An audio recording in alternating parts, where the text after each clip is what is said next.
started a little while. Just meet all of you, especially the elders that have made a distance, some very long distance to be here. And when Chief Lynn called this meeting, I believe it was, as was mentioned this morning, it was a spiritual movement that moved the people that time. And they depended on each one of you to find the resources to get yourselves here. And you did that. You came in numbers. I know there's many, many more that would have liked to come. But you as individuals represent a lot of people, so it's really good that you're here. Maybe while we're waiting before we officially start, my friend Clarence,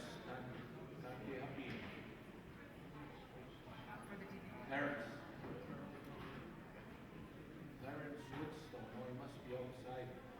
Anyway, he's going to be doing the interpretation today here, so he probably wants to get his equipment. However, he's asking, when he comes here, I'll show you which one he is. He's got tobacco and Vanasana for the Treaty 6 leaders, chiefs, or proxies, and he wants to be able to give those to each one of you as the protocol. We know nowadays it's very hard to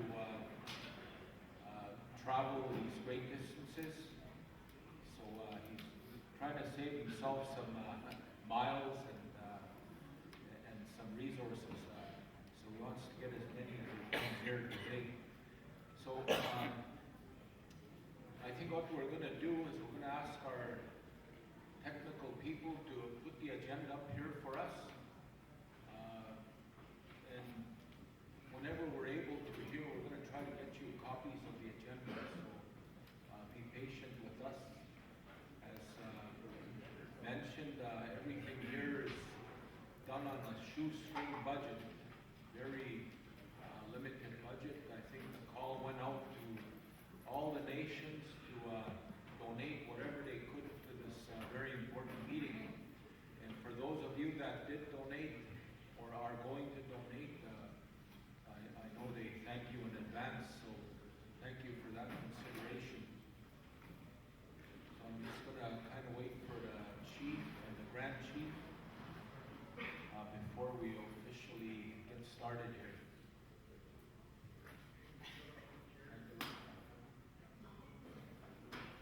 Maybe for the Scott Bill said we need an extra table for the interpretation equipment. Maybe we'll get him set up over here. As long as he's near a plug-in. Maybe if we can get a table, Scott Bill said, just a table against that wall.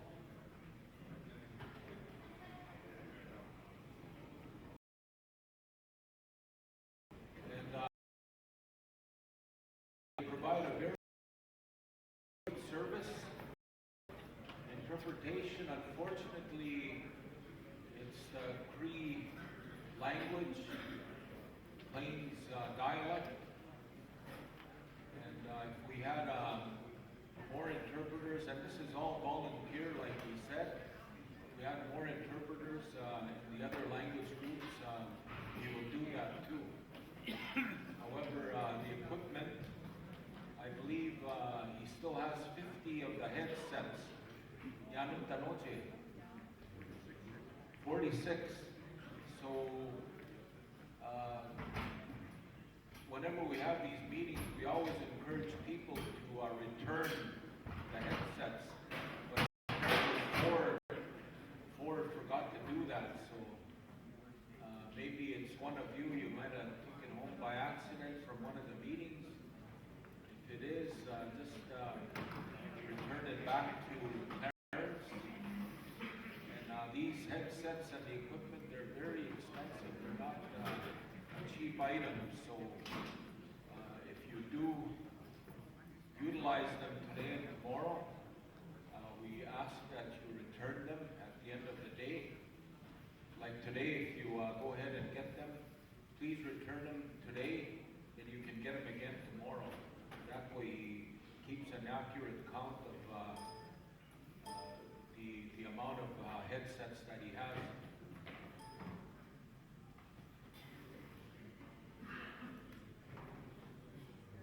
So again, we're just waiting for the organizing leaders, and once they make their way over here, we'll go ahead and get started.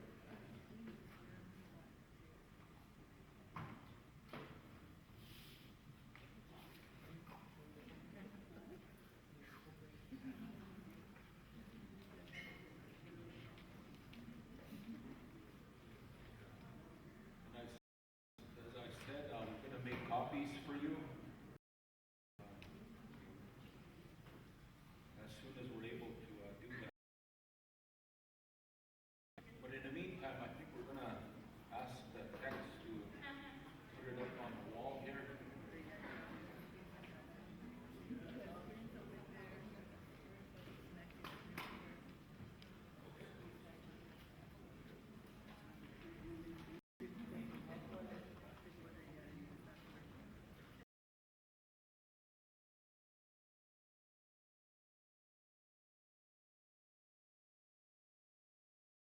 Up is equipped.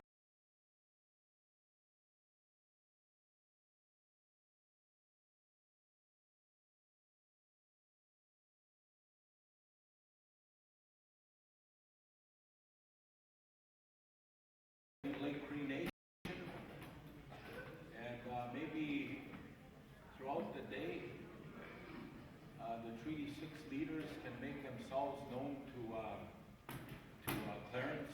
He doesn't know all of you. He wants to present you with some protocol.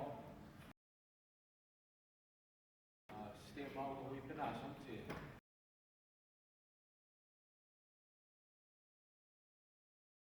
treaty. And health is a very important part of our treaty.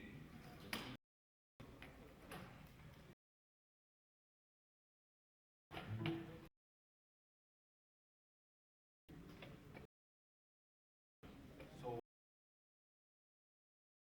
my name is Ron Lehman. I'm one of the helpers. Scott Bill. So,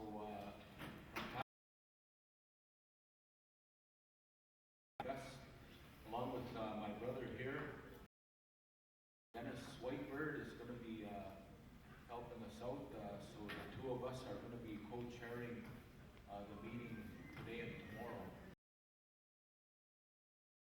Round dances will probably help us, but as we find out information, we'll share what logistics are. And I find out here more logistic information. This facility, where the washrooms are and all that, you might already know that, but some of you might have just got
We got Prime Minister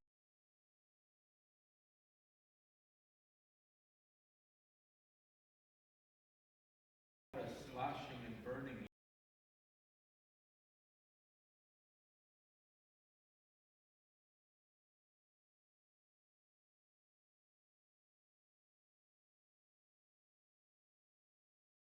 Where it's almost impossible to continue on a national basis, so hopefully that's going to change.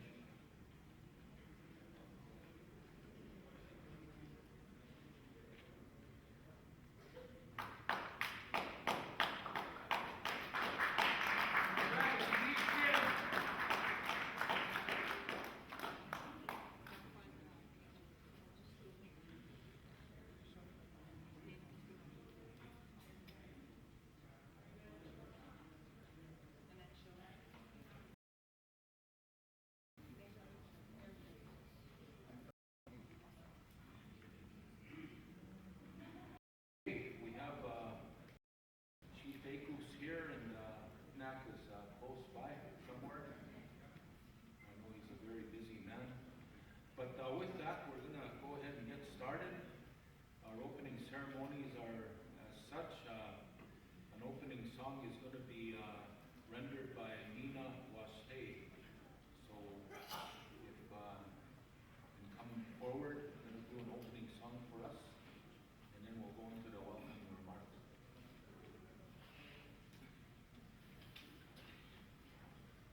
Good morning.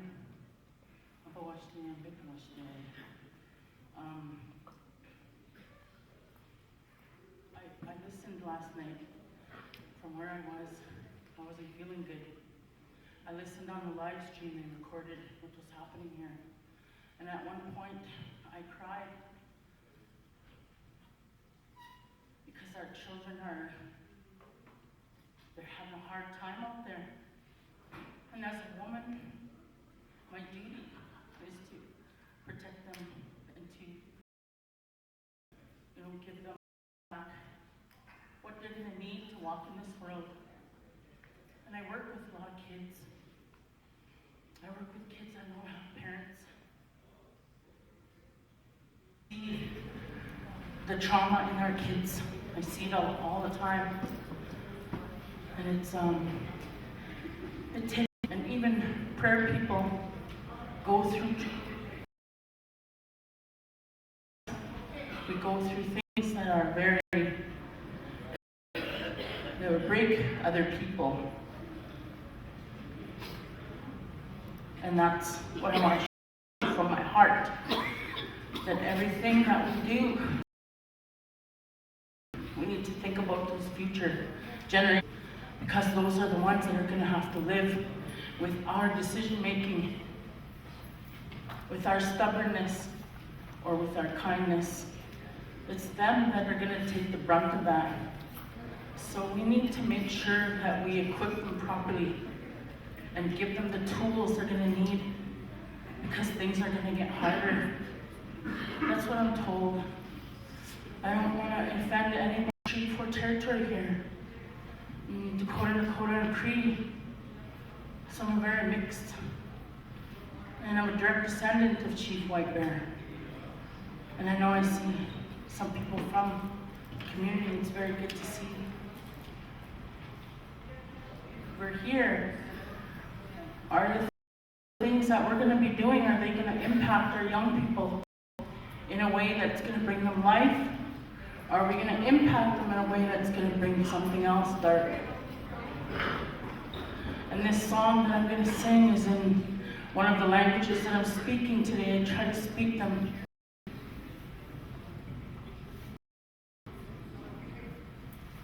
And that's how I learned how to speak. I didn't have anybody to sit me down and teach me that. I had to go out there and hunt it down and grab it and use it. I had to do that. And I used songs. I'd speak the song.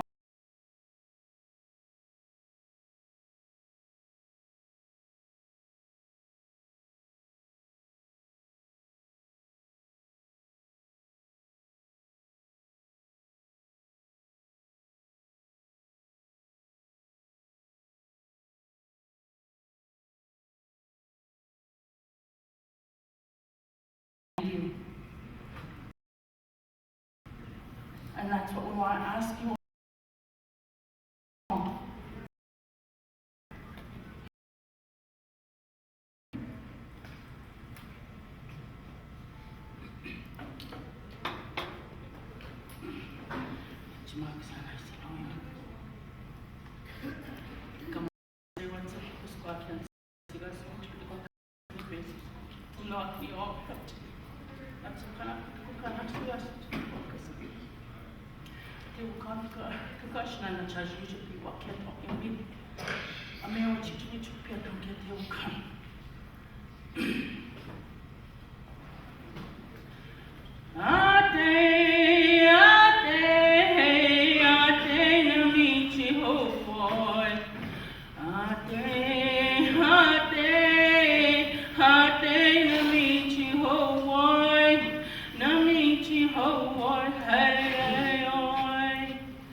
The lands that we're standing on, traditionally, before treaty even, they were traditional Dakota territory.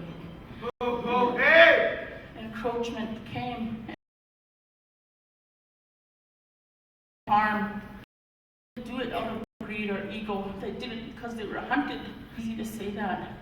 In this territory here, it took almost a week or longer for that treaty process to happen. It didn't happen overnight. There was days and days of ceremony because we wanted to be sure. Our ancestors wanted to make sure they negotiated with the Spirit in appropriate ways, and it didn't happen overnight. And they knew what they were doing. I truly, truly believe in that. The Spirit of God, all the way. So we need to make those commitments to one another and the commitments to be able to protect and guard our young people, whatever way we got to do that. And with that treaty, we'll go a long way. We'll go a long way, and that's why I say go speak to the old people. I try to bring children, little children to elders to talk to them. And those children are strong. They have no moms, no dads. Their families are wrapped with drug addiction and all kinds of things. So they're just trying to survive. I want to thank everyone for listening to me and for anything that I may say or that would offend you. That's not why I'm here. I know how to offend. I know how to do that really good. But that's not what my purpose is right now. My purpose is something else. So I ask you to have a good day and to open up more than your ears. Listening to those kids on that live stream last night, like I told you earlier, I wept, I cried, because we had lots of turmoil. And we're gonna work through that. We're all of us together. We have to bring unity somehow. And that's one of the ways our children are gonna heal us like that. Because them, they don't have that baggage that we have. So let's listen to them. Let's do right by them. Oh, hooray!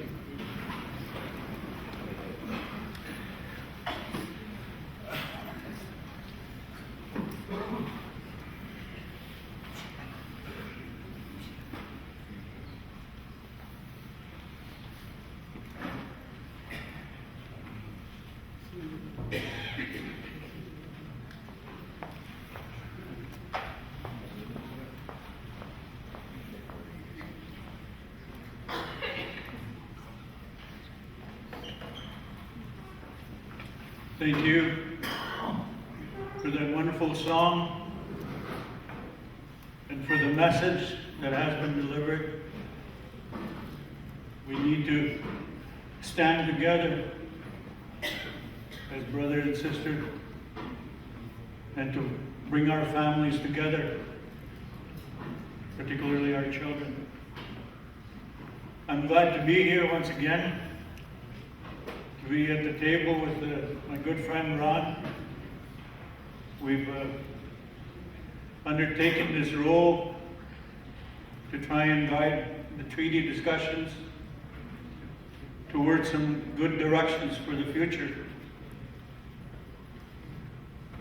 And I've been told that Chief Akos and her committee had requested to AJ to give us a bit of a pep talk and to tell us of the protocol and the opening ceremonies that we witnessed, to talk about the medicine bottles, the prints from our traditional protocol. AJ, I want to call you up at this time. Thank you.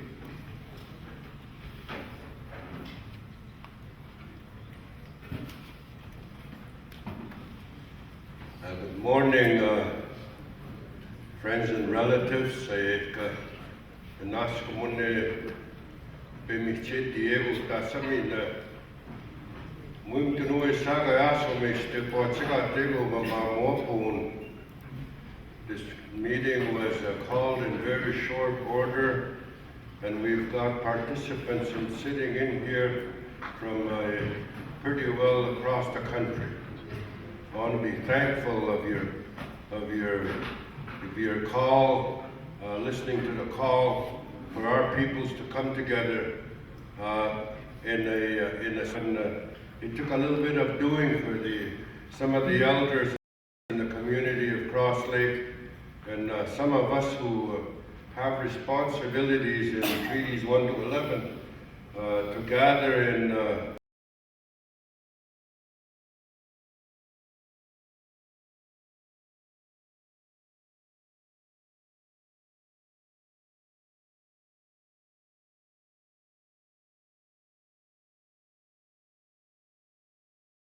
grandchildren are with.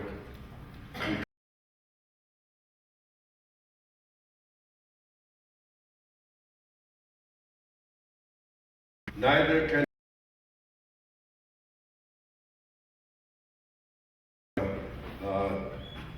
allow any delays or any directions that are to the directions that our elders are giving us. What I've been given is a direction that I am the fire keeper for Treaties 1 to 11. I brought the bundle here, it's in this building. It's a fire. It's a last fireplace. It's one of the logs that was in the fireplace at Fort Capel this past summer, not this summer, but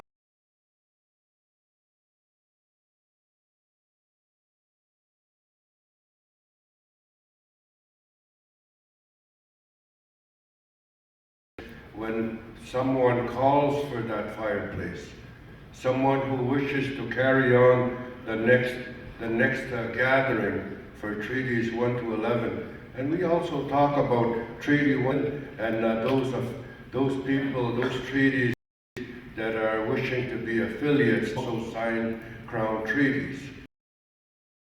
We're talking about those people too, who wish to be part of the movement. My involvement in it was that when Chief Ovid Mercredi became the chief spokesperson of Treaties 1 to 11,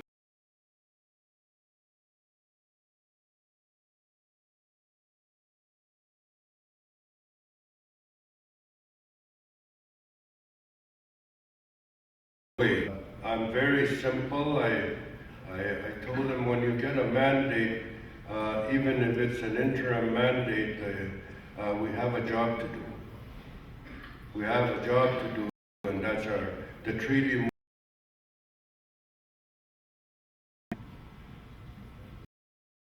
When he left in Fort Capel last year, he kind of left me holding the fire alone.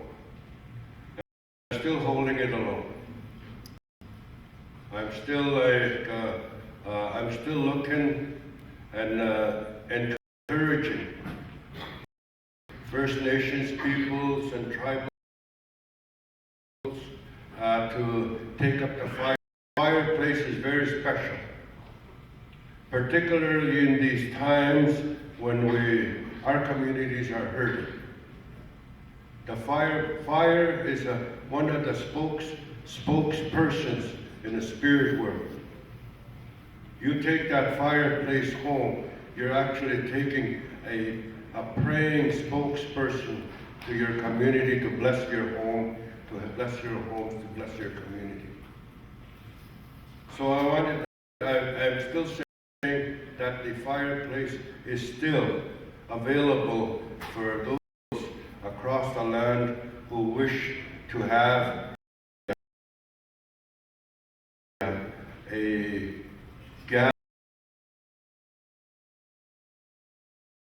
of treaty peoples on our land using that spirit, the fire, the treaty fire. We call it the National Treaty Fire. We're all part of it. We're all part of that fireplace. The only way that that fireplace can continue burning is we continue to feed it. Well, our good spirits, our good prayers,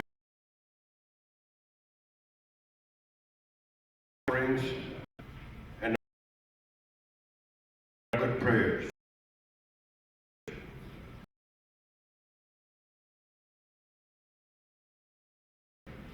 That fire is powerful. For some reason this summer, we kind of with the community that was going to bring it home. At home they had a discussion that probably was not directed to prayer, but for some other reason.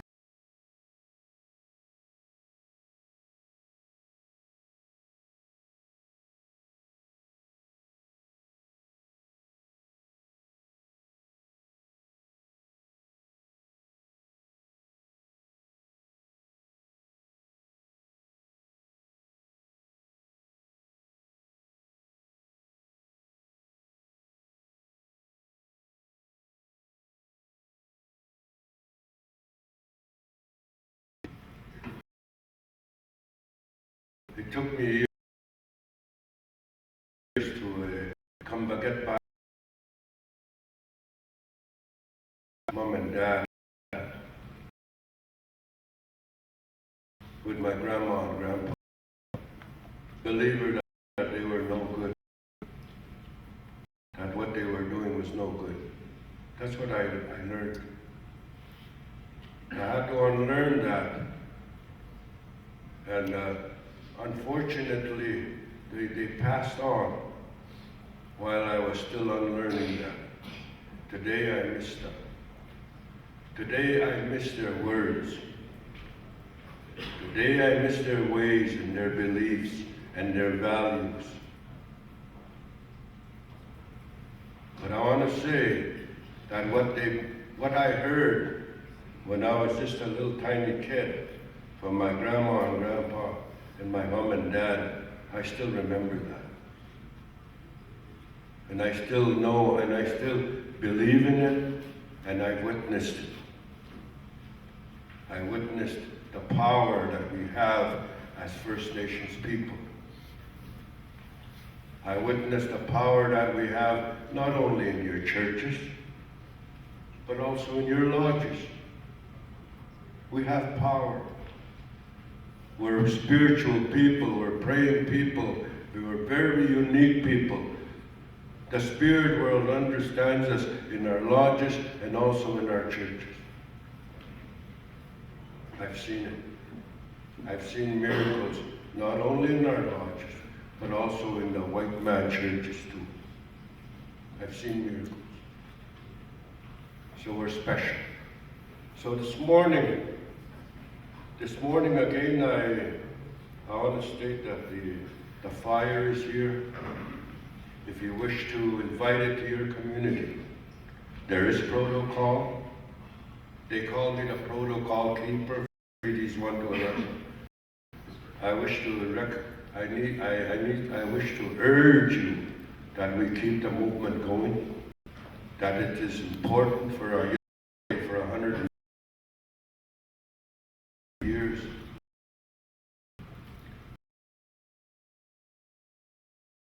Is because we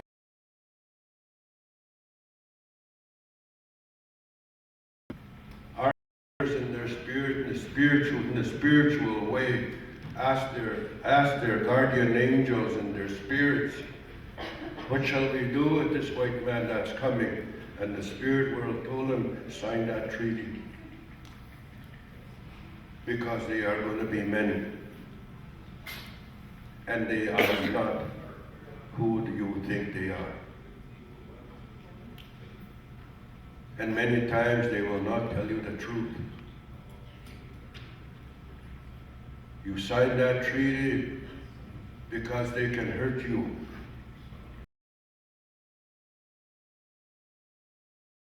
Like that's how many are. So we signed that treaty. Some people will say, oh yeah, we sold out, they sold out. Some people will say, our elders didn't know what they were doing. But I'll tell you, you read that treaty, and you also read between the lines. That treaty it was just as good then as it is, it's just as good today as it was then. It's a good treaty. The government of the land has hired hundreds, if not thousands, of lawyers to get around us. There's city blocks in Ottawa of lawyers. They call themselves the Indian agent. They call themselves the Department of Indian Affairs. All they are is a pack of lawyers and a pack of experts to work on ways and means to extinguish us and to take the little bit of land that we have left. That's all they're hired to do. They are not the Department of Indian Affairs we've known for many years. It's not the Department of Indian Affairs, but is known as the Department of White Man Affairs. That's their job, to protect their own interests, not ours. But we have rights here. We have a right to be happy. We have a right to everything that we aspire to be. Fortunately, our environment, the sun that rises, the thunder that we hear, the wind that we have, are on our side.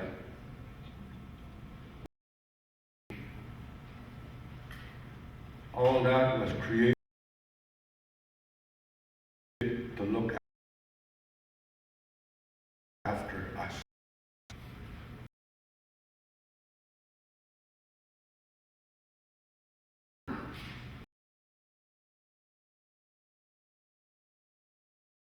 I don't believe in what I'm about to say. It is true. That environment out there still talks to us today. This morning, still talks to us. Still cares for us. Still looks after us. How much we've been hurt, still on our side, and it's still right behind us. For several nights before they went to sign that treaty, they were in the spiritual ceremony.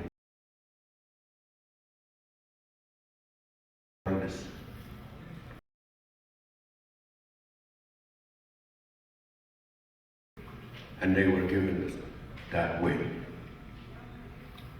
So, and the Nashkuan, if anyone here is planning on a gathering, even during the seasons, the Treaty 1 to 11 gathering is not just a summer vacation.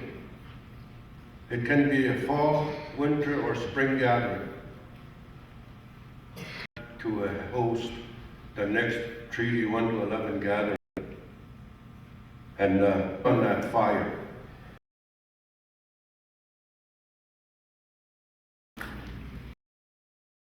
AJ, on behalf of this gathering, on behalf of the host committee, Chief Akos and Grand Chief Nipanak, I want to present you with this sweetgrass on behalf of all these people and our treaty future. Akos. Thank you very much for that powerful message.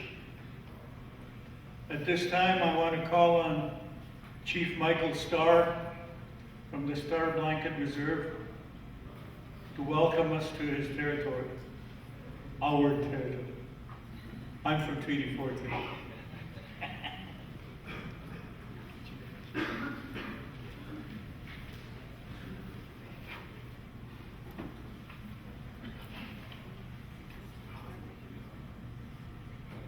I want to say good morning to everyone.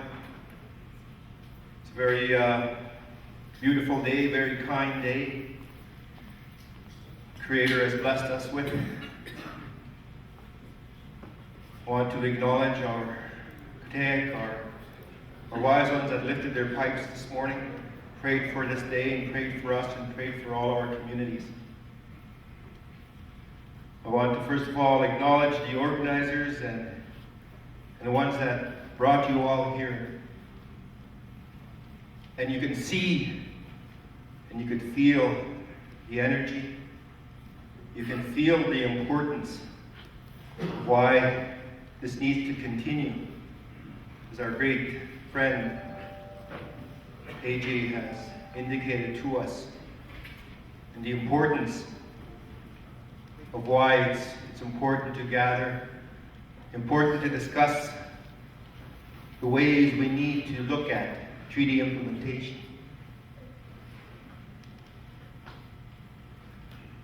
I want to welcome you to our territory. Hatim Kamiko said, that's the land you're on. It is part of our entitlement.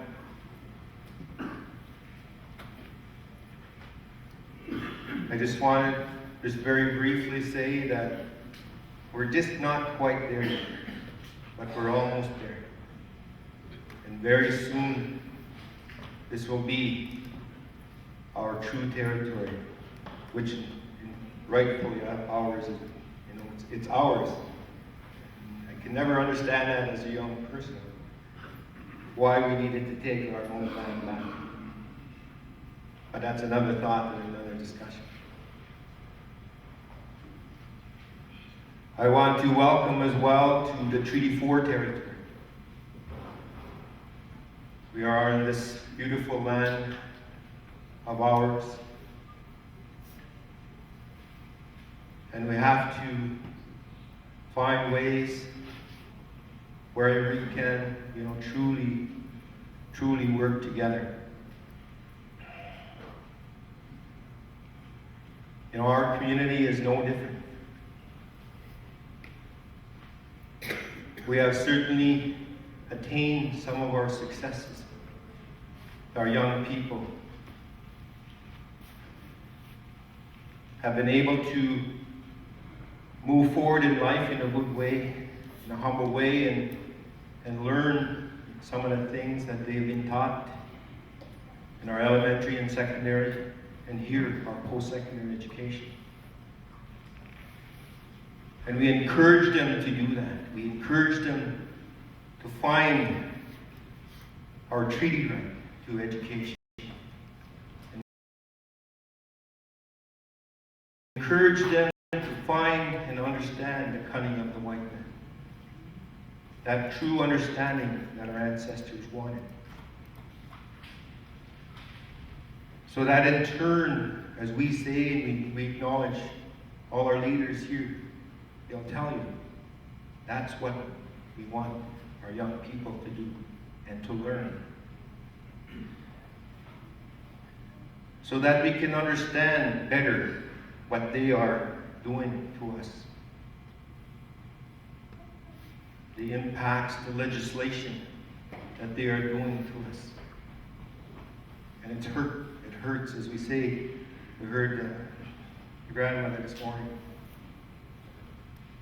You could feel that pain a little bit.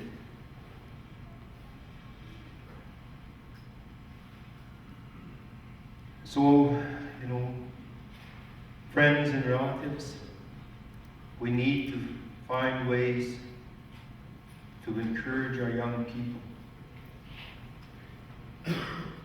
to learn this way, the white man's way, if you will. But we strongly need to learn our way as well. Our ancestral knowledge, I say. We need to find ways to encourage them.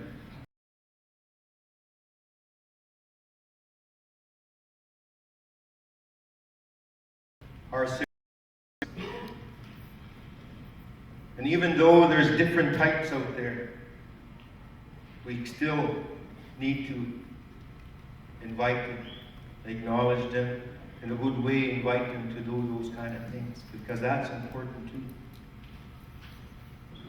And I believe that by doing that we can learn together and stay connected together.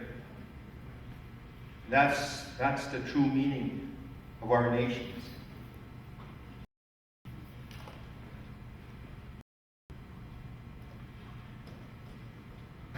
Our communities are hurting.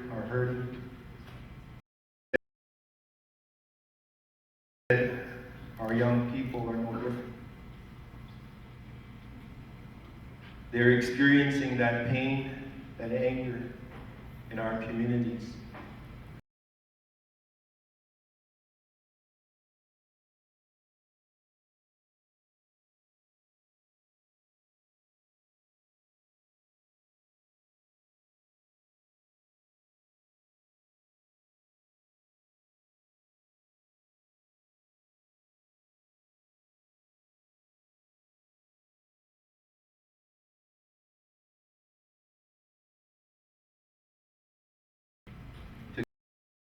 The things that are negative.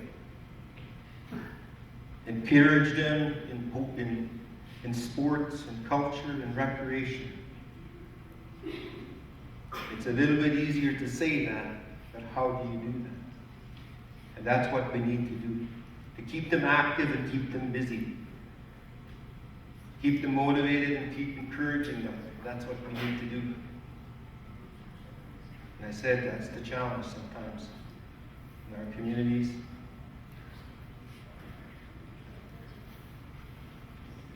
We have that pain, we have that hurt that was passed on intergenerationally. We have those too.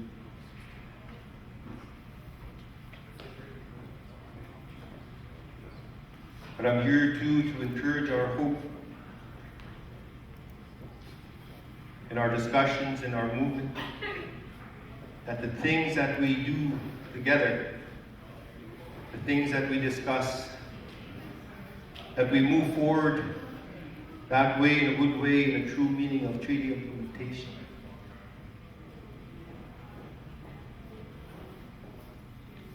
There's many research studies, many documents out there that can help us and assist us in moving us together.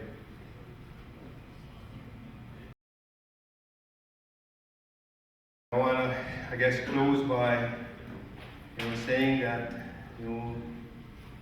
sometimes in leadership there's a big responsibility. Responsibility is with our young people. There's a big responsibility to understand that treaty and what it truly means, and how they engage in that treaty and how they move with that treaty. How does it encompass them? How does it move with them? Move with creation? How do we move them with creation in a good way that way?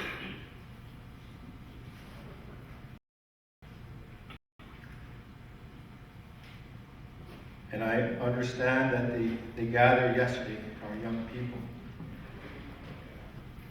And we'll hear in a little while some of their thoughts. Maybe a little bit of their hurt, a little bit of their pain.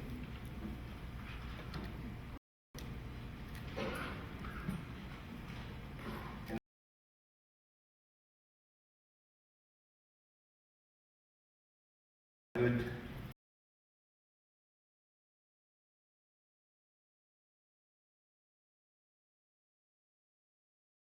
Have a good day.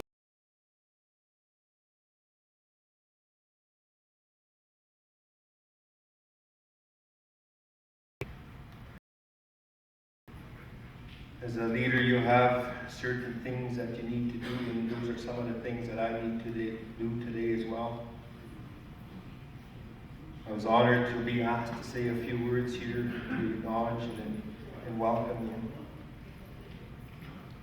you. But as a leader, sometimes you're moving people, and that's what I got to do today. I got to go and move one of my young persons to our community. And then one of our and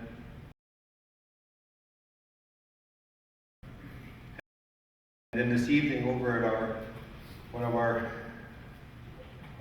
gymnasium, our Whitecap Gymnasium, we're hosting a boxing event for our young people, along with Pasco First Nation.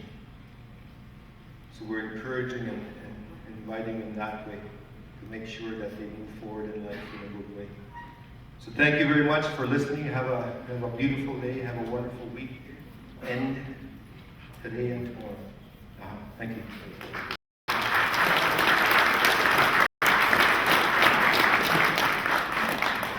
Thank you very much, Chief, for those wise words.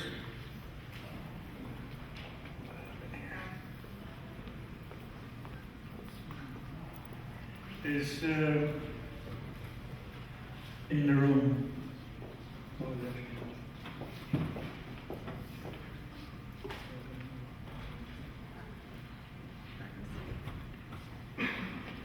So very thankful to Creator for bringing us here.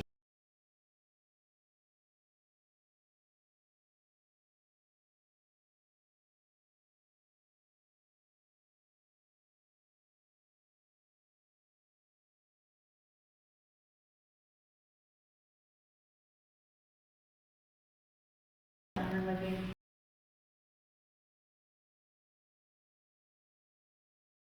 Respect that we've seen with our trees. We're seeing today, and that's where the strength. So we're so thankful for the sweat yesterday, all the helpers for that, for the pipe this morning, the prayers, all those that gathered, so that we hear what we need to hear in our hearts, in our minds, in our bodies, and we say what we need to say. That those ears out there, that there's somebody or people that are needing to hear what we need to say. And because treaties are sacred, I stand here as Hohi Pikawea, strong voice woman. I was born into Treaty 6. My dad's Art Turner from Jade Smith Cree Nation.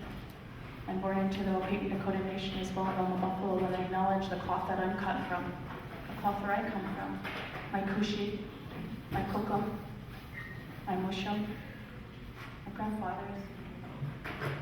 Always trying to surround ourselves with the grandmothers, sitting in front of the grandmothers and sitting around them and surrounding ourselves. As a woman, That's my responsibility. I'm just a baby here. I'm here in a pitiful way. I'm here as a baby. I'm here to continue to learn that, so that some of those teachings that our grandparents have for us, that I may be so humble and ask that I may be able to maybe teach the little ones that are coming up.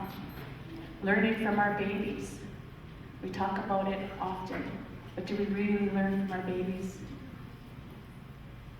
Yesterday, and I know there's a lot of hurt with our youth, seeing it and being connected via social media is very important, because that's reaching out to their communication and hearing the hurts daily from them, unable sometimes to keep up to inboxes. But also what I heard yesterday in watching, and Brother Grand Chief Ipinak said it very well this morning, in terms of knowing that there is hope within our youth. There's that strength and that determination within our youth. Those prayers are being answered, and will continue to be answered. Because as the young woman was preparing to speak, one of the young men allowed her to speak, and that's the way it was going yesterday, and that was one of the highlights. That's one thing that stood out as well. So that therein tells us that there is such hope and excitement for our youth, that they are learning, they are listening, they are ready, they are willing, and they are teaching us. Ongoing throughout the treaty area and ensuring that I was, this past 3 years, provided that responsibility. I'm thankful for that responsibility, to be able to be an advocate, to be able to carry out, to serve Creator and work for our people, as Jamal Fox has taught me along the way as well. Again, many more teachings that I need to continue to embrace and learn from our leaders, learn from our elders, our senators, our children, with the hopes that we as individuals embrace that responsibility that we all have to make the lands clean, to make the waters clean, and all of the air for those babies that are on their way. And our elder said it quite perfectly. We're all related. And through the prayers yesterday, so thankful for that, being led in ceremony. Our elders tell us, our grandmothers, our grandfathers, and growing up as a little tiny girl watching AJ, and that means we are no better than the four-legged, the two-legged, the winged, those in the water. We are no better than anybody that walks on this earth. All creation, we are to respect. Despite any challenges that we have as individuals, any challenges that we have as nations.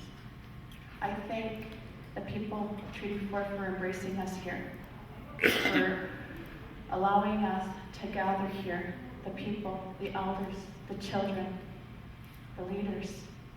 Thank you so much for opening your grounds to us, your territory to us, to be able to come as family once again, and hopefully, and look forward to, with hope, with inspiration and love, to the next gathering, and whoever that is that's hosting that. And when I talk about the challenges and understanding, as was said by many of the people yesterday and today, we need to be led in ceremony. Ceremony does belong with treaty. Ceremony does belong in leadership. It does belong in our kitchen tables. It does belong in our lives. And it's not just actions that we do. It's within our body, our soul, the cells of our bodies. And I'll share a little bit of, I was really fortunate enough, very, very fortunate, and I'm so thankful for that, to have had a Kushi, my grandmother. And at the time I didn't understand those teachings as much as I do now, and I'm sure I'm going to learn more. I've lost her since then. She's gone back home to Creator. But she used to take me, and I'm the oldest granddaughter, she used to take me out to the land, and she used to show me medicines, because people used to come and see her and visit her for some help. And each of those medicines had those songs, had a song, had a prayer. Each of those medicines were just as important as me. And she taught me a lot of that. And within those teachings of not just actions, that's why I keep saying, it's not just actions, it's who we are, our responsibilities direct us. But that taught me at a young age that every living thing, every living being is to be respected just as much as myself, just as much as my children, just as much as anybody here. And it taught me understanding and forgiveness and humility. And so when I think to those teachings and how it is so important to have ceremony for our elders with regard to treaty when we gather in this way. It's not just things that we do, it's our spirit. Our ancestors knew what they were doing. They really did. And we're so thankful for that. In closing, I guess, no, you're not, I'm going to get, I think I'm not easy, but I'm not supposed to say closing. Continuing to try and empower, excite our youth. Because we were all, some of us young, more years ago than others, were youth at one time. We all have that eagerness, that willingness to learn. And along the way, everybody in this room had those protectors and had those nurturers to the spirit, to the understanding and the seeking of that knowledge. And we've had that. May we not shame our youth. May we not shame our youth for wanting to learn and for not knowing maybe as much as they may not know. May we not shame them for not knowing their languages. May we not put the shame onto them that was put onto us. May we be thankful and embrace them and encourage them and love them and nourish them for the growth, because the growth, like I said, is for our babies that are on their way. And with that in mind and with that in our forefront, when we talk about these discussions, when we talk about what we're here to discuss in a good, sacred, humble, loving way, may they feel that and may they want to be excited and come and join. So thank you so much to the organizers, Chief Cruz, another mentor of mine as well, and many women and young men. Not that I'm young, but too many of us. And again, thank you to our elders, all those that are here, all those that continue, our grandmothers that continue. And one thing that I will leave, and maybe there's somebody that needs to hear this, not sure, because I know I needed to hear this and it stuck with me every day, is one of the grandmothers had told me, walk every day as if you're walking with a grandmother beside you. Carry yourself, young lady, as if there's a grandmother walking beside you, full of integrity and for the people, and give the very best of yourself. And also to forgive others. Forgive others and forgive yourself. Forgive yourself when you misstep, and forgive yourself if you don't know everything, because you're not going to know everything. We stand here, as was said, as babies. I stand here as a baby girl, just rich with that excitement to learn, to continue to learn. So we're here to listen and learn, to embrace everybody, to embrace what your words are, and to be embraced as well. So as your family member, Olivia Kalia, I thank you. Can I ask him to thank you.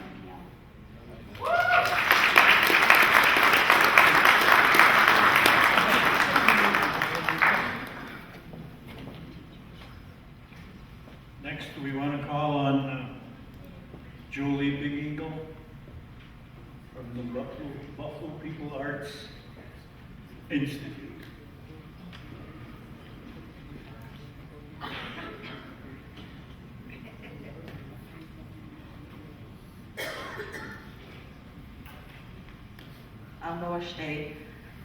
My name is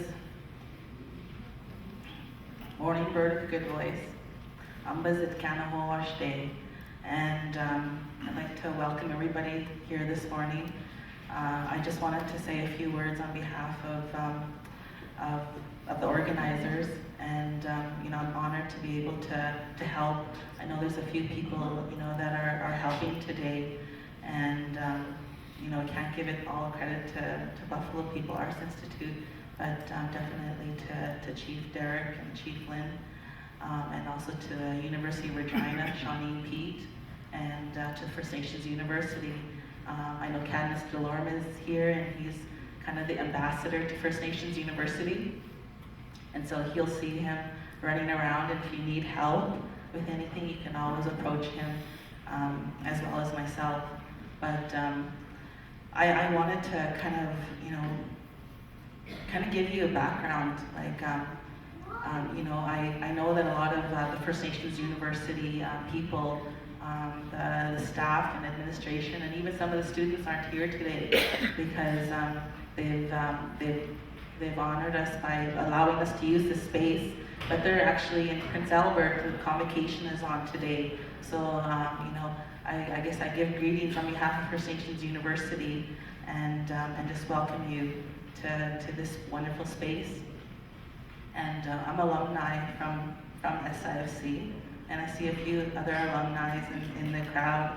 And just thinking about what was being said and being a part of the ceremony this morning and being a part of the Treaty Youth Forum last night, I'm one of those educated people, one of those people that went out and got our education. So I have a mathematics degree and an engineering degree. And, I come here today in the humblest way because I don't know anything.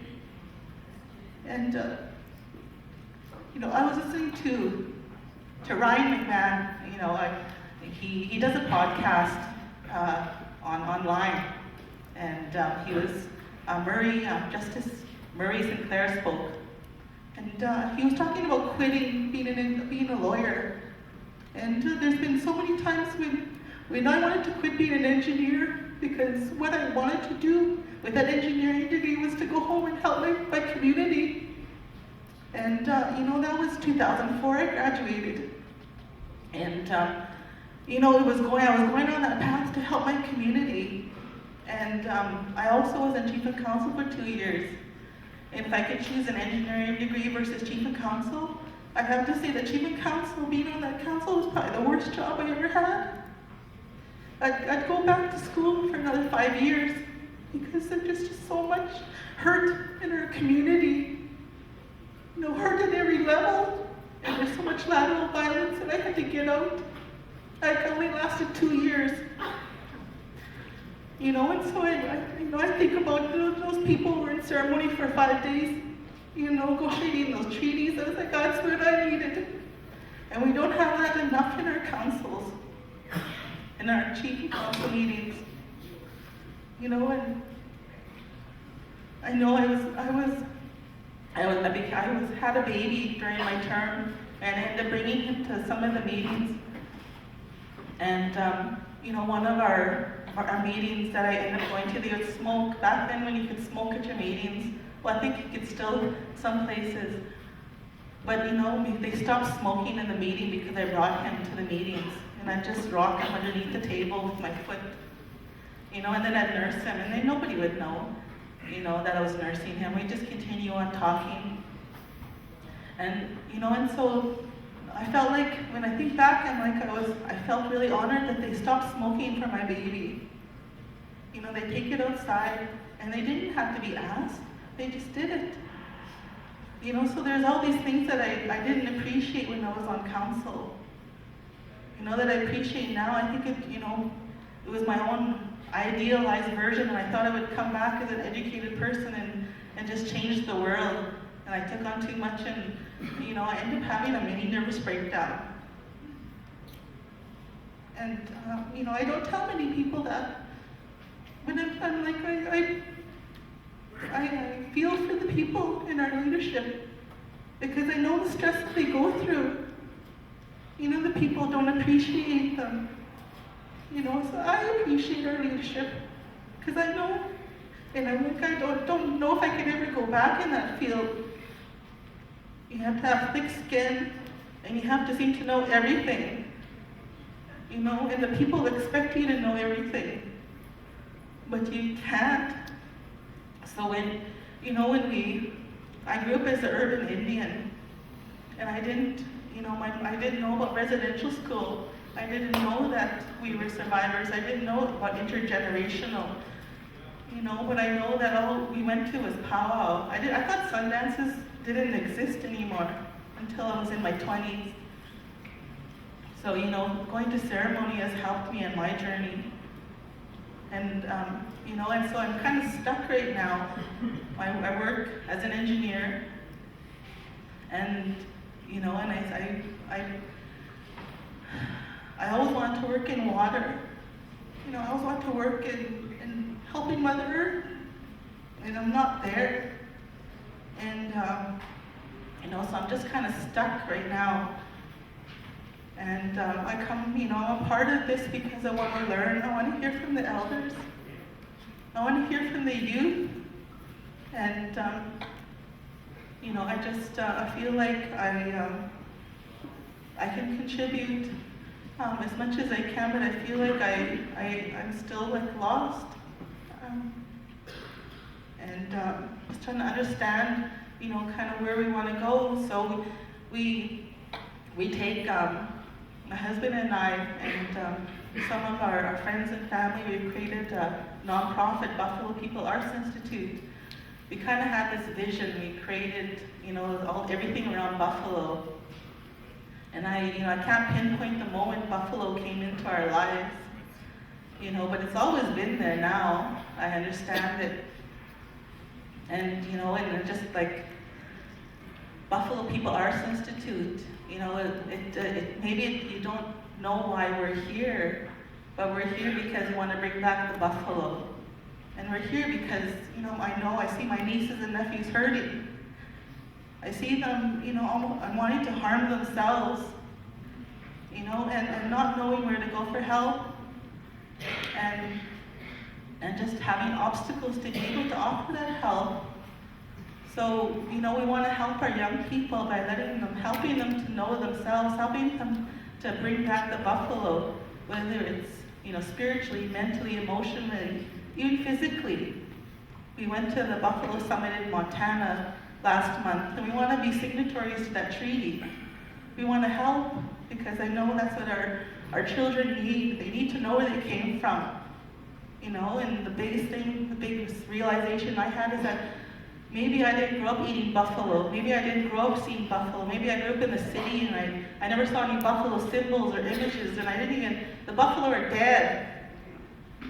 And so what does that mean about my spirit? But that's not true. They've just been sleeping. And they're in our DNA. Our ancestors ate that buffalo when they were signing that treaty. Some still. And even 500 years ago, that buffalo we were sleeping in it, we were making our housing in it, we were wearing the clothing. We had our ceremonies of buffalo, so that buffalo blood is in each one of us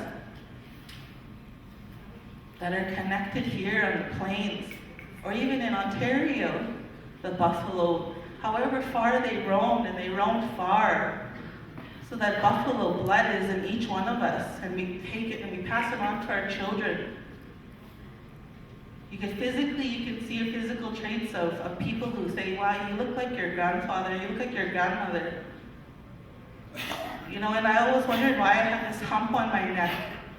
And even got an x-ray when I was younger, because they thought it was abnormal. But my mom has the hump. My sister has the hump. I have a hump, and now I start to look at other people to see if they have humps. That buffalo maybe manifested itself, in that hump. So I'm proud of my hump now. I don't think of it as I'm like, wow, I have a buffalo hump. We're buffalo people. That's what that means. We're buffalo people, and I need to acknowledge that. So I know that there's a lot of dignitaries here, and I see, the George Lafont here. I see, I think that's important that a lot of people are here. The chiefs, and the councils, and our elders, and our youth are waiting to speak. I just wanted to acknowledge everybody. We're doing our best in the most humblest way, and just thinking about some of the things we should have done, some of the things we shouldn't have done, and we're just doing our best. But we wanted to hear from the people, hear from their hearts. That's why we asked Nina to come and sing, because I think that we need to. Our people are so raw right now. With the Truth and Reconciliation Commission, people's hearts are open. And I was taught when you're going through the healing ceremony and you're left open, you can either choose to start to close up and start to heal, or you can let things come in. good or bad. So I feel like our people are just ripe for learning, you know, good or bad. So we need to do something, be proactive, you know. And so for Buffalo people, Arts Institute, that's what we're gonna do. We're going out and doing buffalo hide tanning, you know, the traditional arts, quill work, pottery, anything that we can find that our people have done and maybe have put it away. We want to bring it back, make them remember for our youth. So I just wanted to share that story, and also, you know, wanted to share that when the question was asked about sovereignty last night, and you know, I did a little bit of research on the web, and I went to FSIN's website, and they have that treaty implementation report, but it's 300 pages, and this was just Thursday. I looked, and how am I going to read 300 pages by Friday? I don't think that's going to happen. And then I was looking at the TRC report, and that's the executive summary of the TRC report is 300 pages. Who's reading these documents? I feel I'm an educated person, but I've always skimmed, right? And read the beginning and the end, and I don't know how you skim 300 pages, right? So I know I come to ceremony. So I know that's important, and I know it's important for our youth to come to ceremony, but sometimes we have to drag them, you know, and I know some people say don't drag them, just they need to come on their own, but sometimes I need to drag my children to events like this, you know. And so if you see my girl running around, you know, forgive her, but I mean, like, she's been told no lots of times already in her 4-year-old life, you know. So I let her run because she needs to learn too from others, extended family. I believe in that, and I hope that happens. So you know, but last night I wanted to kind of share my thoughts of the sovereignty. What does that mean? You know, and I don't know. This too educated for me. I can't wrap my head around sovereignty. I never talked about sovereignty. I don't talk about it with my kids. You know, most of the time we just take we just follow the breadcrumbs. You know, we're just following the breadcrumbs. One thing leads to another, and leads to another, and leads to another, and we're meant to be where we are meant to be. You know, but sovereignty, I never really thought about that until last night. And so I told my husband, maybe it means just doing what you need to do and get things done with prayer, with ceremony, and not asking anybody. You know, so that's why we said that we would help with this meeting, because people were scared, like, well, how, you know, when do we do it? How do we do it? And I know I was scared too, and I said, well, how about we just have it here?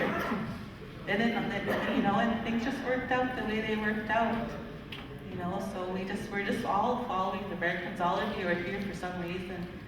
You know, I'm really glad to see my chief here too. Chief Brian standing ready from White Bear, because I was thinking, you know, that it would be good if we hosted that treaty gathering, but I'm not committing him. Yeah, but so I just wanted to say that, you know, I know that people are probably going to caucus, you know, and there's space all over this university to caucus, and I know some people that have been asking about a sweat, and I think that's something that you need to ask AJ as well. Everybody, I think, should know the protocol that needs to be done for that, because we hadn't organized anything other than that initial one. But we're going to have a pipe ceremony again in the morning, and we'd like to extend an invitation to any of the dignitaries to come and say a few words in the morning after the pipes are finished. If you'd like to share something tomorrow morning, we'd really appreciate that. Otherwise, our agenda is fluid. Our agenda is dynamic. We're just doing our best, because we know some people like that. But we're gonna you know, do our best to be flexible. And yeah, so thank you, Pinama.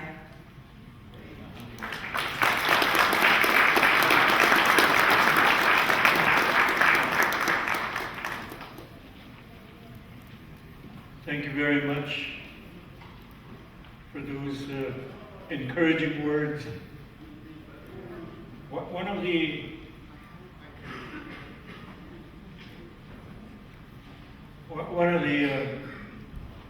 joys of being a chair, you can manipulate the agenda anytime you want. But I want to explain.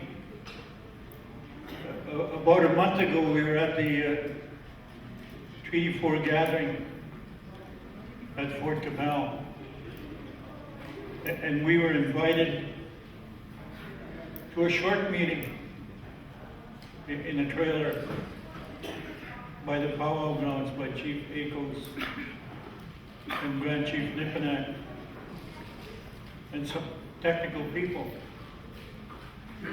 that the spirit of this treaty gathering must continue.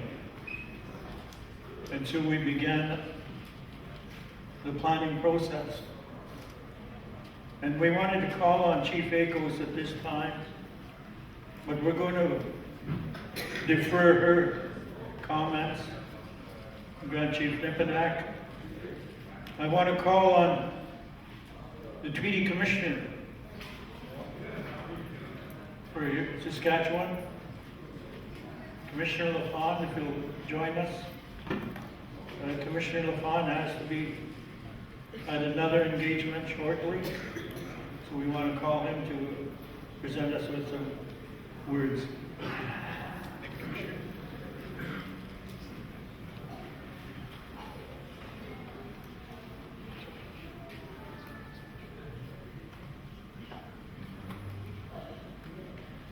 Good morning, everybody, and I thank you very much, Mr. Chairman, for making the adjustment.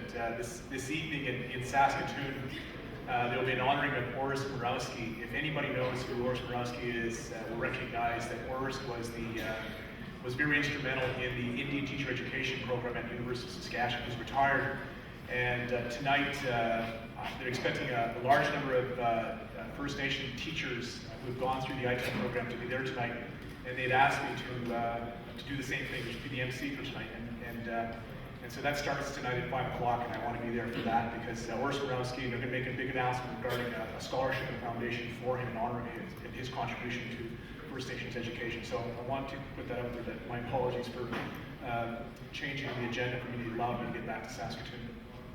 So thank you very much for that. I listened very carefully to the opening comments. I understand that this morning we'll also have a report. I think Kobe's going to give a report regarding what the young people spoke about treaties. There's 5 questions put out. I'm very interested to hear that also. I want to acknowledge an elder who I know, and AJ and a number of other elders who have been here regarding the pipe ceremonies and ceremonies that went on. Jolie is quite clear in the fact that I listened to Chief Jonathan regarding how you can't disconnect the spirituality of our people and our connection to our land as inherent people, but also the connection to the spiritual issues surrounding the making of treaties. This morning I get a kick out of the federal politicians right now because when Trudeau and Mulcair go to a Quebec audience, they speak as a Quebecois. And they address themselves as Quebecois. But when they speak to the rest of Canada, they speak to themselves as Canadians. Well, I have to admit this, I do the same thing. When I speak to a First Nation group such as ourselves, I don't really speak much about the treaty issue. I speak about the fact that the real strength in us is the fact that we're all related. That in fact, it doesn't matter what community we're from, as Indigenous people, whether you're Mi'kmaq, Mohawk, or Cree, or Dene, we're all connected, we're all related. And so when I was listening to the speakers this morning talk about how we're all connected, how we're all related, the presentation today I want to talk about the fact that in some ways I think we're losing that. I've been very privileged as a treaty commissioner to go across Saskatchewan, meet with a number of people, whether it's elders or whether it's young people. I've gone into institutions like universities, I've gone to other institutions that deal with young people. And my worry, my concern in my generation is that I grew up understanding what it meant to be we're all related. And Jolie hit it very clearly that a lot of our young people are now growing up in urbanized communities where they may not even know who they are, let alone that they're treaty people, and let alone that they're, whether they're Dene or they're Cree. And so it's hard for me to get to the treaty commission and say, you're a treaty person, when they don't know who they are. My beginnings, and I got a pouch of tobacco from my relative, Sharon Ben. Sharon Ben is my relative. We both shared my grandparents, Georgina Ben and Bernard Ben. Bernard Ben was a long-time leader in Musqueam Lake, and Georgina was a daughter of the first chief after the rebellion, and so she didn't go to residential school. But it was very much, in my view, born and raised in the Cree tradition of how you shared and how you lived in a home with Cree traditions. And so I was very, as I say, in my generation, I was able to see that firsthand as to what it meant to be, we're all related, but also as to see how a home and a community operate around Cree values. Going to university though, things changed. This institution is a fantastic institution. Part of my message is the fact of how we got here. Some of the people in this room, like Solomon Sanderson, leaders, this institution would not be here if it wasn't for their brave, courageous vision of where we were in the 70s. And this is coming after the white paper. They had a vision and they had a dream, just like our treaty people in Mr. Wassison talked about Treaty 6 and the people in Treaty 4 when they said, they had a vision and dream for where we could be. They didn't get captured by the events of the times around us. They knew that we were in difficult times, but they captured an idea and a vision to where we were going to go as treaty people. When we think about this, and I think about where I've been in my last 35 years of public service, and trust me, I've been very blessed in having a lot of opportunity to serve First Nations people. Jolie and I, of course, we all know the First Nations University of Canada 5 years ago. We sat on the board, Jolie was the chair. There was no guarantee that this institution would survive. Jolie, you and I know that. But we believed in it, because we were conditioned to believe that if we let this institution down, we let down the leaders like Solomon Sanderson, we let down the leaders like Dave Henneke, we let down the leaders who were educators out there who believed that this place had to exist in our time for our people. Because they were like treaty people, they understood that the people that came before them, like John B. Tutusis and Diener and all these other people, that they believed also that if we let that group down, that we were coming to the end of who we were. I remember Jolie and I having to deal with this issue about this institution regarding financials. And if you're anything understanding about 20th century board of directors and governance, the first people through the door when we were appointed was the banker. I don't know if you remember that, Jolie. We had to sign for the mortgage. And if the place went down, the obligation went to us as board of directors. We had no indemnification. We had no insurance in order that if this place went down, no money came back in, we were obligated as a board of directors. And I know that the mortgage was quite high. Chief, you know the mortgage. Well, let me tell you, I have a moment of truth. Every one of us as Indigenous people will have that moment of truth. Do you turn forward and support where you've been? Or do you stand down? When I take a look at that issue, thank God for many people like Jolie were in the room, we stood tall and said, we're gonna sign. We're gonna go forward because we believe in these institutions. But where does that fortitude come from? Where does that resilience come from? And that's the biggest question I have for young people is resilience. Where does this resilience come from? For us to stand up and say, we must go forward as treaty people. Well, Eric Tutusis, let me recognize Eric Tutusis in the audience. When I was going to university in 1977, it's true. I grew up on a reserve where treaty issues were not often talked about in the kitchen table. Most of the issues in my home were talking about the cycles of gardening, the cycles of what was happening in our home community. But it wasn't until I got to university I realized that who I was as a treaty person was important. It was because of the fact that the University of Saskatchewan, this is the university we're going to address tonight, allowed First Nations people to come in and be teachers, but also begin to incorporate what we knew as Indigenous values inside our thinking. And Eric Tutusis showed up, and I think Eric was an old Ford truck. It was an old Ford truck, and inside the Ford truck you're driving Ernest Tutusis. Ernest Tutusis came into our, if you ever saw Ernest Tutusis, you ever go back and Google up Roy Bonesteel, Man Alive. You'll see some of the Ernest Tusis presentations.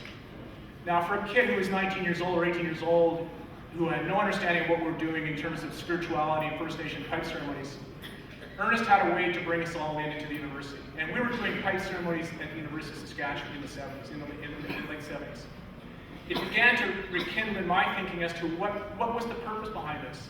Going to university was not simply to have a great time. If I took on the obligation of going to university, this was a real privilege and a real opportunity for me to participate in a wider world, but not giving up what I have as an Indigenous person. This was the right place for me.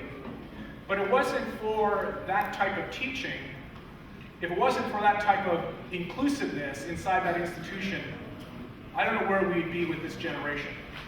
Because it was that type of learning and teaching that began to understand that as a First Nation person, I had to go back and begin to understand what this was all about, trees.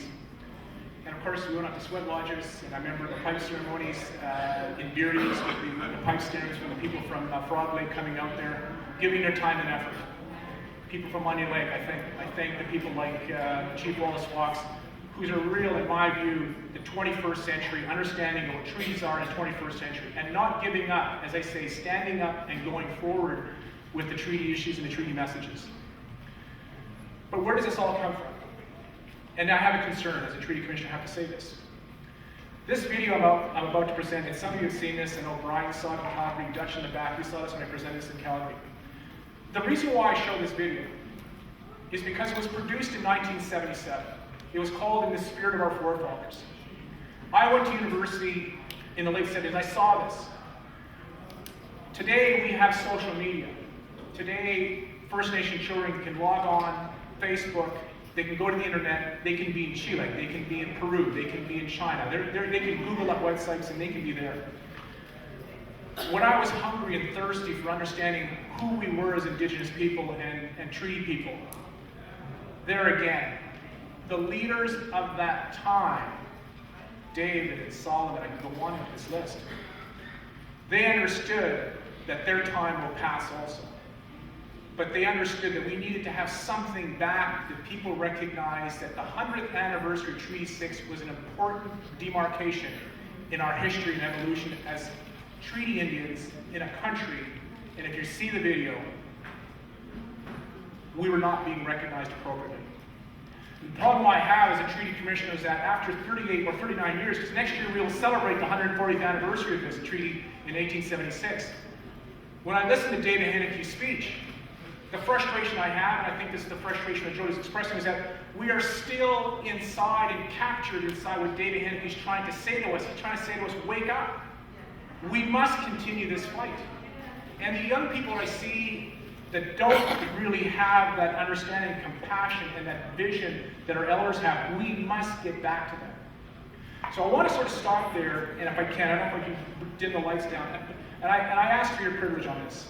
It's a video, it's a bit dated, but I want you to think about it. It was produced in the mid-70s. It won an award for being the best short documentary. This was, in my view, captured my generation's imaginations of who they were and where they could be. I want you to think about today, and especially for the young people out there, what captures your imagination? Who are your leaders? And where can you take us into the future? Because as I say, things will pass. And you'll see a very young Solomon Sanderson there. And Solomon will turn 74 years old tomorrow. And we can learn a lot from Solomon. So let me see the video.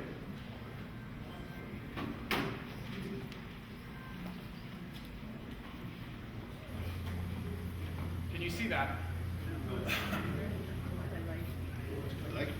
Good afternoon and welcome to the Fifth Generation.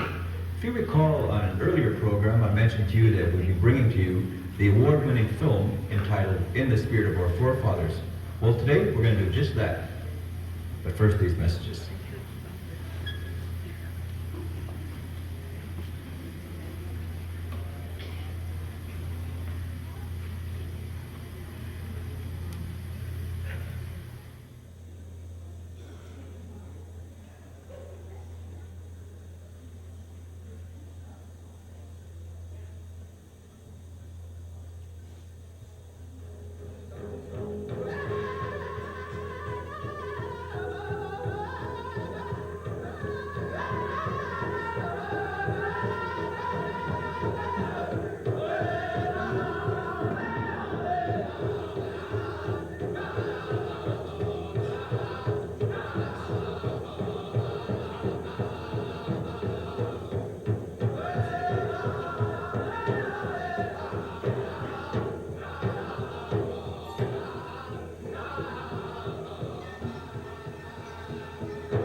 The sun was a promise of warmth.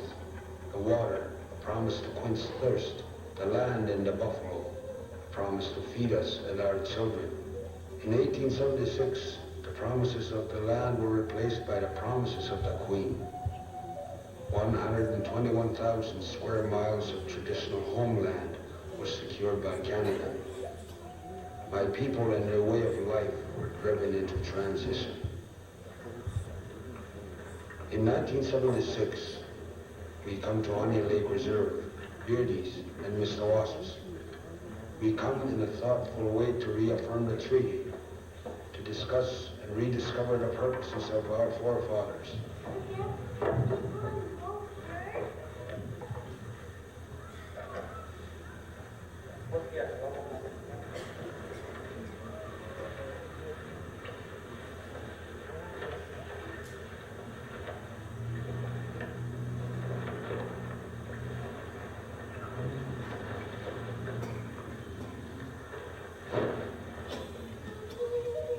At Onion Lake, a small camp set apart from the other tents, is where spiritual matters are discussed and daily guidance sought from the Creator.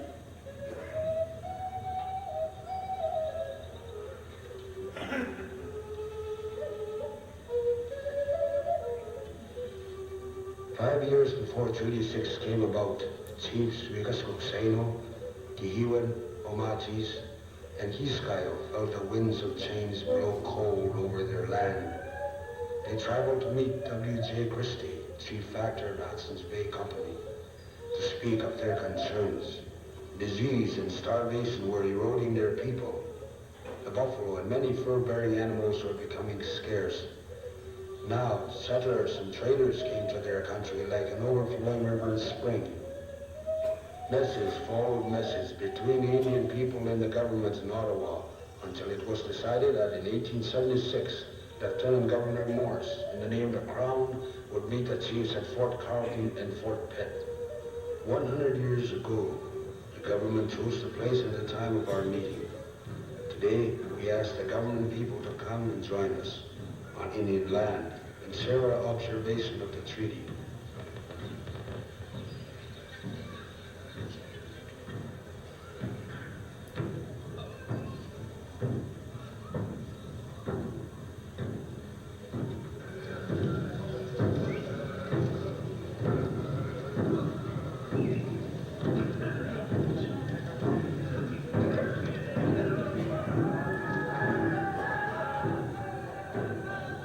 It is written down that Alexander Morris was deeply impressed when he visited Beardy's camp in 1876 and saw how seriously and with what great ceremony the leaders were to meet him. I am glad to see the sons and the grandsons of 100 years ago today meet the Queen's people with the same dignity their fathers did then.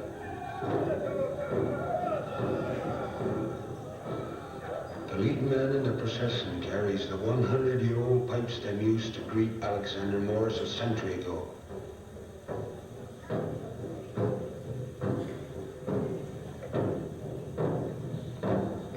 When Morris shook hands with us, he shook hands with our culture, our Indianism. The strongest thing our forefathers had to meet Morris with was their honesty.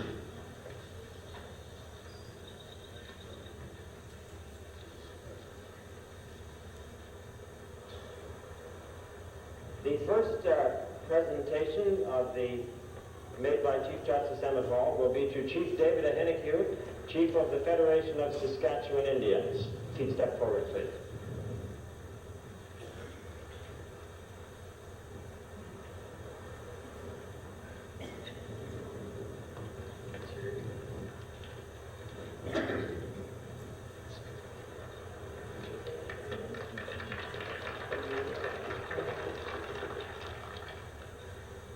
The second presentation is to the one band of the Treaty 6 area that's in Manitoba.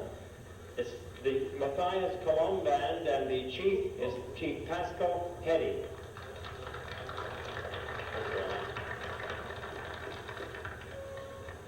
There are also 7 counselors with the Matthias Colomb Band, and they will each receive a bronze medallion.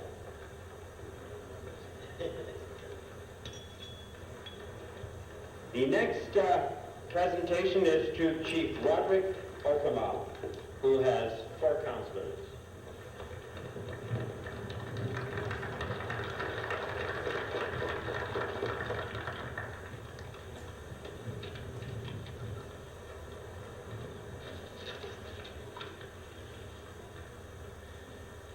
Ladies and gentlemen, I have asked my brother chiefs to let me say a few words on this occasion. I would like to speak for a few moments about the situation in which I and the members of my band find themselves in 1976, 100 years after the signing of Treaty 6. My band once numbered 872 people. Today, there are 48 of us.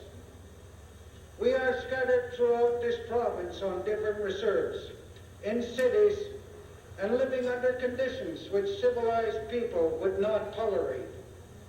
My band is without a home. We are squatters on the reserves where we live, without a voice in the councils of those reserves, without land, without pride of place or possession, without future for the generations of our people who may survive. There is a litany of broken promises which has followed us through the years. You offer respect, flags, and medals. It is meaningless and empty for me and my people. Men have come again from the Queen.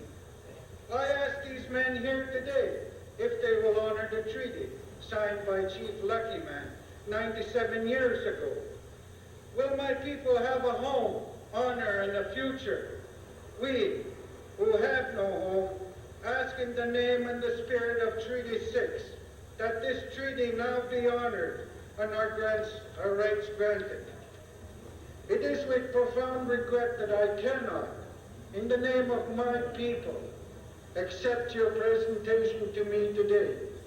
It is only with tongue and speech that I can ask, after 97 years, that the treaty which we honor today be honored by your government, and the people, the children of the Papaway Band, receive the reserve they were promised so long ago. I thank you, ladies and gentlemen.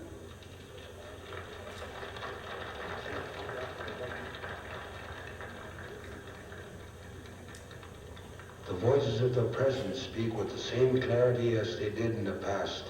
While most of the chiefs were in accord with the original proceedings, the sincere voice of dissent was not to be stilled.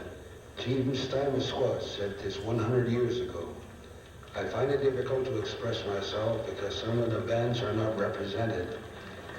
There were plenty of things left undone, and it does not look well to leave them so.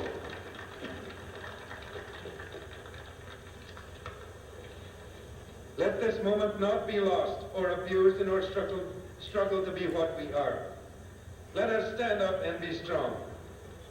Let us put our hearts and minds together with those of our white brothers and keep this treaty. Let us remember and thank such great men as the Takako, Mr. Horses, Poundmaker, Little Pine, Lucky Man, Sweetgrass, Thunderchild, Beardies, James Smith, and many, many others, for their foresight in making this day possible for us as Indians. Let us hope and pray that the spirits of our forefathers will always be with us. In the coming days of this commemoration, a number of young Indian athletes will be competing in the Centennial Summer Games. I feel particularly strongly that these young people should be given the spirit of this occasion in our history by the elders and leaders who are present. I would hope that in these next few days of young and old sharing this occasion in their respective ways, that they will come together and talk about the meaning of our purpose in reaffirming Treaty Number 6.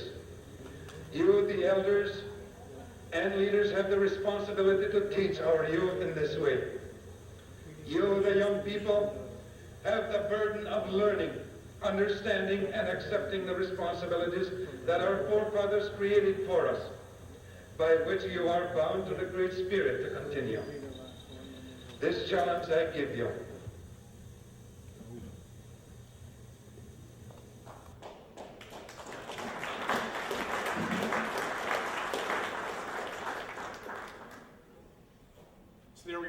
mid-70s. The challenge was thrown to us as young people, that this was the challenge. We have to make this history, as it was said in the video, that we speak with the same clarity of the voices of the past. So here we are almost 40 years later. And as I said, I've been very blessed as a treaty commissioner to be able to travel across this province, to speak to various treaty groups, tribal groups, and really meet with young people. I'm well aware of how the elders are doing. In my last number of 8 years, I've seen a number of my elders pass away. Their voices have gone quiet. I know that every one of us in our communities recognize this. I also recognize in the last number of years, this issue of residential school has come forward. Another person we have to thank for that is here. I remember being a tribal leader inside the Emphasine Assembly and having to witness what Ted Quayazans talked about what he went through growing up. He talked about his mother. This was language and words that I'd never heard of. I could not understand where some of these things were coming from. It required someone to have resilience and courage to speak about things that we could not speak about before. Just like David Hennigy says, you have an obligation as young people. Just like what we heard from Ted Quayazans, we talked about the issues that he went through in facing residential school and what he went through as an individual. We need to have that type of, in my view, that spirit, as they say, in the spirit of our forefathers. What I challenge young people is that to find that spirit that we have in today's room, the people here like AJ, who were tribal leaders in PA, who went on to be a very respected elder for Treaty 6, and all the Treaty 4 that are here. I look at young Neepanak. I look at young Neepanak, and I think of the challenges he faces as a young person, and where he comes from. I recognize another person here who I, from a distance, have admired for quite some time, Regina, from Treaty 7. These people are resilient people. That resilience, though, is something you cannot take for granted.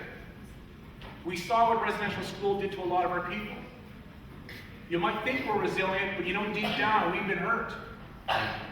We need to get back to what I say, making sure that all of us, understanding this issue of we're all related.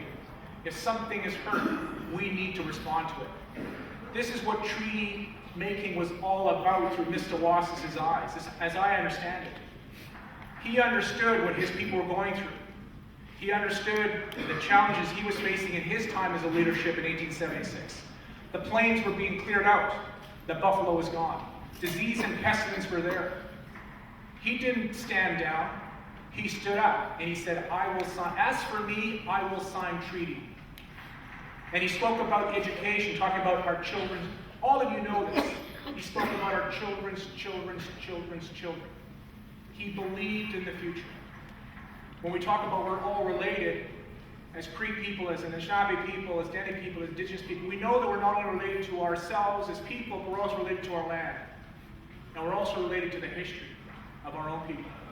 And we're also related to the future. What we do today affects the future. We're related to the future. We cannot steal from the future. We must give to the future. That's what the leaders did in 1876. They gave us a treaty that is still here. Saul Sanderson and his generation gave us institutions like us, like this, that are still here. The challenge that we need to understand, for our young people to understand, is that resilience comes from within. But we can never assume that resilience will be there forever. That resilience comes from, as I said, and it's been said before, spiritual teachings, going to ceremonies, listening carefully to the elders, listening careful about your own story, who you came from and where you come from. Each treaty organization, each band has its own history. Onion Lake has its own history. Beardees has its own history. Okamasas has its own history. Muskeg Lake has its own history. If that own history goes silent, we break with those voices that are in the past. So as a treaty commissioner, I can talk to you about my thoughts about the federal election coming up. I can tell you what I think about federalism. I can tell you that I think in some ways the type of federalism that's being practiced and being executed on our people is not the right type of federalism. It's not the type of federalism that was there in 1876. We need a new type of federalism that embraces what we had in the 80s, which was First Nations, dealing with First Nations issues with First Nations leaders and First Nation ministers. I can tell you about the fact that what I've seen in Truth and Reconciliation is very important, and where we go with reconciliation is a very important issue. It will be the greatest challenge for us in our generation to deal with reconciliation. I can talk to you about the fact that murder and missing women, I think we're missing one word in there. I think we're missing harm. I think women are living in harm situations today. We need to talk about that. But if we don't have resilience in young people, if we don't tell young people we love them, if we don't understand how we're all related, all of that is a speech. All of that is giving up what we really need to do, which is to create the next generation of resilient treaty people so they can continue on the struggle and fight, so that the speech that David Hennique spoke about 40 years ago comes true. Because this is what I listen to my elders, and there's a great elder here, late elder Gordon Nooks. I tell you, if any of you could ever meet a person, and I feel very privileged to meet him, whenever I act and think about these issues of treaty, even though he's Treaty 4, I'm Treaty 6, didn't matter treaty was from. Everything I tried to do was to show that a testimony that what he believed in and how he held himself is true today as it was 100 years ago. It's a testimony that what they went through, whether it's through residential schools, or whether it was the pass system, or whether all the things that were thrown to us, we can still stand up. My message to you today as a treaty commissioner is, we cannot take that for granted. You're gathering here today. Joey talked about the struggles, about getting people here. The chairman's talked about the struggles of getting everybody here, how treaties 1 through 11 in the Manitoba, the meeting fell down. It didn't take place. That type of let's continue. Let us continue the work of our grandfathers and our grandmothers. But let's take our children with us. Let's teach resilience. We have resilient children, we'll have resilient communities, and the stories or treaties will never come to an end as we committed when we take on the role as leaders that Mr. Wasis and the Talking Group want us to be. Let us continue the work. I'm with you as a treaty commissioner to ensure that to happen. Thank you very much.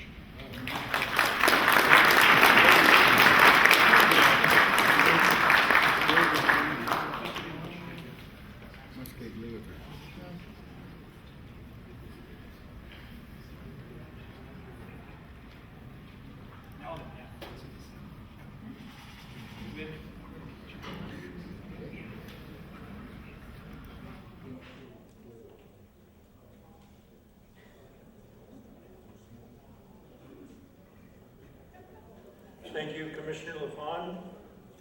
We have a representative from the Treaty Relations Commission in Manitoba. Elder Harry Bowen, are you in the audience? Yes.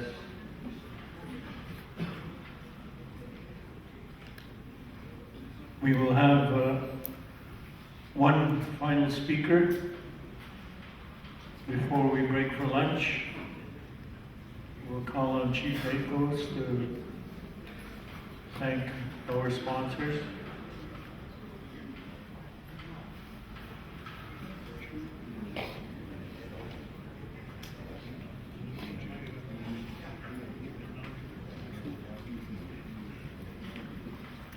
Thank you very much, Brother Dennis.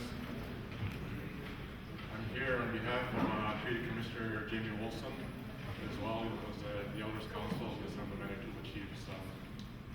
It's always an honor to be present where elders can speak about their traditions and their ceremonies. This morning as I arrived here, I approached Northern AJ to Northern, I'm going to be able to speak here this morning and I give some tobacco.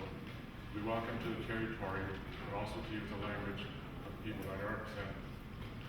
So with that, I'm going to say a few words in Anishinaabe language because my grandmother often taught me that when I was if you lose your language, you're going to lose your train of thought.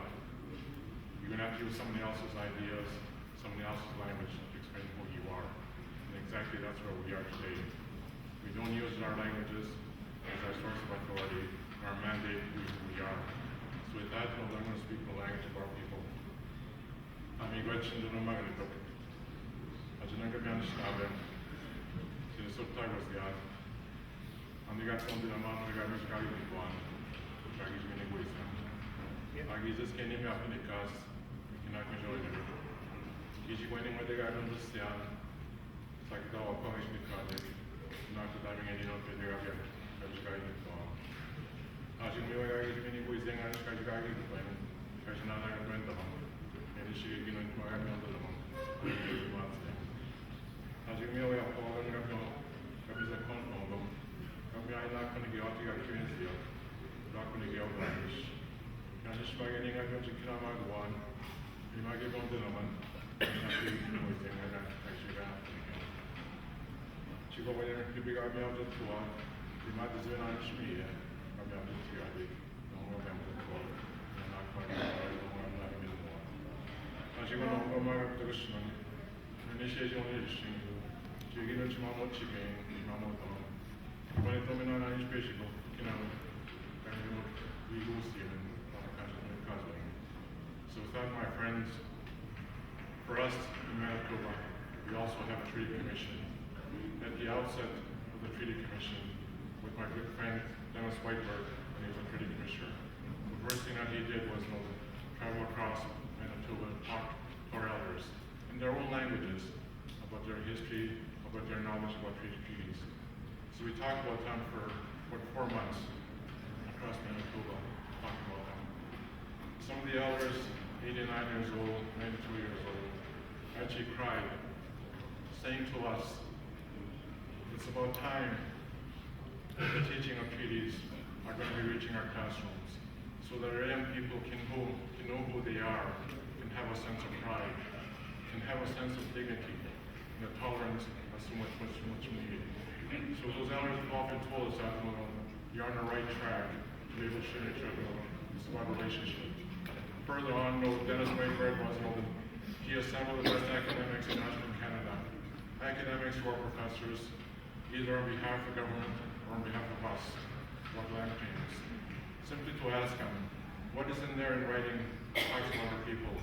They simply told us this: everything that's been written about your people has been written by somebody else, with a Western thought, without European thinking. Today, we are required to provide that information from yourself. You have to write about yourself. So the last 20 years, I've experienced a number of good relationships with universities. Our young people are now taking the courage to stand for themselves, to make sure that they're part of our process. In Manitoba, at the University of Manitoba, University of Winnipeg, we have an organization of very resilient young people that take pride in who they are. But not only that, well, they want to know the academic part of it. They also want to know what is the languages of our people, what is the teachings of our people, because that's where the source of our people are. That's our source of our who we are. As the elders smoked this pipe this morning, I noticed that the directions that he used. As I learned in 1969 as a young man, when I come to admire great leaders in this great province, my good friend Saul Sanders is still sitting over there. I was admired by his leadership, telling us that we have to stand and speak for ourselves. That's our duty in our lifetime. I've been always reminded that. But also that the pipe ceremony that I learned by Fallen Chief Bill Sackert, and he often told us that this is our source of authority. Every time you smoke a pipe, you exercise who you are as a nation and who you are as a people. And even that word sovereignty, that will never be taken away from you as long as you exercise that pipe ceremony. As you probably all know, the directions of the pipe simply represents the 7 directions, the 7 secret directions for our people, the teachings, the Creator, the land, we as people, and the 4 teachings that represent who we are, our languages, our teachings, our history, and our way of life. Those are the 7 directions that I was told in 1969. Unless you come from there, you'll never be able to convince somebody else who you really are. So I think for all of us that are involved in the Treaty Commission and so on, even though as limited an authority they have, they still have a purpose. Because our young people ought to learn, and should learn, and will learn about who we are as people. Because today I find, even as I listened to last night, the debate that was happening here, the desire, the hope that the young people have about our own people. I think the time is right. The time is right for us to make sure that our young people are supported. So our elders will also, will also support that very purpose. Make sure that we support our young people, whatever their goals are. Make sure that we support our leaders, our chiefs, our grand chiefs, to make sure that they're grounded in the principles of who we are as nations. So that's the message that we have as elders from Manitoba, to make sure that these kind of events, these kind of discussions, these kinds of dialogues happen from time to time to make sure that we understand who we are. For all of us, I think that direction has to come from time to time. But what we ask, the prayer that tells us, today,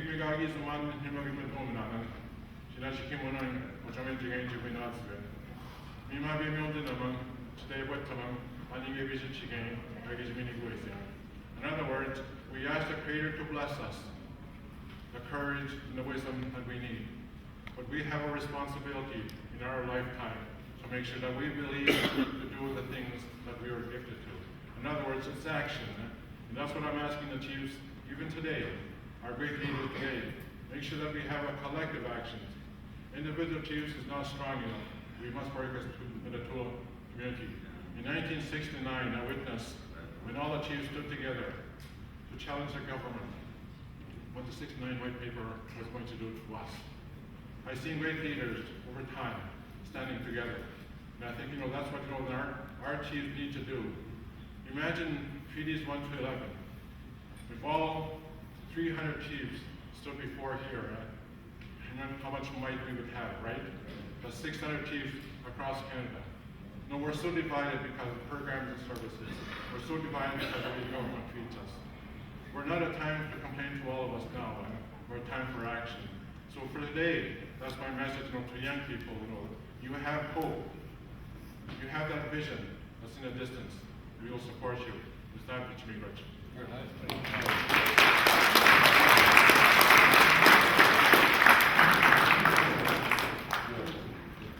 Thank you, Harry.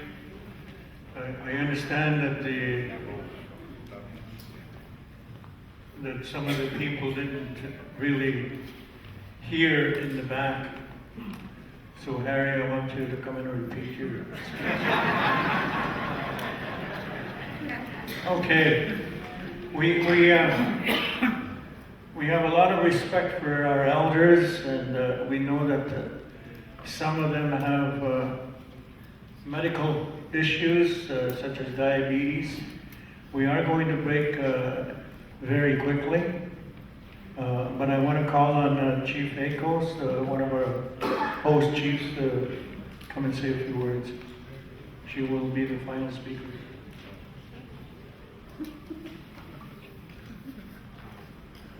Howmigwitch. I want to, first of all, acknowledge the pipes that were lifted this morning, and I want to acknowledge all of our elders here today, and I acknowledge all of our visitors, and I want to say thank you to Chief Michael Starr for doing the opening comments and welcoming you all to Star Blanket is land here and to Treaty 4. And I want to also acknowledge the young people as well for the work they did last night. And I just want to say to the young people that I really learned a lot from sitting and listening to the words that you had to say and your message to us. We put this gathering together very quickly, and we're quite overwhelmed by the amount of people who came. And I want to acknowledge all of our visitors and acknowledge all of you and thank you all for attending. I just want to thank some of our sponsors. The hosts of this event are First Nations University of Canada, the University of Regina, and of course Buffalo People Arts Institute. They're our hosts for the weekend. And we couldn't have had such a good gathering and beautiful facilities without our hosts. They are also sponsors. The University of Regina and the First Nations University have donated the use of the facilities, and the U of R has been feeding us. They fed us last night, and they'll feed us again tomorrow. And the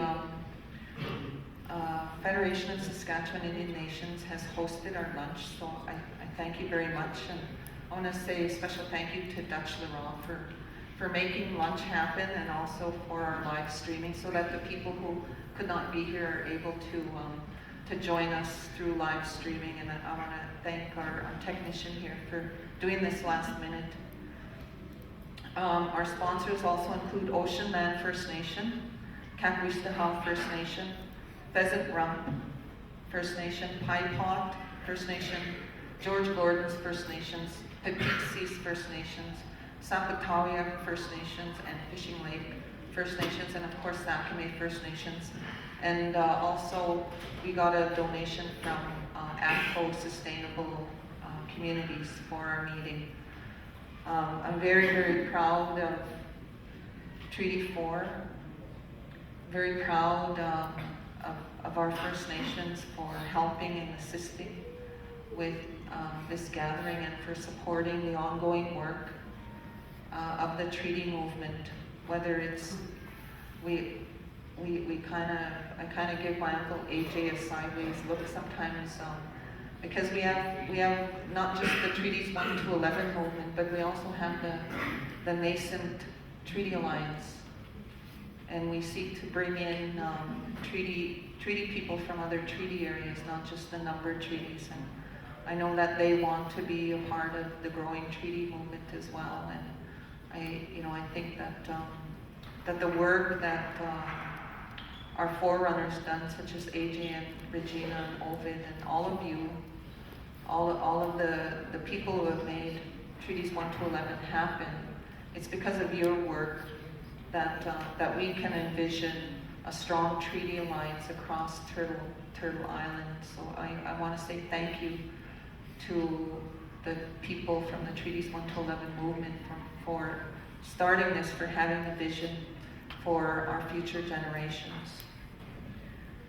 And of course I want to thank Ron and Dennis for agreeing to be our hosts. And I want to thank all of you, everyone who contributed. A lot of people have contributed in their own way. When we do things with love, and when we acknowledge our kinship with one another, and always put our hearts into our work, good things like this happen. Miigwech.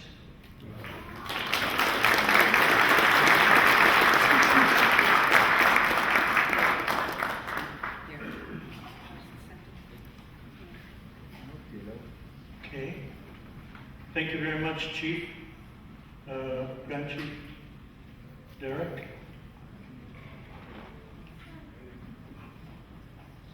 Your lunch is ready here, but I can't let you go there yet. We need to have a blessing for the food.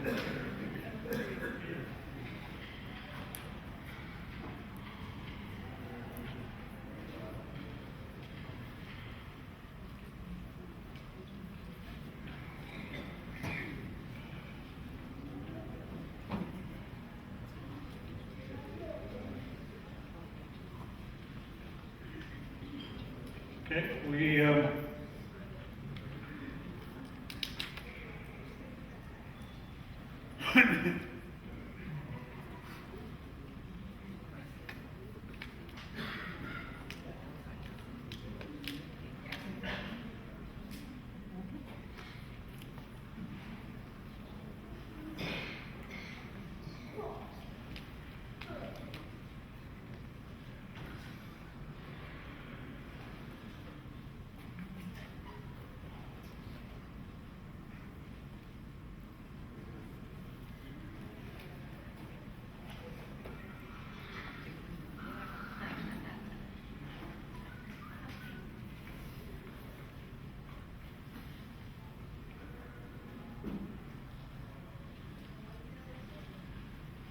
will be hearing from the youth this afternoon.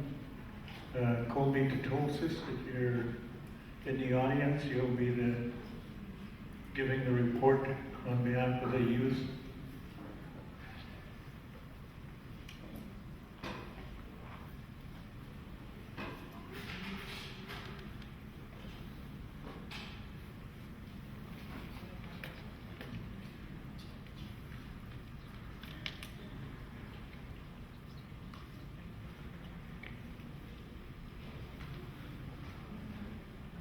I know that many of you have been sitting here for all morning.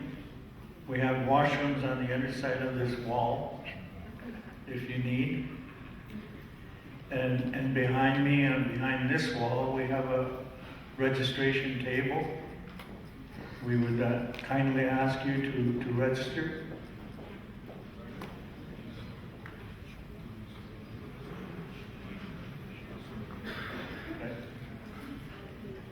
Okay. We have Elder Gloria Chokin that will be doing the blessing of the food, and I believe she's gone over here. So we can break now, and we'll reconvene at maybe 1:30.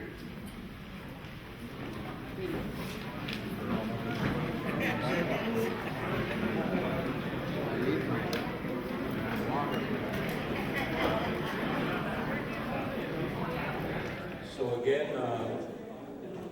youth, thank you for being here. So we'll have the elders lead us off. They can get their food right after the blessing is done. And then visitors, and then youth and volunteers. If there's some elders that need your help, please go ahead and help them out. Get something to eat for them. I believe we'll be eating out there in the big teepee. So we'll see you back here in about an hour.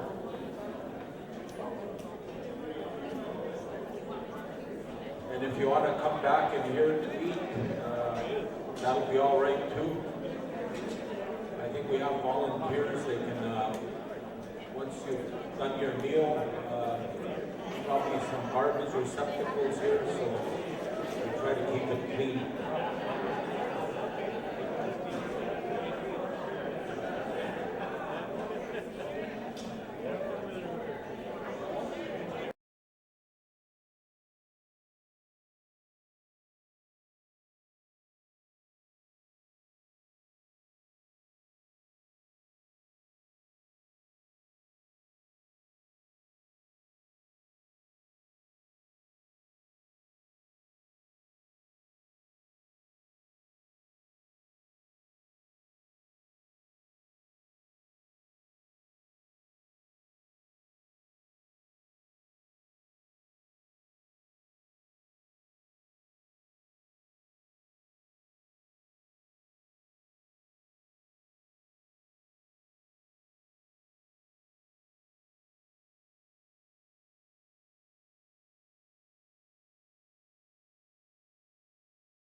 I don't know how many he has left, but there's quite a few there. People can listen in their own language, in the Cree language, as people speak, and it's a very good service. The only thing we remind you is to return the headsets at the end of the day, and they'll be dispensed again in the morning. So Colby.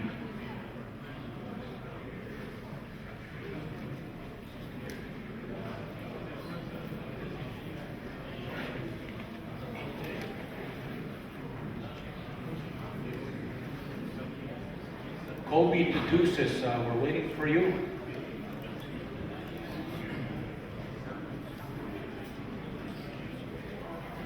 And I really want to thank my co-chair, Dennis, for helping us out this morning.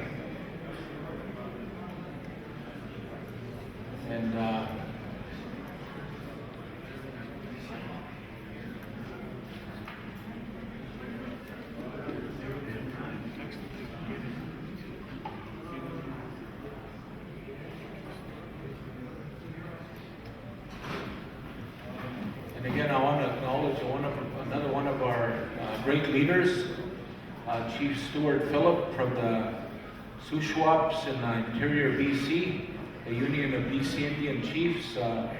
Thank you, and his wife. Thank you, Chief Phillip, for coming here to participate in this very important meeting. Can you stand up, please, Chief? Chief Stuart Phillip and his wife.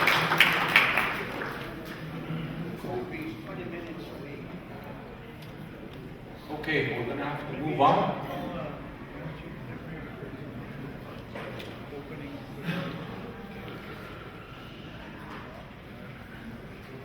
Okay, we're just going to carry on. So at this time, I'm going to ask Grand Chief Nipinak to come up. And he was one of the facilitators for the forum last night. And maybe he can talk to us a little bit about what took place last night. And apparently, Colby had to go somewhere. He's 20 minutes away. I don't know where he went. He was here this morning. So, Chief Nipinak.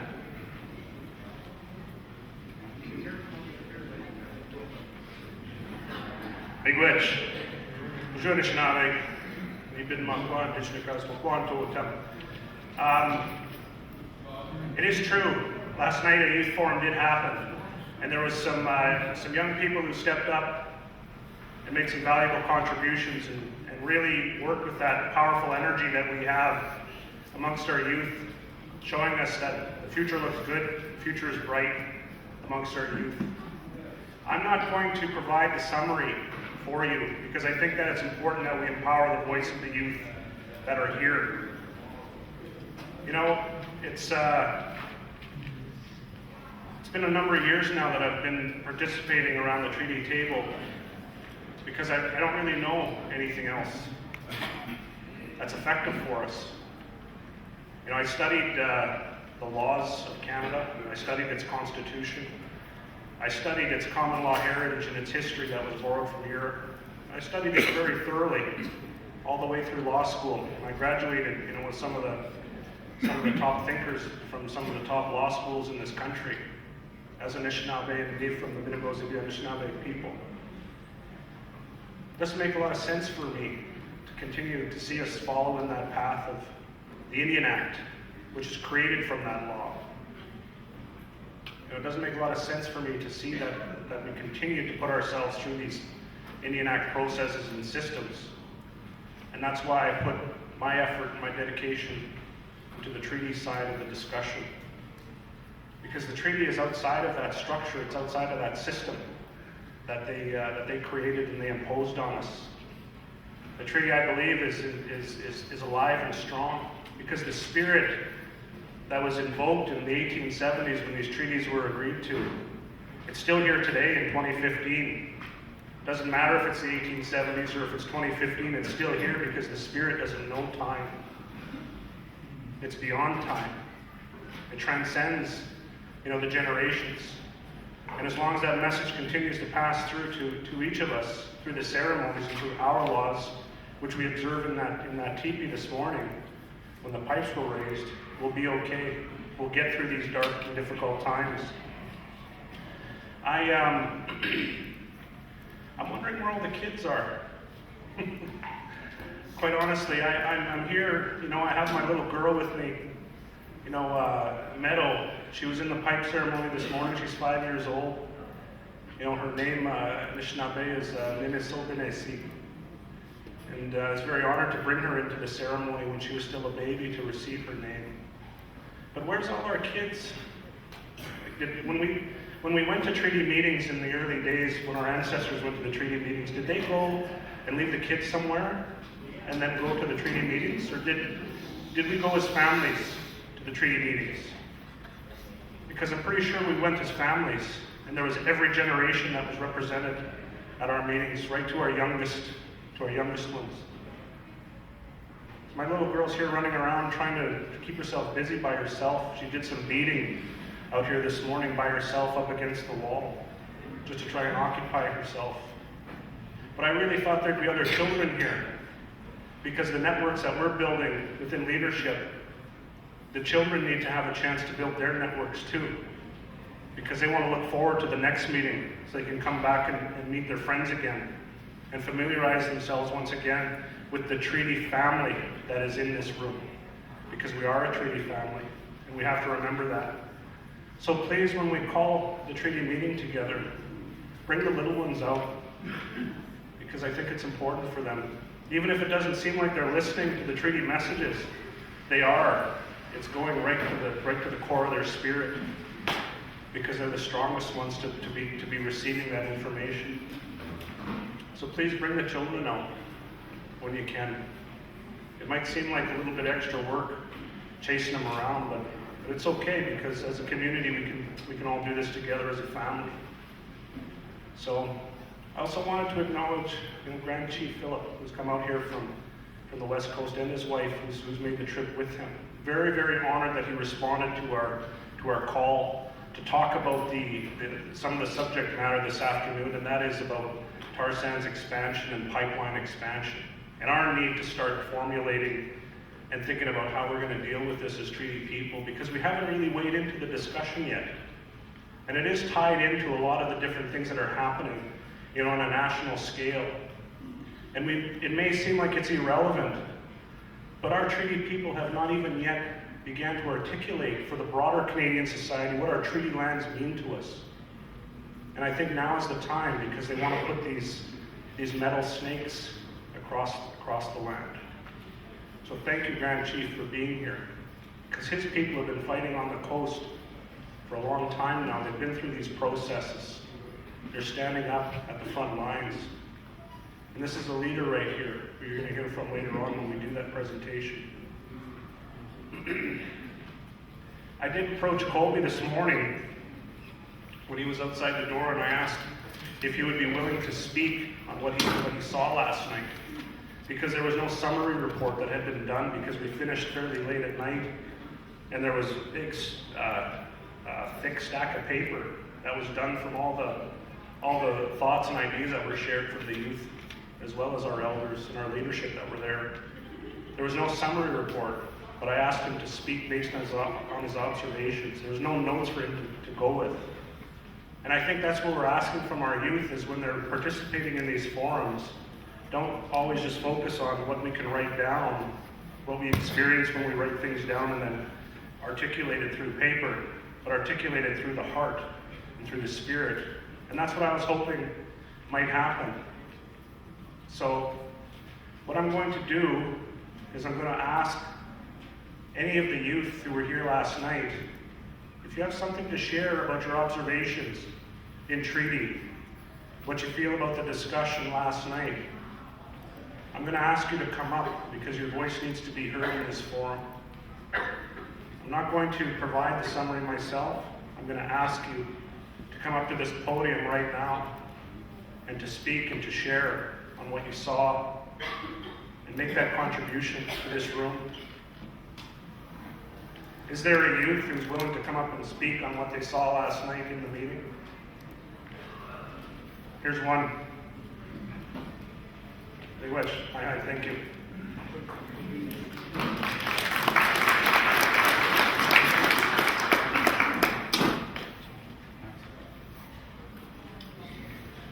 Okay. Good afternoon, everybody. My name is Hans McCarthy from Frog Lake.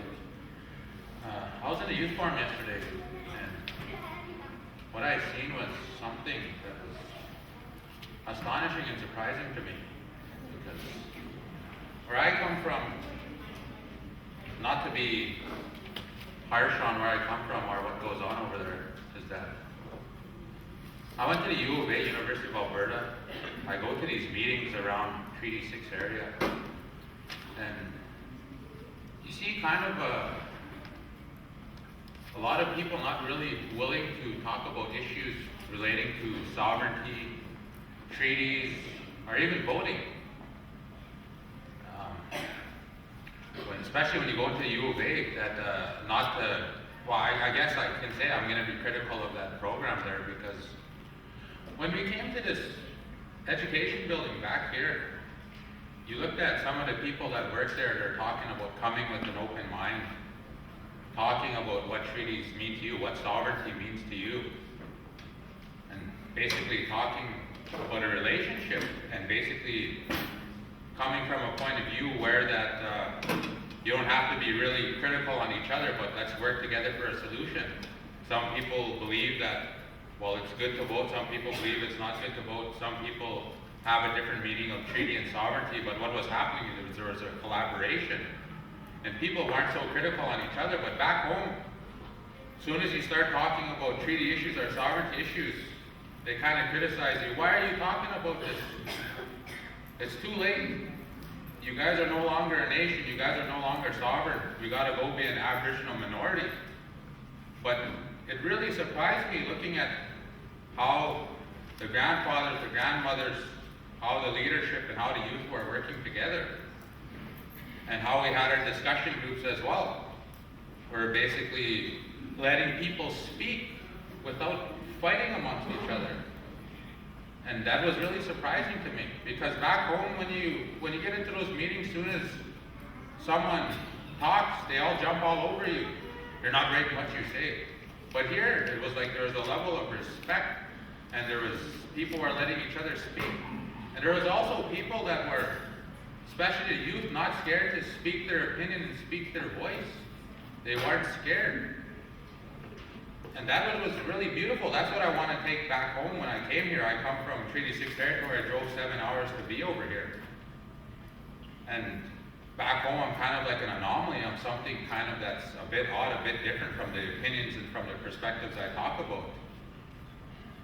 But basically, that's what I have to say for that. And it was an amazing experience, and I hope back home that we can continue to speak like this and come together and maybe try to bring people back home to meetings like this.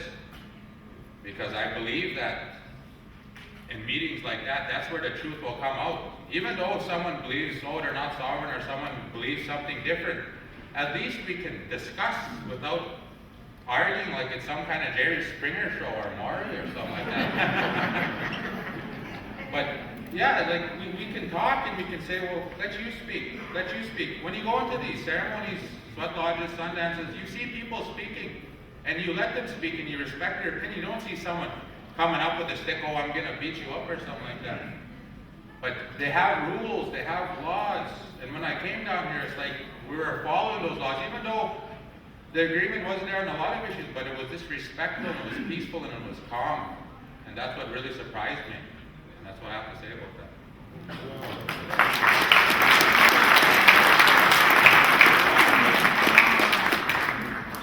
Thank you for that. And I know that Kobe, I saw him walk in, so come on in, Kobe.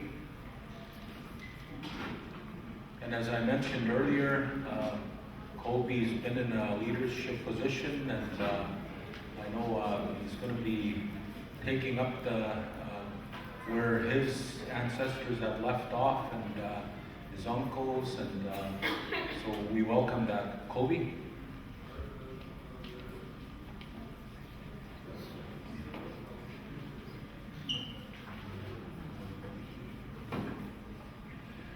Hamamagat kakyo tapskat now. I understand you've been waiting for me. I'm sorry. I was on Victoria eating Carl Jr.'s, thinking about life, reflecting on our situation as Indigenous people, sipping a Bark Street beer with my friends, and I got a text from my uncle, "Jack, you're up." Oh, I panicked, man. I just sipped the rest of my drink and came cruising over here as fast as I can. I feel really grounded today, and I always get grateful. I always feel grateful when we have the opportunity to meet like this and to gather like this, and I'm grateful that I was requested to come and speak and to share, and based on what was discussed yesterday amongst our young people. And by all means, I don't see myself as a representative of young people, because I know that they are fully capable of speaking on behalf of themselves. They have their own ideas. They are in their, oh, thank you, Kuko. They have self-power, and they're aware of the situation. And if there are young people who are here who feel the call to come up and grab the mic, I encourage you to, and to share, because you have the right, and a lot of our people here are anxious to hear what you have to say.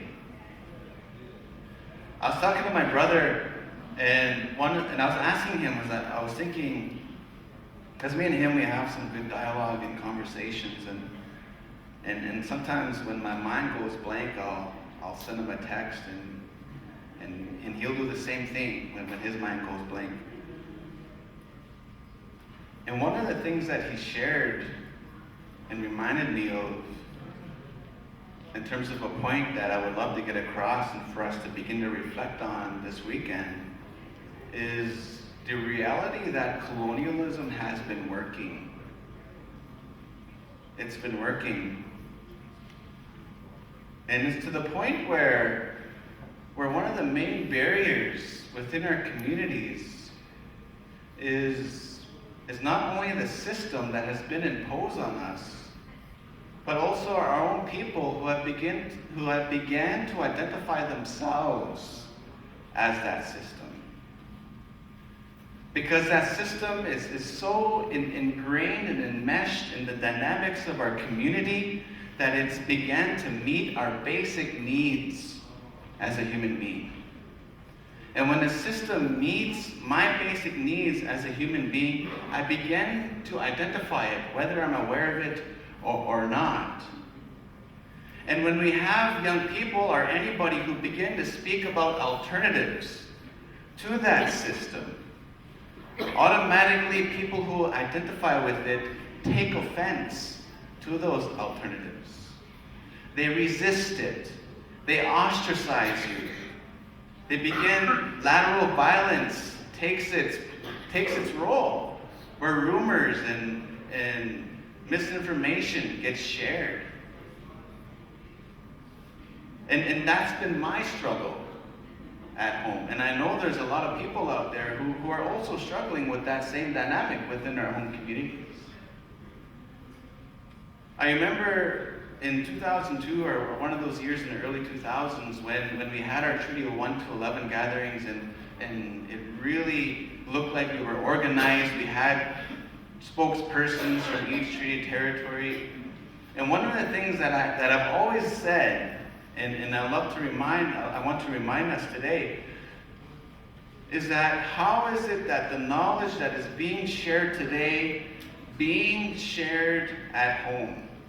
How is this being spread out at home amongst our communities? And the struggle for us at home is that, yeah, we've had our meetings, we've had our governance meetings where we've had conversations like what we're having this weekend. And we've only had like 3 people show up, 5 people show up. I've brought snacks, I've brought juice boxes, soup, bannock. Sometimes people will just come just for the food and then they leave.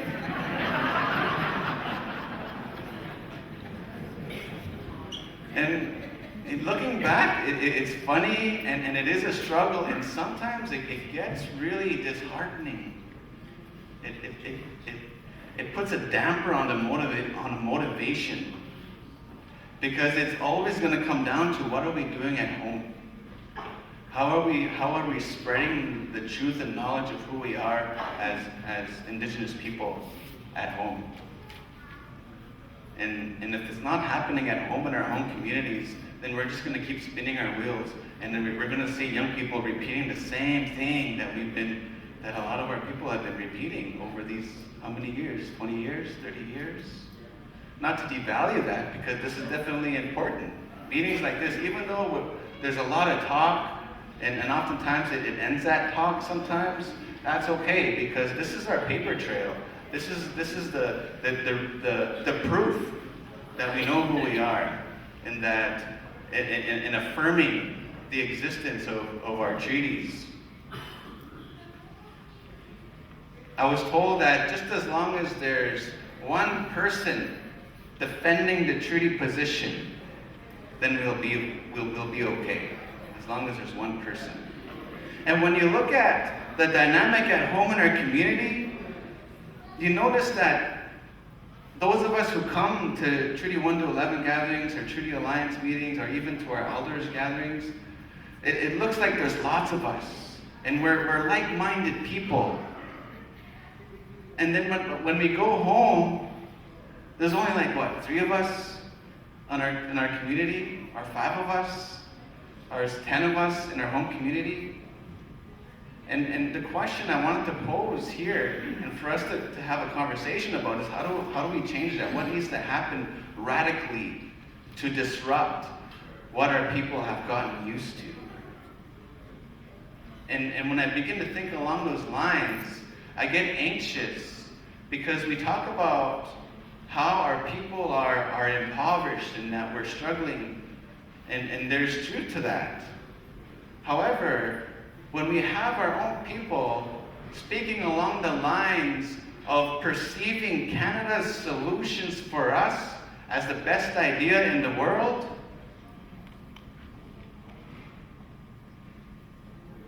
it creates a dynamic where it's not a bad thing. However, it creates a dynamic where there's a lot of conflict, a lot of frustration.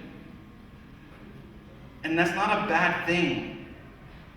But oftentimes we think that it's a bad thing, that when we get mad at each other, we get frustrated with each other. No, it's not a bad thing when we get frustrated with each other, or when we disagree with each other. Because it's in the heart of that disagreement where we grow together. We have to be willing to stand each other again in our communities, where all that frustration is, where all that rage is, where all that anger is that often gets projected into others. And so I get anxious when our own people begin to speak along the lines of opting into Canada's program initiatives that ultimately lead to the domestication of our peoples and define us as domesticated minorities. And when we see that as the logical idea, I really question it. And man, I get pissed off. I get angry. And then I also see that as an opportunity to learn and to grow amongst our own people as well. Because one of the things that I find, and I love for us to reflect on this as well, is to begin to reflect on how shame has really gripped and shut down the potential of who we are as a collective. Because oftentimes our people will pretend that we are shameless, that we haven't done anything wrong, that I'm perfect as an individual, and that you're the one that should be ashamed of yourself. You're the one who done wrong. And everyone just points their fingers, pretending that they're shameless, and like shame becomes this hot potato, where it's like, no, I'm not ashamed, you should be ashamed. No, I'm not ashamed, you should be ashamed. No, they should be ashamed. And it just becomes a shame-blaming game amongst our communities and amongst our political environments. And the invitation is to to pay attention to what our young people are doing, because what I seen last night dissolved all shame. It dissolved the legacy of the shame passed down from residential school. Our young people stood up and they cried, and they stood in vulnerability and empathy of the mistakes that they have made and that they committed towards their own families and their own siblings, towards their own children. And when a person admits their mistakes and their errors, that's where love becomes revealed. And we're in a space where we're in a situation where our young people have this responsibility to forgive what our own people have done to them. And that can happen. And we witnessed that last night. And so our young people are amazing, and they're operating beyond the comforts of oppression. Our young people are the prayers of what our old people have been praying for. And there's also a lot of confusion amongst who we are. And our young people are bringing that clarity of who we are. And because they're stepping outside the comforts of oppression, they're going to say things, they're going to do things that a lot of our old people aren't going to agree with. And I humbly request that we all stay open to what they're bringing, to what they're gifting us. Because they're going to go through a process of mending our family systems again. They're going to bring our families together. And that's what needs to happen. To me, that's where the heart of Indigenous governance exists. In the love amongst family members, amongst siblings, amongst kinship. And it's that shame that has really divided our families and created a division between families within our communities. And our young people have the burden to mend that, where they are going to no longer see each other as the mistakes of the older generations. And that's a challenging process to go through. But they're going to do it. They're going to do it. The other question I ask that I would love the dialogue to take place this weekend is I would love someone to define, what the hell does capitalism have to do with our treaties? What does capitalism have to do with our treaties? Because guarantee, I've come to the meetings and we say the same thing. So I'm going to say the same thing so you don't have to say it this weekend. Guarantee. When we come to these meetings, someone's going to say, all we do is talk. When are we going to do something about it? Never mind what I'm doing, what are you doing?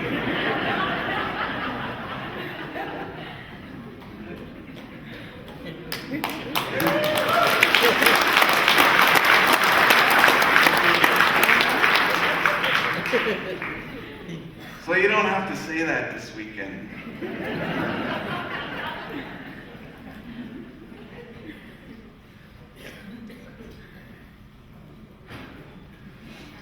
Sometimes, and also, someone always says at our meetings, they say, well, this is a good start. And it's like, man, we've been meeting for like this how many years? It's already started. Where were you 5 years ago?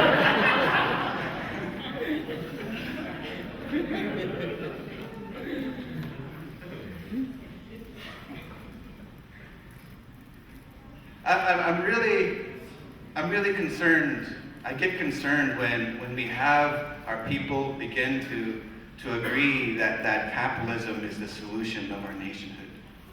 And I want to bring that into question Because if I believe that capitalism is going to strengthen our nationhood, then that means that I'll automatically have to agree that the land can be bought and can be sold. I have to agree that the land is a commodity. And in my mind, it's unfathomable for me to conceive that my mother, the land, my mother earth, is a commodity.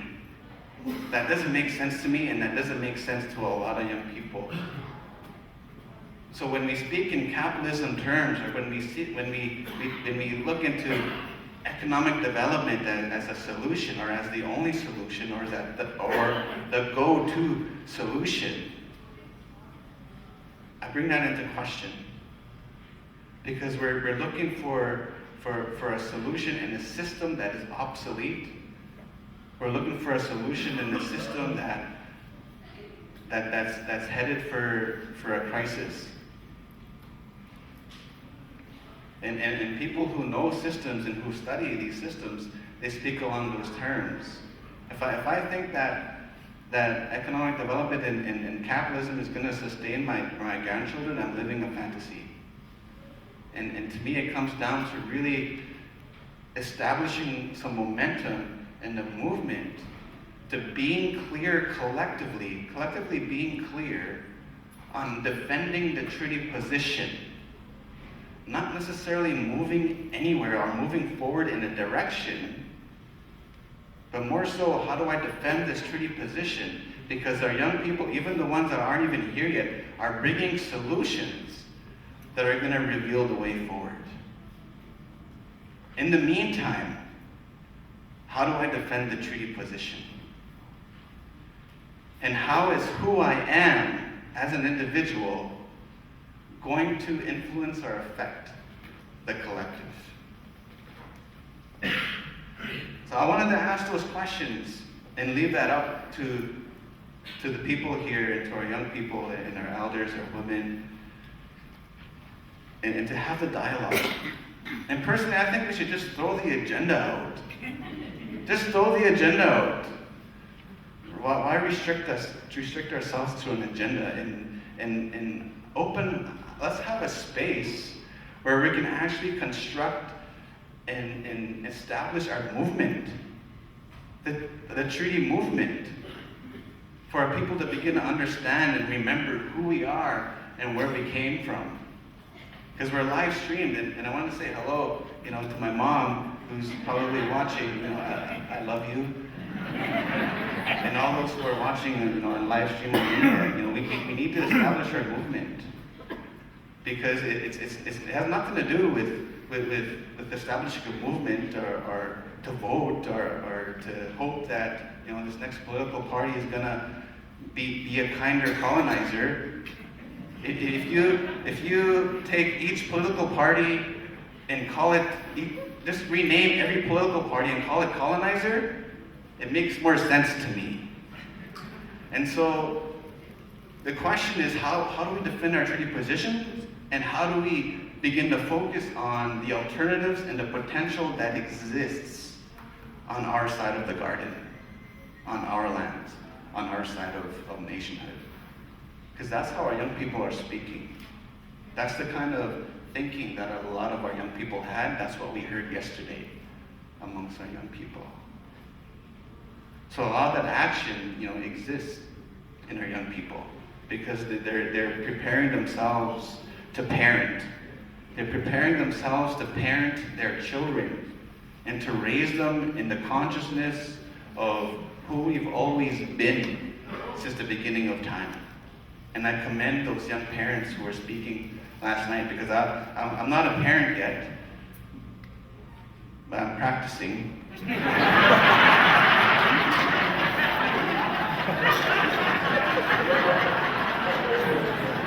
Don't tell my girlfriend I said that on live stream.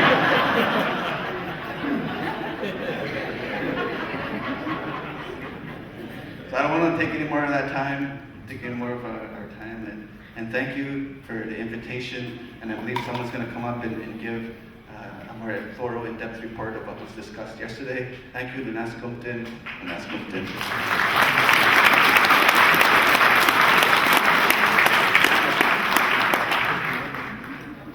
Okay. Okay, we also want to have balance, so we want to ask maybe one of the young ladies also to come up. Don't all jump up, but we've heard from two of the young men speak, so we'd like to ask one of the young ladies that was at the forum also to come up and share with us their perspective.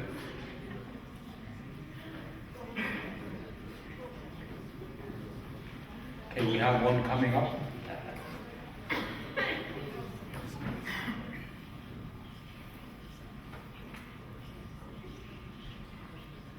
Can you introduce yourself? Actually, sure. Okay. Hi. Great, the Louise Sabedjic, Archeleon. Hey, hi, this is good. Okay. Great, the Louise Sabedjic, Archeleon, Dach, Dachamugugach, Mingich, Archalewu, Archmiawigik. Hello, my name is Sabed. From Dachamugug. My family is from Yabagig, the most eastern indigenous community on Turtle Island. I'm really nervous. There's a lot of people I really respect in here, so be gentle. I have to say that being in the youth forum was very transformative for me. My mother is from Treaty 1 territory. She's a Cree woman, Nehio. My father is Mi'kmaq, or Olnuk, and I grew up in a territory without treaty. So my experience growing up with this colonialism or decolonizing, whatever you want to call it, has always been that I was very aware that the people that were not Olnuk where I was from were invaders. They had no permission to be there, and yet we were forced to go to their schools to speak a foreign language. They used our resources, they cut down our forests, they overfished all of our seas until they were almost empty. And now we cannot hunt our caribou, our seal, our narwhal, our whale, we cannot fish, we cannot hunt. We don't have protected treaty rights where I'm from. But in saying that, I have such a great respect for treaty territory, and I have a lot of humility, and I'm very grateful to be standing on treaty territory because I respect the sacrifice that it took to do that. I come from a place where there are 5 nations. We call ourselves the Wabanaki, the keepers of the dawn. The eastern part of Turtle Island we call the Dawnlands. We're the keepers of the eastern gate. Our responsibility, even in our ceremonies, is to protect all of Turtle Island with our prayers, with our thoughts, with our intentions. So it was our duty to sacrifice a lot of who we were to stop the spread of the Achalasyo, the white man, to help our Western relatives, And now a lot of my people are very lost because of that sacrifice. So we have to turn back to the West and ask for help to find ourselves again. And so in that youth forum, I could see that happening, that respectful nation-to-nation relationship, because so often lateral violence has split communities, it has split nations, it has split tribes. Dialects of the same language don't even want to talk to each other. Because I speak the real language, you speak a different dialect than me. All of these things, it's, just doing the work for the settlers. We're doing it to each other. In that youth forum, I could see that shift. The young people turning to the grandmothers and the grandfathers and asking for their guidance. Asking, how can we honor the people that came before us? How can we have that kind of leadership? Because so often our leadership is so dominated by men, it's dominated by all these strange electoral systems, and that's not the way to lead a people. Of course, people are going to be lost if we're picking all of our leaders from a very small percentage of our society. If we're only going to be picking older, middle-class, white men, no wonder we're lost. It's only about 6% of the society, So I saw the young people turning, not even just to the grandmothers and grandfathers, but to the ancestors and the children that were in that room, asking, how can we do this? How can we heal our communities? How can we have respectful nation-to-nation relationships? Because treaties didn't start with colonialism. We had treaties long before then. And we did that in my territory too. And we forget that. That's our system. And I was very inspired by the way the young people stood very courageously and accountable. You know, they weren't afraid to say that yes, we're having challenges, we're making mistakes, but we have to claim our individual sovereignty, and that's something we heard over and over. It's young people saying, I am sovereign because I am alive. And we recognize that. A lot of times when I hear sovereignty, we're always talking about like economic development and how we can work with the federal government and all this, but I heard none of that. All the young people were saying, my sovereignty comes from the Creator. I am sovereign because I'm alive. I have a right to live and I have a right to wellness because I'm breathing the air. You know, so I see that shift, you know, from that intergenerational trauma because we perpetuate that. We traumatize each other and ourselves over and over, and then we pass that down to our children, to their grandchildren, and what kind of inheritance is that? And the young people were accountable to that. And they said, okay, now we have to change, we have to look back to intergenerational love. You know, we're not creating something new here, we're turning back to what was always there. And that is something I thought was absolutely remarkable. And this is something that really touched me, is I saw brotherhood and sisterhood in that room. The men fulfilled their role as men. They let the women speak and take their place and listened to what they had to say. Even if it was critical of what men are doing, they listened. And the women did the same thing. And for myself, their sovereignty, the treaties between different nations, it's all about keeping our circles strong. And recognizing that we're not doing anything that's innovative or new or revolutionary. We're turning back and looking to what was there ever since we've existed and bringing that back. You know, so I saw a lot of humility and a lot of acknowledgement of that. But we're not creating anything here.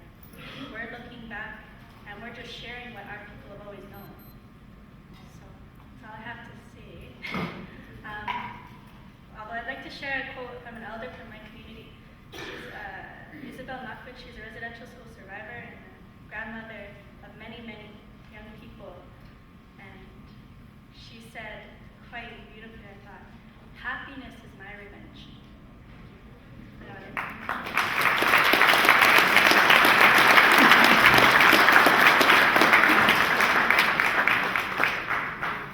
Come on up and introduce yourself.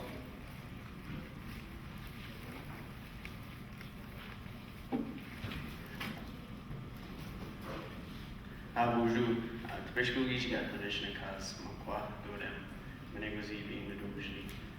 my name is Jeremy McKay. I'm from Pine Creek First Nation, and today I'm here with some University of Manitoba students, and we have been asked to review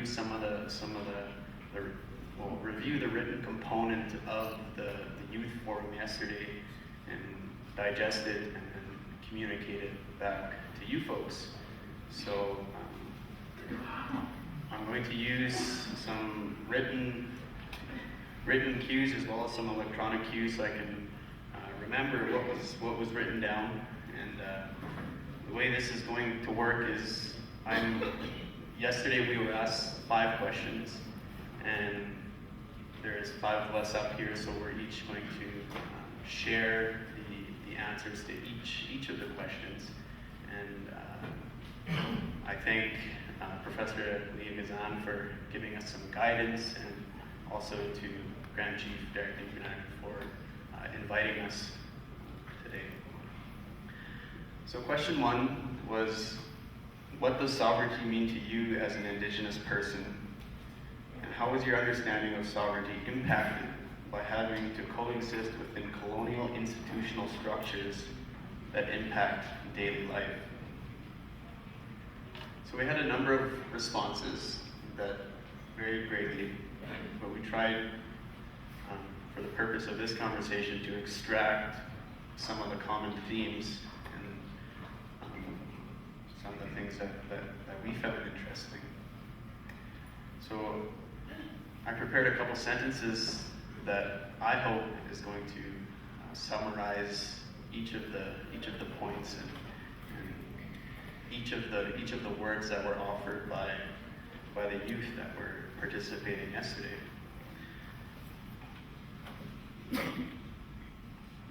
So one of the most common themes with sovereignty is a responsibility we, as Indigenous peoples, need to fulfill.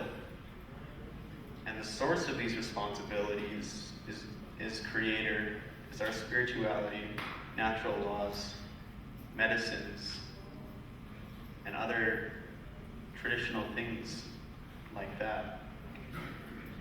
And there is no escaping these responsibilities, because it is who we are. It's inherent to us.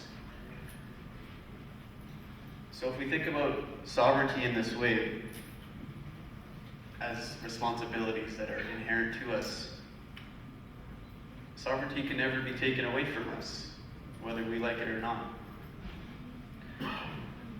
So that was my understanding of some of the responses that were given. And now I just want to list off a few of the points that these responsibilities manifest themselves. So, protecting the land was very common. I think in each of the responses, the relationship with the land is a manifestation of sovereignty. Spirituality, seeking spirituality, learning about spirituality, seeking to create holistic partnerships, living by the natural laws that were given to us.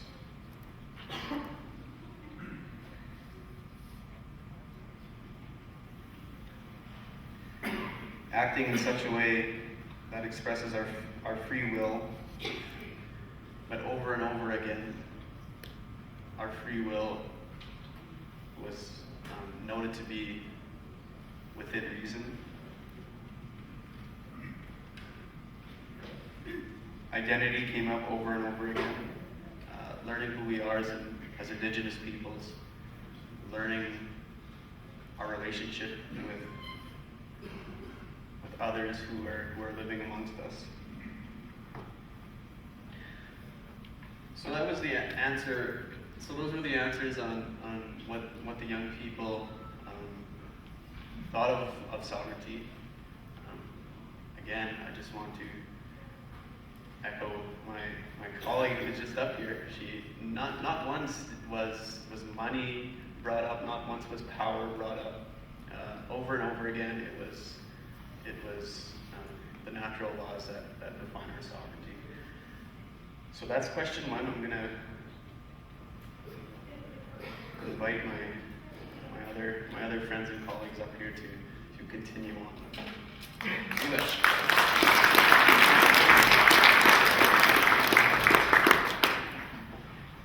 Hi, I'm Kristen Richard, and I'm going to be doing number 2. The question was, after hearing some of the responses about the first question, how has your position shifted? Or has your position shifted? And the youth said that we all have different perspectives regarding what sovereignty means to us individually and how colonial institutions affect different aspects of our lives. And pretty commonly of all the groups also said that individual perspective may have not changed after hearing the first question, but they have gained understanding of other perspectives on how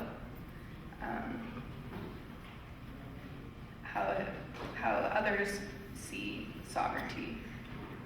And that was pretty much all the questions, or all the answers were relatively the same for question 2. So I'll pass it on to question 3.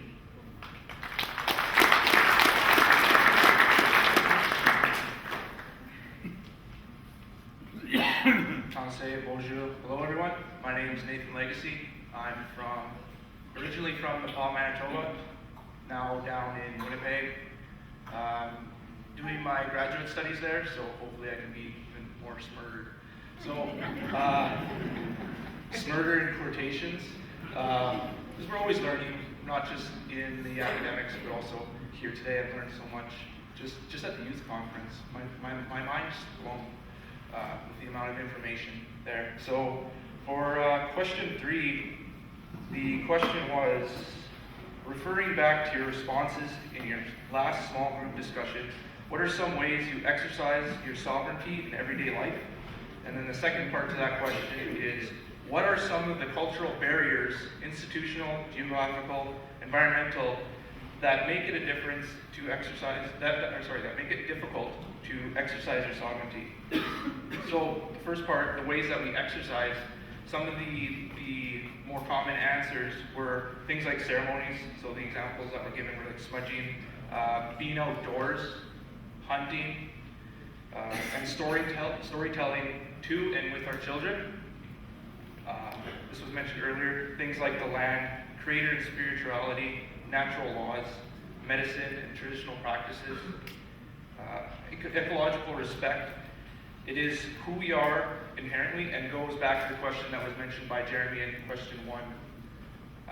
One of my colleagues brought this up during our kind of brainstorming night, our kind of collective get-together, and that was that there are 7 themes that were brought out during these youth conferences. So I just want to thank her for bringing that up during the meeting as well. Now, the second part to that question, the barriers. One of the biggest ones was being raised or living in an urban setting, but this could be used as an opportunity. Things like substance abuse was mentioned by many of the fellow student speakers that were presenting last night. Federal laws and societal laws. Developing industries, an example that was given was things like spraying. Technology, poverty, and the lack of resources and time. So that was some of the barriers that were mentioned in the group discussions last night. So I'm going to move it on to the question 4 here and let her speak. Thank you.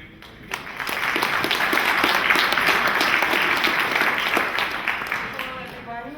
I'm going to introduce myself by my spirit name first, because I was told that I'm always supposed to acknowledge that name that was given to me when I'm in with my people. So my spirit name is Twistering Wind Woman, and I come from the White Turtle Clan, and my English name is Raquel Curtin, and I come from Treaty 9 territory. So I'm going to relay question number 4, and that question is, what are some actions that you think you could take or have taken to protect your ability to exercise your sovereignty? So there's a list here, and I'm going to read them. Use technology in a respectful way when preserving traditional knowledge. Example, taking a written traditional story and creating a media graphic novel. Be heard and recognized by incorporating traditional methods into institutions such as smudging. So for this example, I could use within the University of Manitoba, within each faculty, we try to have an Aboriginal representative to bring in our teachings within our faculties. Then never giving up, learning the language, respecting elders, being inclusive to others, praying, passing tobacco, attending ceremonies, living life in a good way, smiling, sharing, be kind to our own people, encouraging chiefs, leaders to be sovereign, to reflect leadership and governance models that honor our traditional ways of governance, having more gatherings like this.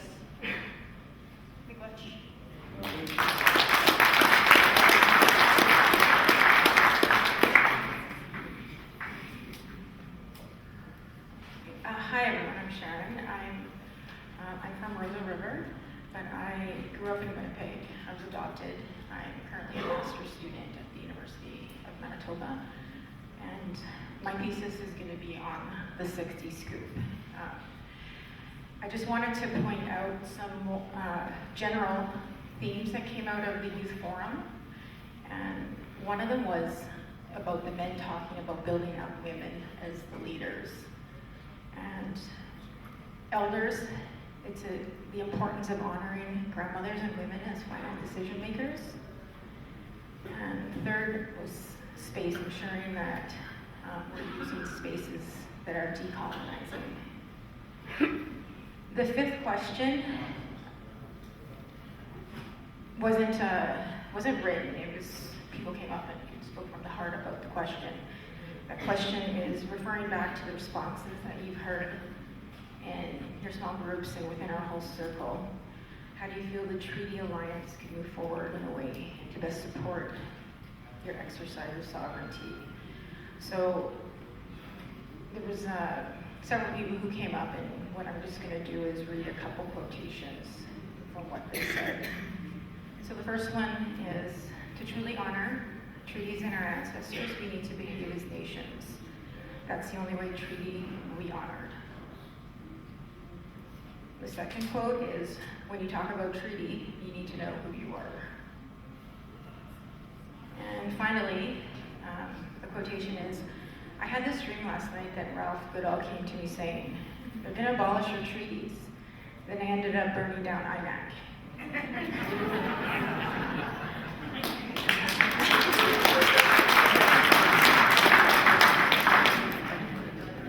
And then following that, the young man said, it's going back to our groups, passing down the teachings, language, and having identity. In my mind, I think we already have it. This is the emphasis. How are we going to survive the power if only one person knows it? Education and labor are the things that are important. Equality without competence is an illusion. And that was it. But what we're going to be doing is we're going to be compiling all the responses and issuing a report and releasing that, so everyone has an opportunity to hear what the youth and their opinions from this gathering. So that's it. Thank you.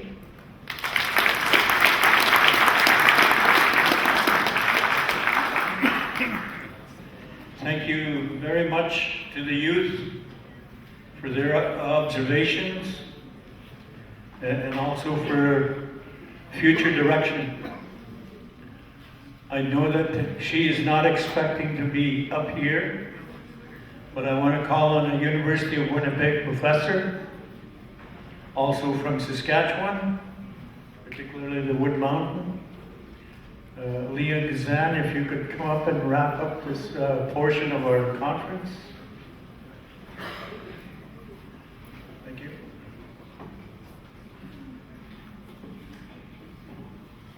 I like the way they always have to put the mic down way lower. Actually, I do a lot of public speaking, and for a long time, I didn't know this, but people couldn't see me behind the podium until somebody told me last year, and it really broke my heart there.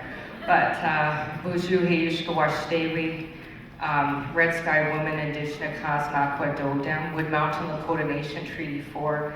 It was a real honor. I just want to say facilitating the youth portion of the treaty gathering along with Grand Chief Nepanak. And I was really taken back because when we had originally organized it, we were expecting 30 people, and I would say there was over 100 people there, not just youth. There was youth and elders and adults, and we even had children running around, and everybody contributed. But one of the things that I just wanted to share with all the hard efforts that the youth put in is that you know, our youth have a lot of wisdom. I wish I was a youth. You know, people, I said, you know, when I was growing up, we had something called the Aboriginal Youth Movement. It's now the Aboriginal Middle-Aged Movement. And, you know, and we still have our stuff that we're dealing with, but our youth, they're different. You know, they know who they are. They have strong voices. they're affirmed in their stance, and I have so much respect and I learned so much from our youth, and I think sometimes we get older and we feel like we need to teach youth, but I really feel that I just learned so much from our youth. So anytime I have an opportunity to work with our youth, it's a very humbling experience. So one of the things that came up that I don't know was mentioned, but it was about process. And it was actually some of our grandmothers and grandfathers here that helped me yesterday facilitate a decolonized workshop in a colonized space and how to organize that space. And they talked about how we used to do things, and that came up over and over again. You know, our grandmothers, you know, they're the final word, and maybe we need to start organizing gatherings to reflect that value, where adults sit together and our grandpas sit together, our grandmothers, kunshis, and have discussions, and then at the end to have our grandmothers say, hey, this goes or this doesn't. So decolonizing even the way that we do things, and that's really hard sometimes. So I just want to thank all the organizers here and all the youth for, again, your wise words. I feel really humbled closing this. I wasn't expecting to. You know, I feel very humbled because our youth really are the new leaders, and I'm very willing to step aside to let these brilliant, strong, affirmed, knowledgeable, kind voices begin to lead. So with that, I say thanks very much.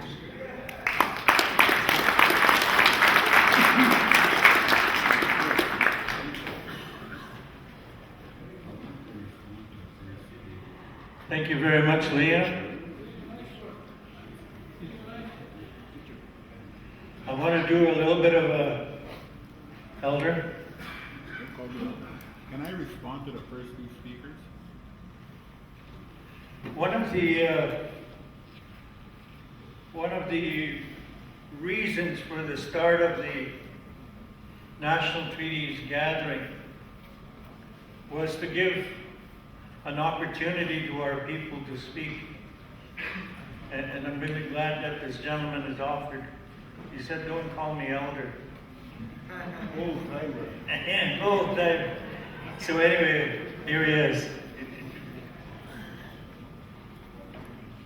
Good afternoon. My name is Isidore Campbell. I wanted to respond to the first two speakers, not to insult the educated young people, because you are the answer to my prayers.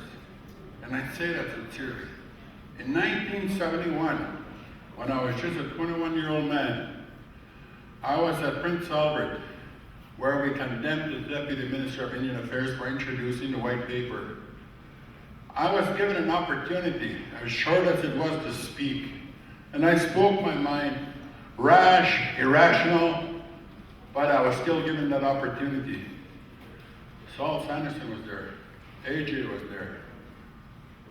And I just wanted to tell you, both of you, that elevation of the education, the quality that I was looking for from our young people, and the wisdom that they learn from their communities and their elders, you guys represented that very well.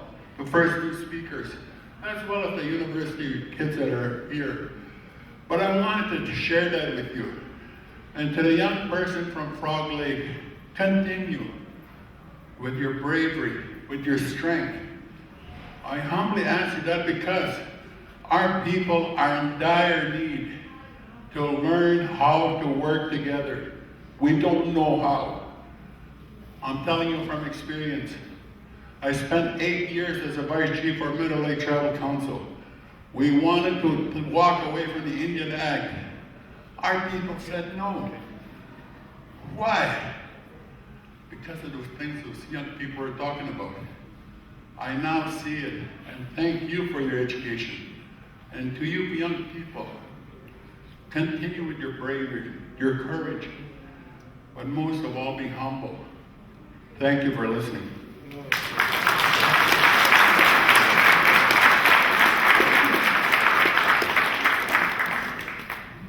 Thank you very much. My old friend Isidore used to be a good hockey player too. One time, maybe he still is, I don't know. But thank you for those words.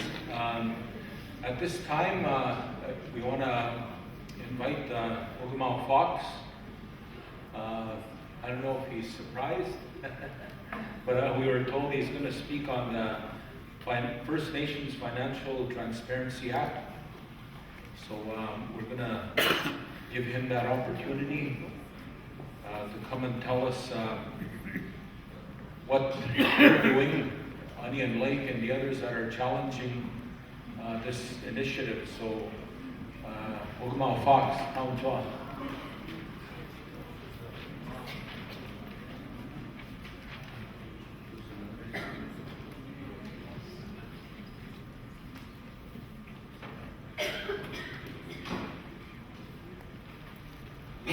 Who's our techie?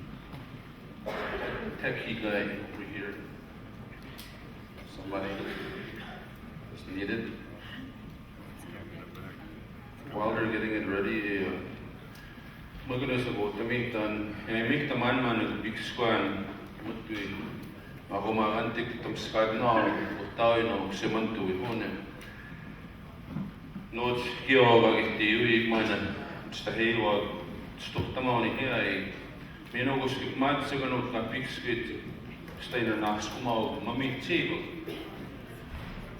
Mamiktina, sky. Stay. Kio o tinigan kami pasigi magiguno hal kesko ibutsimgoyan to tatsumustanto tani goma etsegos kusagaigan yoksegos kapoya naton tigonan nato ikagata agi goy pugisisigi goy ego gomano tsuskay gamam skutagi he ay mohton ibon iso piguti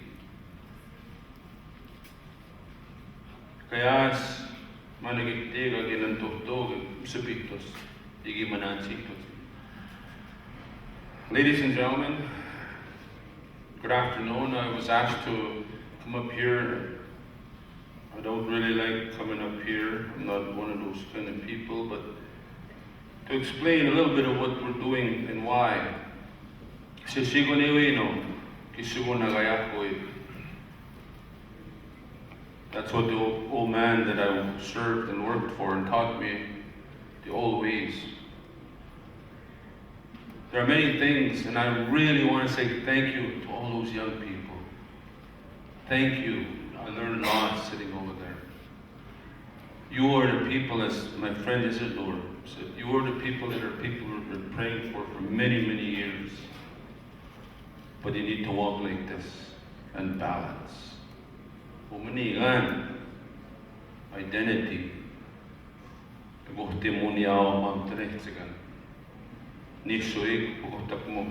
gotta walk in balance.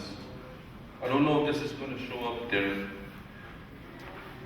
but I'm just going to read some of this from my iPad.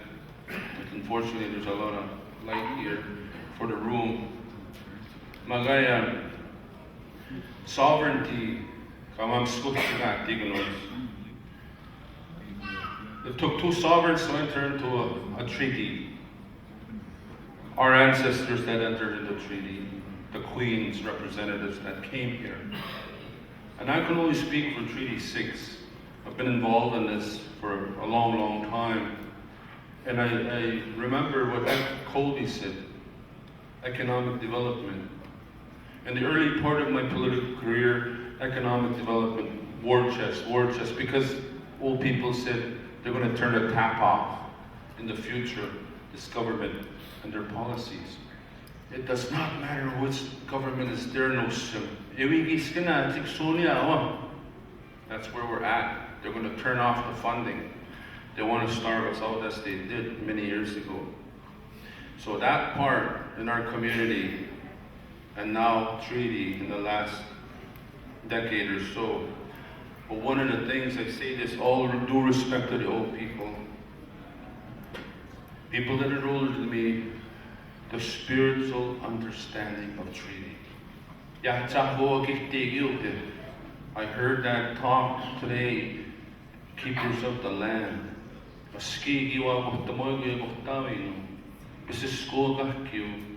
spirit of that treaty for a long time. So in some of the documentation, the Royal Proclamation is the beginning and the creation of these treaties, where the European could not come on this part of the land unless there were entered into treaty. None of my subjects can enter that land. That is Indian people, the Red Indian.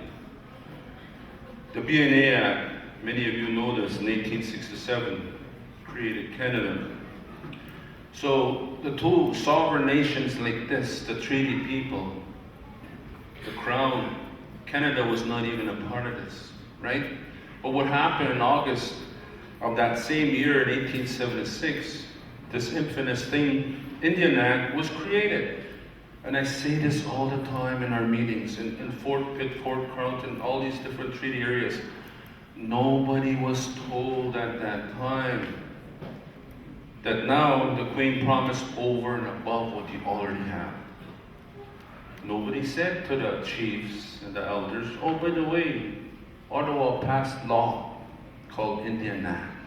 It's going to erode everything that we just entered into and assimilate your mind and create you into one of us.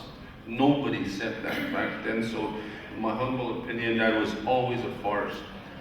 All of these laws and legislation over the years, and I thank our staff and our people and our elders at home for doing this. That relationship was there, and you can see this, and I've been harping on this for the past 10 years. The Governor General is the one kingmaker in Canada, not the Prime Minister. Because you all know today there's no cabinet. The Governor General paroled Parliament, closed cabinet. Any laws in Canada, and I said this, and it's on live stream, those people that are passing laws in Canada, majority Senate, majority cabinet, the laws are not legal until the Governor General puts pen to paper.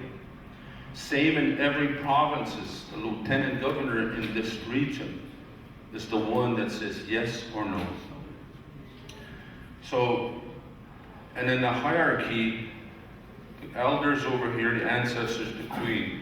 In between here is the Governor General, and down here is the Prime Minister. This is their system. And this is why Onion Lake, at one time, 3 years ago, we saw those funding agreements before C-27 came in. It's not in the funding agreement, and I shared this in Saskatoon in the treaty meeting. It's in this little thing, an addendum called Reporting Handbook. That in that section, when you look at this second part, by signing this funding agreement, you are pre-approving and pre-accepting any laws and policies that are going to be dealt with and passed in Parliament. That's what caught us. And we said no. So we made our declaration. We had a meeting in a community hall, and we got their support to sign under duress this funding agreement. The second time, we gave them 3 options, and the third time was don't sign. So all of these things, by signing that agreement, all chief and councils are pre-approving, agreeing to pre-approve to laws that are going to be passed after the fact. That was the main sticker. So we went to court, C-27. We filed a statement against the Governor General November 26th last year. Then, in December that same year, Canadian government charged 6 reserves, failing to comply with C-27. Why C-27? because no other, it's race-based, discriminatory, and all of us as people of the land don't have no privacy no more under the Privacy Act of Canada, under their law. In 1999, Montana banned, I see Chief Strongman here, their ban took the federal government to court, federal court. Their oil revenues, at the end of the day, they were being asked to file and publicly state this information. They fought it, and the federal court at the time said that is private property of Montana Cree Nation, cannot be published. And the federal government never appealed that case. So that's still on record, I believe, in 1999. The other part of this, no other nation or race in Canada is subject to this law. No one else but us. In their Privacy Act, they're all protected, except each and every one of us that are in this room. We're accepted, excluded from that. So we started this whole process, and we said enough is enough. Young people, you asked about action. People talking about, we talk all the time, and I had to chuckle Kobe when he said that. Yeah, I hear that every treaty meeting. Oh, we're going to go there and talk, but no action. So, and a long time ago, I remember Indian Affairs telling me in Onion Lake when I was 21, they brought this agreement. What happens if we don't sign? And that guy, this is what he did. You don't get any money. You know, and that's stuck. To me, that's legalized extortion all the way through. And that's unfortunately what many First Nations today are forced to sign those agreements in March because there's no other own source revenue. They rely on this funding. And all this time we've been building, trying to be able to stand on our own 2 feet. So the government played all these games, divide and conquer. So what we've been saying is Indian monies, and many of you elders know this.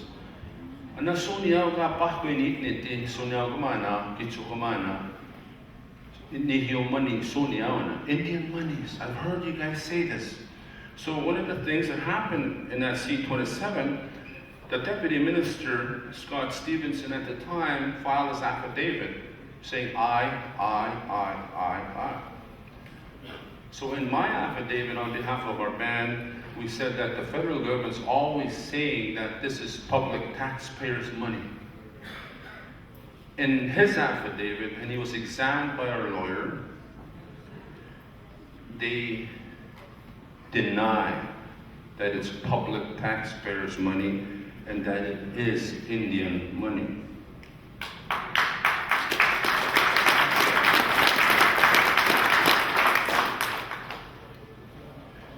This is what it says. Canada specifically denies that it has stated or implied that Indian money, as defined by the Indian Act, are public or public tax revenues.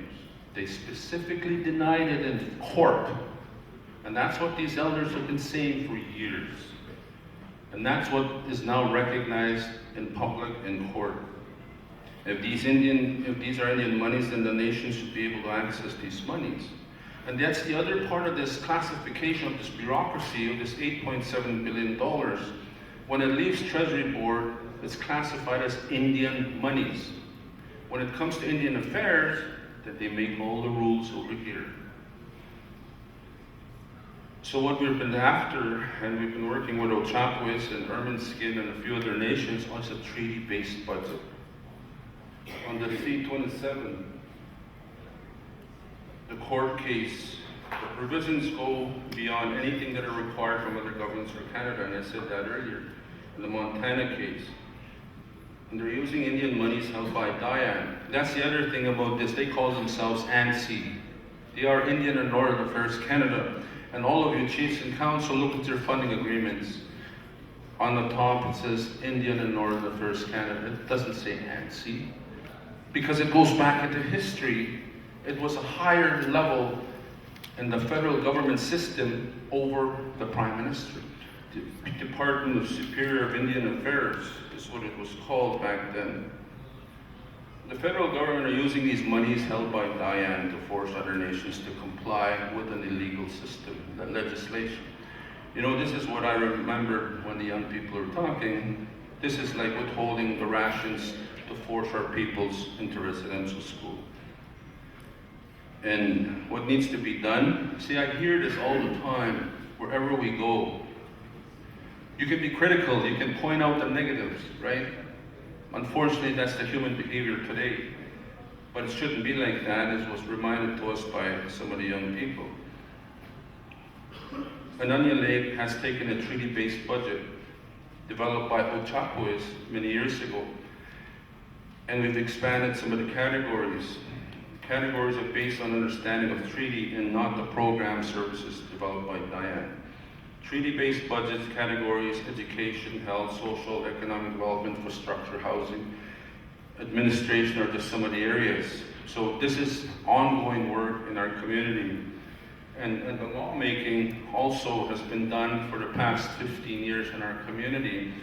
And it's really, really, one of the hurdles is to try and get everybody like this in the room. There's 5,800 people in Onion Lake. How do we get everybody to come to the table to have that dialogue with everybody, to be on the same page? But we're continuing to do what we can. The additional categories are child welfare, shelters for people in need, citizenship, language. See, the other part of this matrimonial real property law is very scary. And what the old people have said, nagatohego dinigan nusab. Igay nagatohego hütski tepaskas miskanakanigo wikinao. Be very aware of what's coming to you. You'll be a checkerboard reserve if you do not uphold and protect what our old people have set up for you. You will be living on road allowances. The First Nation land management law, all these different legislations are part of that. All you have to do is go across the medicine line and see what happened to our brothers and sisters. I was down in Idaho a few years ago to Powell. Non-Indian living here, across the road, an Indian, across the road, an acreage, a beautiful acreage, a white businessman, on an Indian reserve. It's there already, and that's coming over here. And there are so many things that I can go on, but basically on C-27, all of these are related and interconnected. And one of the things Indian Affairs have done is they classified as essential and non-essential dollars. One of those non-essential categories, if memory serves me right, is those benefits to our employees. So they withheld it. And in court, Indian Affairs people, Crown said, that's a credit. Take that, what Onion Lake's money has been held back. Go get money in the bank. Use that as collateral, as a credit. And that won't be done. That's impossible, because they won't write it as a credit. And that's the other thing about this money. It leaves Treasury Board, goes to INAC, and goes to the First Nations people. Once it leaves Treasury Board, they can't put it back. That's why they're trying to cover themselves and say it's a credit. 19% roughly goes to Indian Affairs for administration. 21% goes to other departments. Diane keeps 40% that never even gets to the nations. And my good friend Saul has information, has done extensive, many of you have done a lot of work. There's about 234 programs and departments in Canada and federal and provincial agencies that get a piece of that money. That's why when you go to school, that's why you have that health card, you bring it over here. They already got the money from federal government, from this pot, so we can go into the health, FINIP, whatever it's called. Justice, child welfare, that money gets transferred. And I've heard Dave and Saul talk about this a long time. The transfer dollars that are being given to provinces comes from that big pot. And then over here, we don't get an audit from the provincial governments as to what happened to that money. So Diane has played all these games. See, they said, we're going to hold your money. We said, go ahead. they released our money. Our oil money in December we give out to our members per capita, they withheld that money. We said, okay, give us in writing. So they sent us a letter. What we did, all of these we've compiled as evidence in terms of the things they're doing, this blackmailing. What did they do? They released that money in January. They said, we're not going to fund you on April 1st. And we said, fine, go ahead. What did they do? They said, you don't have to sign this funding agreement. You don't have to sign it. So now, in April 1st, this coming year in 2016, we got to deal with them. And there's two cases here. C-27 is an application that Onion Lake has made to stay that application so that C-27 doesn't apply to us, because November 26th, we filed a statement of claim against the Governor General and Indian Affairs. That's a big case, so we're saying, put this in abeyance until this is dealt with. And that's the decision, that's the court that went in Saskatoon on August 19th and 20th. So there was a paper commissioned by Indian Lake to deal with the issues related to clauses within the agreements and audits. When will this happen and the nation will receive the information? Financial Act is being presented and talked about and developed. Land laws, education. So all these laws are being drafted, and one of our elders is sitting here, Hector Quinney. And on the international front, we've been making presentations to UN in Switzerland and in New York. And the Dr. late Miguel Alfonso Martinez came to Onion Lake. And this is where the Treaty 6 study started in 1989, and we hosted that Mr. Martinez. And he determined at the international level that the treaties are international agreements. 10 years later, 1999, his report was done. So Onion Lake has requested that the UN appoint a person to supervise discussions between the nation and Treasury Board as we go forward in the treaty-based budget. And Onion Lake and Ermineskin, as I said, pointed that out, filed urgent action on CERD in August of 2014. And this is the other part of Canada. When they pass this legislation, they put it on hold for 90 days. So they basically broke their own law when Minister Valcourt said, oh, I didn't get all the audits, so I'm going to give them another 90 days. And that's November, and that's when we filed this. So, and what we found out also in August, when we went to court, there was roughly 180 First Nations that didn't submit their consolidated audit to the government. And as of last week, I think there's 2 weeks ago, there's about 30 or 40 First Nations. What I found out last week, those nations that did what Onion Lake is doing are getting their money flowed through. It's just us that funding is non-essential monies is held up. To us, that's not our class. They don't have no business classifying it. The problem with this case, and the reason why we did it this way, we've signed a funding agreement in March. Like every chief and council, Indian Affairs provides resources for that funding agreement. This other part comes from our own source revenue, paying for treaty governance, offsetting many of the services in our community. That belongs to Onion Lake Cree Nation members. That's their money. Going by that 1999 court case in Montana. It's Onion Lake Cree Nation's money, so we give that consolidated audit to them. That's who elected us. This part of Indian Affairs money, I said this to Valcourt, here's your audit for that funding that we signed. This other 60% belongs to Onion Lake.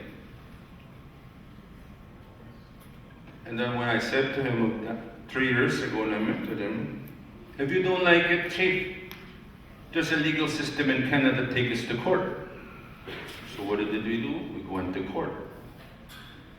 And these are things that are going on. I can go on, but I don't want to take up a lot of your time. We've been sitting there a long time and listened to a lot of awesome speakers.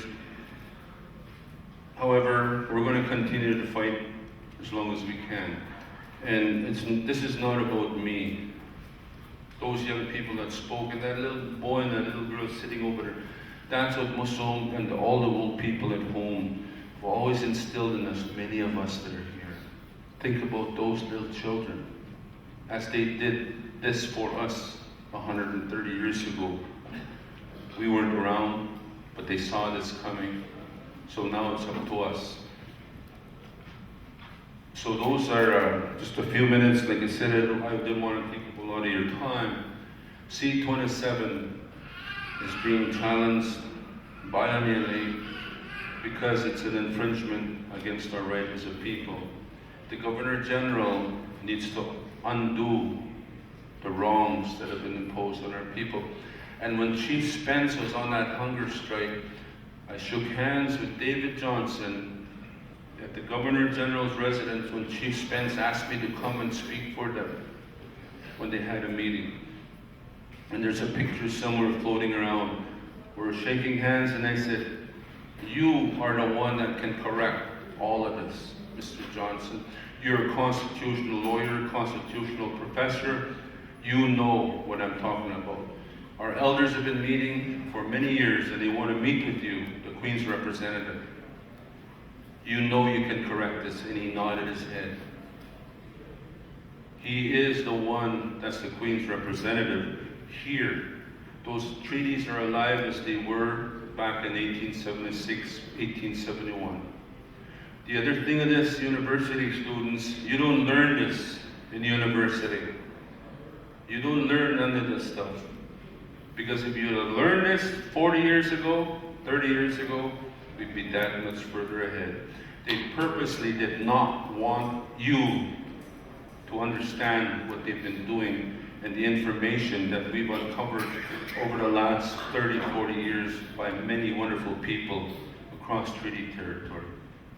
So, I'm leaving that with you, and there's some information, I guess, the memory stick is there, unfortunately.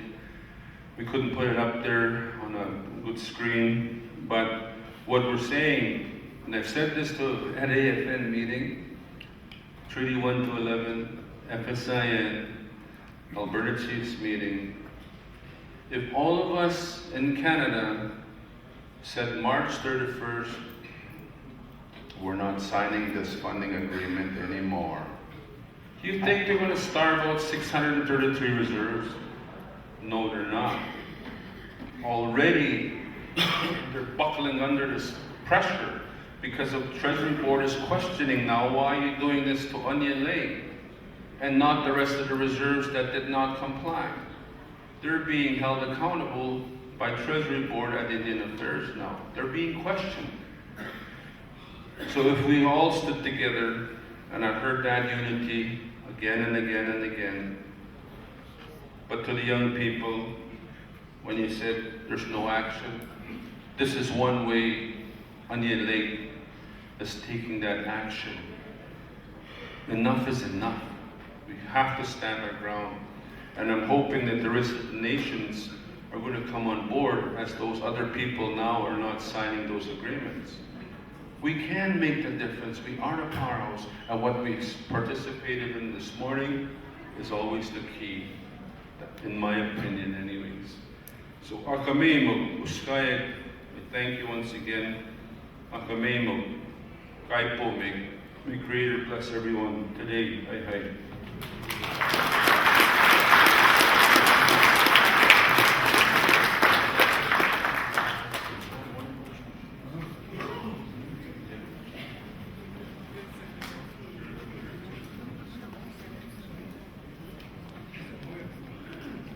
Hi, thank you, Ogama Fox. So I asked him if that's available, and he told me to talk to Sharon. Sharon, is it available for copies? Good, because I think one of the messages that Ogama Fox is giving us is if we were to do this together between now and the end of the fiscal year, and take the steps that they're taking. Maybe not necessarily the court action, but all the work that they're doing, putting together their own treaty-based agreements. If we went into that kind of an exercise, I think it would have a lot more impact collectively. So we'll see if we can get copies of the presentation made. We'll ask the hosts. So with that, thank you very much, Umau Fox. Thank you very much, Onion Blake. We're going to move on. We are behind on our agenda. So AJ was saying earlier, he says, I don't need to speak anymore. I've said my piece. So I'm going to follow his recommendation and just move on with our agenda, because I see that Chief Phillip is here, and I don't know what his time frame is like. And I don't know if Chief Akos made her way back. Chief Akos, is she back here? Not yet. She had to do some errands. Her brother couldn't be here. Some things that he was supposed to do, she's doing herself. So we're going to be flexible with our agenda. So at this point, we're going to amend our agenda a little bit.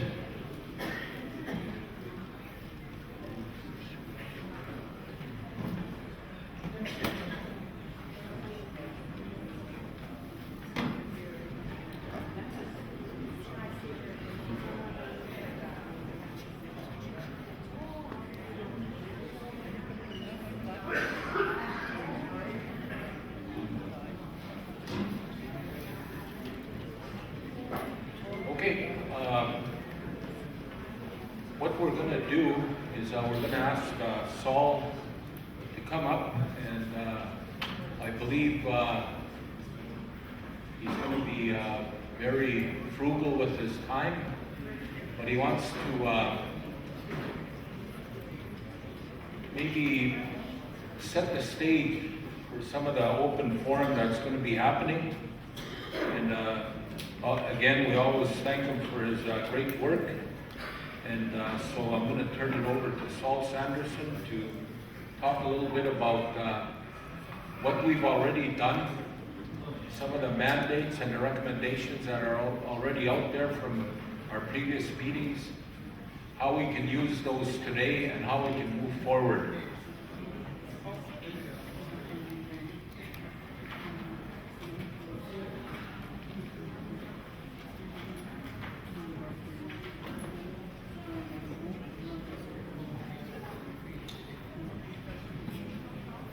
I've been told that if somebody wants to get a USB stick, I believe if you go to is it the registration?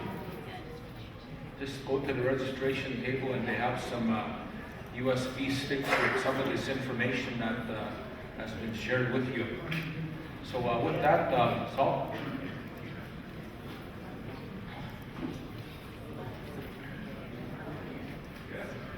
Thank you, Ron, and good afternoon to everyone. I just wanted to highlight for you some of the work that's been done over the years. I've been involved in these Treaty 1 to 11 forums for over 40 years. And I started in First Nations politics when I was 15 years old. And I turned 74 tomorrow, so I'll be older and wiser tomorrow. But when you look at what's been done throughout the years in the Treaty 1 to 11 gatherings, it's not like we just met and talked. We got a lot of work done. But the issue is the follow-up that has not been done. At Enoch, there was over 300 chiefs and proxies, and there were several hundred elders as well. At Enoch, we had approval of a document that laid out the schedule of laws that we need to implement under First Nations law and jurisdiction in every sector. And the schedule of laws that are needed for implementation by sector identifies how we implement our inherent rights and treaty rights by sector. So that schedule of laws was adopted for implementation, and the form of law that was supposed to be constructed under First Nations law and jurisdiction has never been discussed and followed up. Some have tried to address it. I'll give you an example. All our nations have inherent rights. What have we done to implement them under our laws and jurisdiction? Our inherent rights, there's duties and responsibilities associated with each of those inherent rights that we have individually and collectively. What are our plans and strategies to implement those inherent rights collectively? And how do we give them legal effect under our laws and jurisdiction? And that's what that document spoke to. We debated many times having to put together a comprehensive work plan to implement treaties, inherent rights, treaty rights and sovereignty, and First Nations government implementing our powers of governing, inherent rights and powers of governing, implementing the treaty powers we have for making treaties, treaty-making powers. And there's a comprehensive work plan that was adopted at the Treaty 1 to 11 gathering at Port Carlton. There's an initiative to start looking at the structuring of Treaty 1 to 11 so that the work could get done and the coordination could get done. And A.J. Felix was one of the people appointed in the area of the protocol and spiritual affairs related to treaty making and the sovereignty of our governments. And we had an intern task team that was set up to carry on with the work and the coordination. And that task team has died out. The formal appointments by treaty area, I think, Ron, you're the only one that's been consistent in terms of appointment for the task team. But we've lost our task team. So there's no real structure. And we adopted an intern structure at Fort Garry in Manitoba that was supposed to be looked at for implementation. Then we talked about how do we come together as First Nations people, collectively, to deal with the implementation plans and strategies. And we talked about we need to put together implementation agreements by sector. So at Satina, Treaty 1 to 11 gathering, Southern Alberta, we tabled all these implementation agreements by sector. They were adopted in principle there. And we came to the Treaty 1 to 11 gathering here in Regina, hosted by Treaty 4. And they were adopted for implementation. And you see this document then that I put together here also includes the resolutions that were passed for mandates to get this work done and implementation plans and strategies implemented and done. But what have we done? We have done nothing. Why? We've been sidetracked. How? Here's what we've been engaged in the last several years. We've been reacting to policies of government. And we're struggling with those policies. We're seeing the evidence of the painful struggle and the impact that those policies have on our individuals, our families, and our communities. What's the source of those policies? For those of you who don't know the doctrine of discovery of the 14th century, 15th, 16th century, I'm just going to highlight it for you. The doctrine of discovery was initiated by the empires of England, Spain, France, Portugal, and so on. And they got the Pope of the Catholic Church to issue what you call papal bulls. What were the instructions under the papal bull documents that the Pope issued? The instructions were that indigenous peoples are not human. Indigenous peoples are not Christian. Because we're not human and not Christian, we don't have sovereignty in government. Because we're not human and we're not Christian, we don't have any rights. As indigenous peoples, we're not human, so we don't have any title to lands and resources. Oh, we could occupy and use the land and resources, but we don't have title. That's the doctrine of discovery. Now, if you think that policy has died along the way, you better not believe it. When you look at that whole process of the doctrine of discovery, today, the federal government's Fee Simple Land Titles Act under the Indian Act Amendment denies our title. The privatization of Indian lands denies our title. And here it's 2015. Not the 14th century, not the 16th century. Now, how did Canada implement those policies?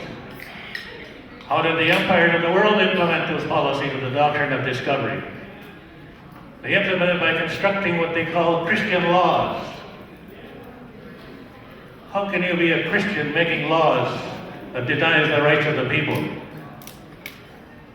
That's what those Christian laws did. And they're continuing to do them.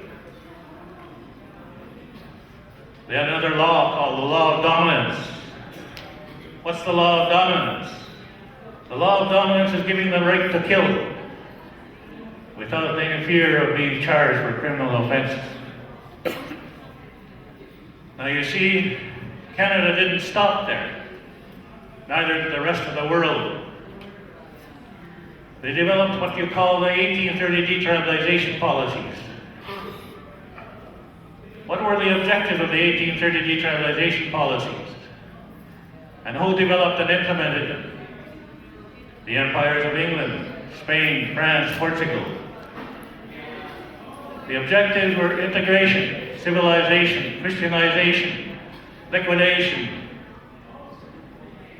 assimilation. That's what we hear today.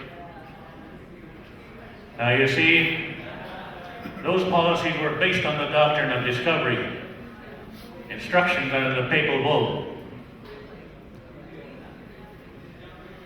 Now Canada had already experienced them being implemented in North America, Australia, New Zealand, and parts of India by the Empire of England. The Spanish Empire implemented in southern, central South America. Spain and Portugal implemented them in France. So the indigenous peoples have been affected by the 1830 detribalization policies worldwide. But you see, those objectives and those policies still form the basis of the laws governing Indian people today. They've been institutionalized in the laws of this country. They've been institutionalized in every sector of the economy. They've been, in fact, implemented in every sector of education, health, social development, you name it. Justice, land and resources. When we talk about the impact of what those policies have on us, did they stop in 1830? No, they didn't stop in 1830. They developed what you call the 1947 plan to liquidate Canada's Indian problem within 25 years. To do what? To terminate the international status of our treaties. Terminate the sovereignty of our governments, of our nations. To terminate the rights of our people. No different from what the doctrine of discovery talks about. No different from what the 1830 detribalization policies mandate under those objectives. 1947 plan started the process of transferring the legal fiscal trust obligations for Indians in health, education, social development from federal jurisdiction to provincial jurisdiction, called integration, assimilation. Is that not what's happening today? Yes, that's what's happening today. Well, then came the 1969 White Paper, more specific about targeting how to terminate the special rights and status of Indians. How? By amending existing laws and constructing new law. Implementing the first generation devolution policies to formally transfer the legal fiscal responsibilities for Indians from federal jurisdiction to provincial jurisdiction. And of course, the 69 White Paper, as you know, had many other elements to it. Then came the 74-76 Native Guidelines to formally set up municipal governments under provincial jurisdiction on our reserves across the country. To change Indian policy to Native policy. There'd be no more Indian policy in federal provincial governments. We changed to Native policy. So we had a whole bunch of Indians making Inuit being hired in the front desks of government, federally and provincially, to be the buffer to keep us out from those doors and to allow the governments to continue with their plans and strategies for implementation. Now what are we dealing with today? We now have the 1980 Buffalo Jump being implemented. And it includes the second generation devolution policies of formalizing, completing the transfer of federal jurisdiction for Indians to provincial governments, to terminate the special rights and status of Indians, to the point today where we used to have a non-reserve, off-reserve Indian policy. Today you're a non-reserve Indian, off-reserve you're an Aboriginal. And nobody knows anything about what you're entitled to as an Aboriginal today. So you see, those policies have resulted in what? It's resulted in having an impact on us of losing total control of our political developments, losing total control of our economy, our social development, our education, our land and resources, our citizenship and membership, losing total control of our water rights, our jurisdiction for airspace, you name it. We've lost total control in our society. When you examine the impact of a society losing that degree of control, what do you find? You find what we're struggling with right now. Symptoms. Symptoms resulting from the loss of total control. High suicides, sexual abuse, mental abuse, physical abuse, low education standards, major health problems, major social development problems.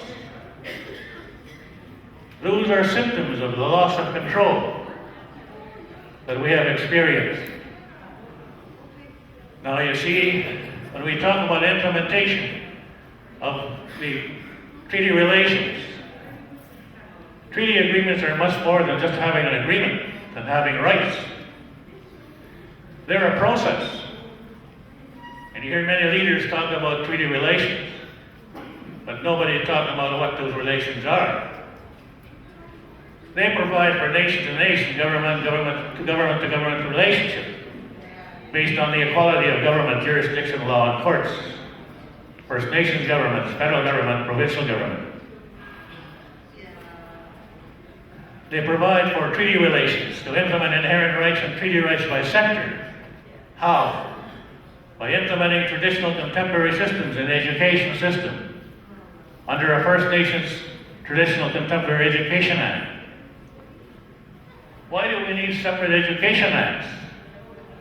Why can't we pass a First Nations Education Act? That's Traditional Contemporary Education Act. It applies to every band, tribal council, and the Federation of Nations here in this province.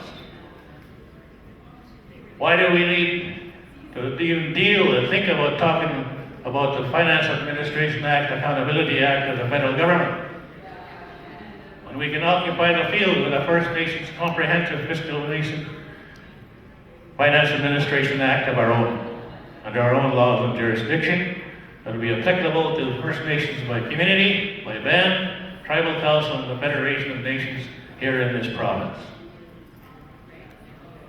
Why are we tinkering around with the Land Management Act and privatization of Indian lands when we have the sovereignty of our governments and jurisdiction to implement our own First Nations Land Titles Act and Resource Act under our jurisdiction for implementation throughout our traditional territories, not restricted to reserve boundaries like the Indian Act defines?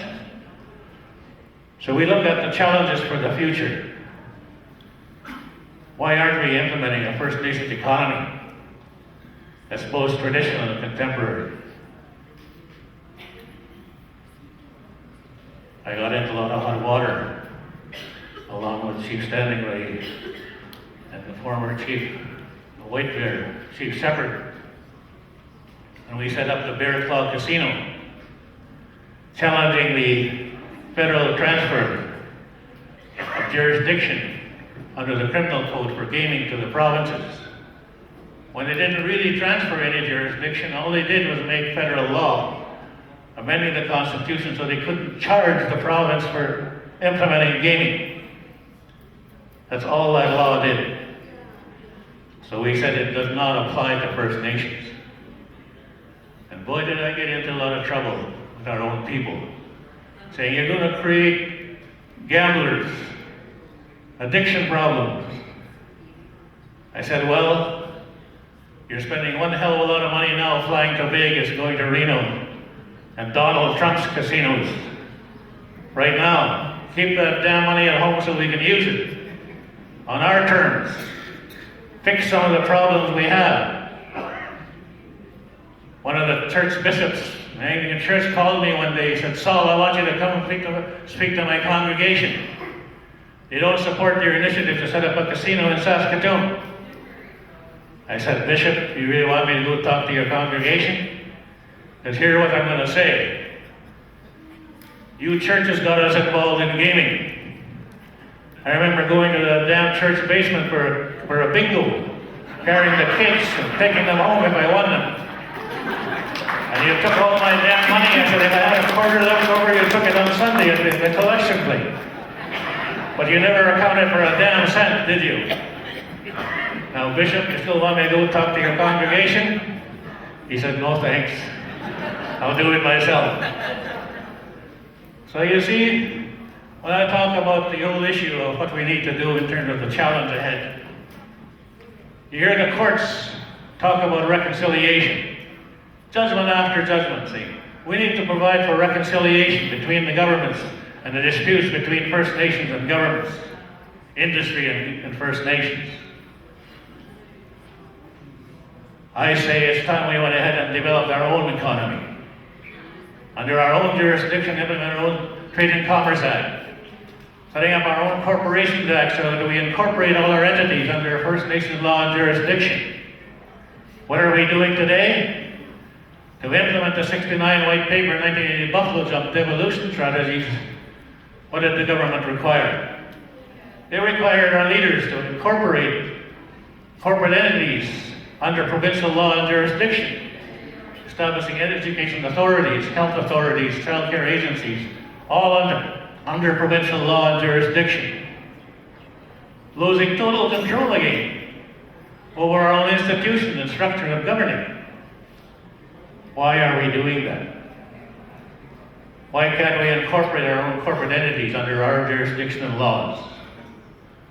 Why don't we occupy the field in every sector under our jurisdiction and laws?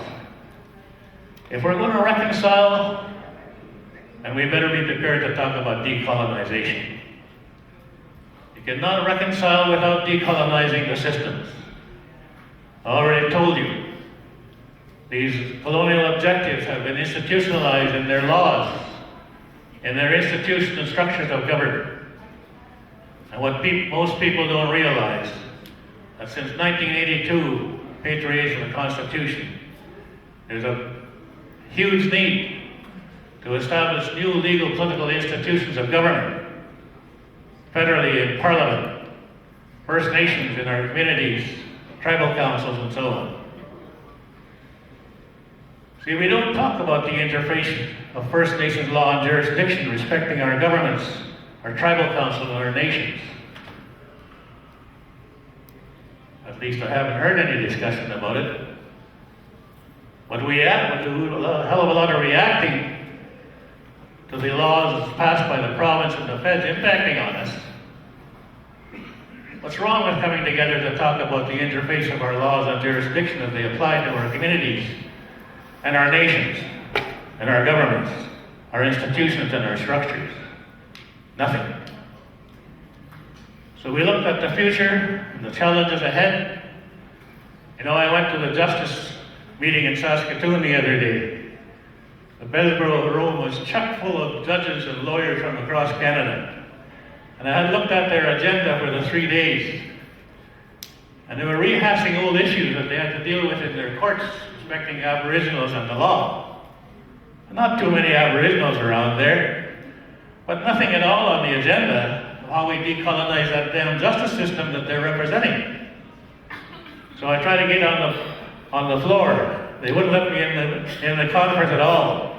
I said, somebody has to tell them we need to have our own justice system.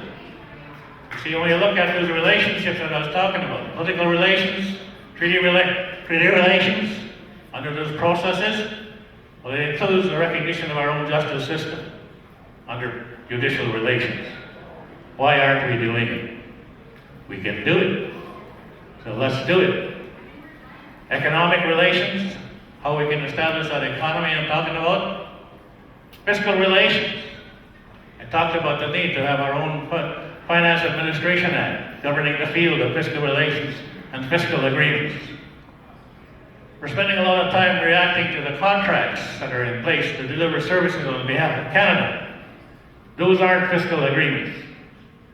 Fiscal agreements will be real when they respect the jurisdiction of our First Nations under First Nations Finance Administration Act and jurisdiction. And of course, they will use their own Finance Administration Act federally. International relations. Chair, I looked at the 94 recommendations from the Truth and Reconciliation Commission. And what I'm talking about deals with 85% of those 94 recommendations on how we have to respond to deal with the recommendations of that commission. So we need to look closely at how we're going to do that. And the final thing I want to say, we've been looking for recognition all over the place. We've gone many miles, internationally, nationally, looking for recognition for what? Our treaties, our rights, our sovereignty, our governments. Well, you need not travel anymore. There's international recognition under the Declaration of the UN respecting the recognition of Indigenous rights. It includes sovereignty, including self-determination, our form of government. We have former international law that provided for that recognition as well. Emmanuel studied on the status of treaties. He examined the status of Treaty Number 6 under the International UN Study. He found and declared that the Treaty Number 6 is an international treaty.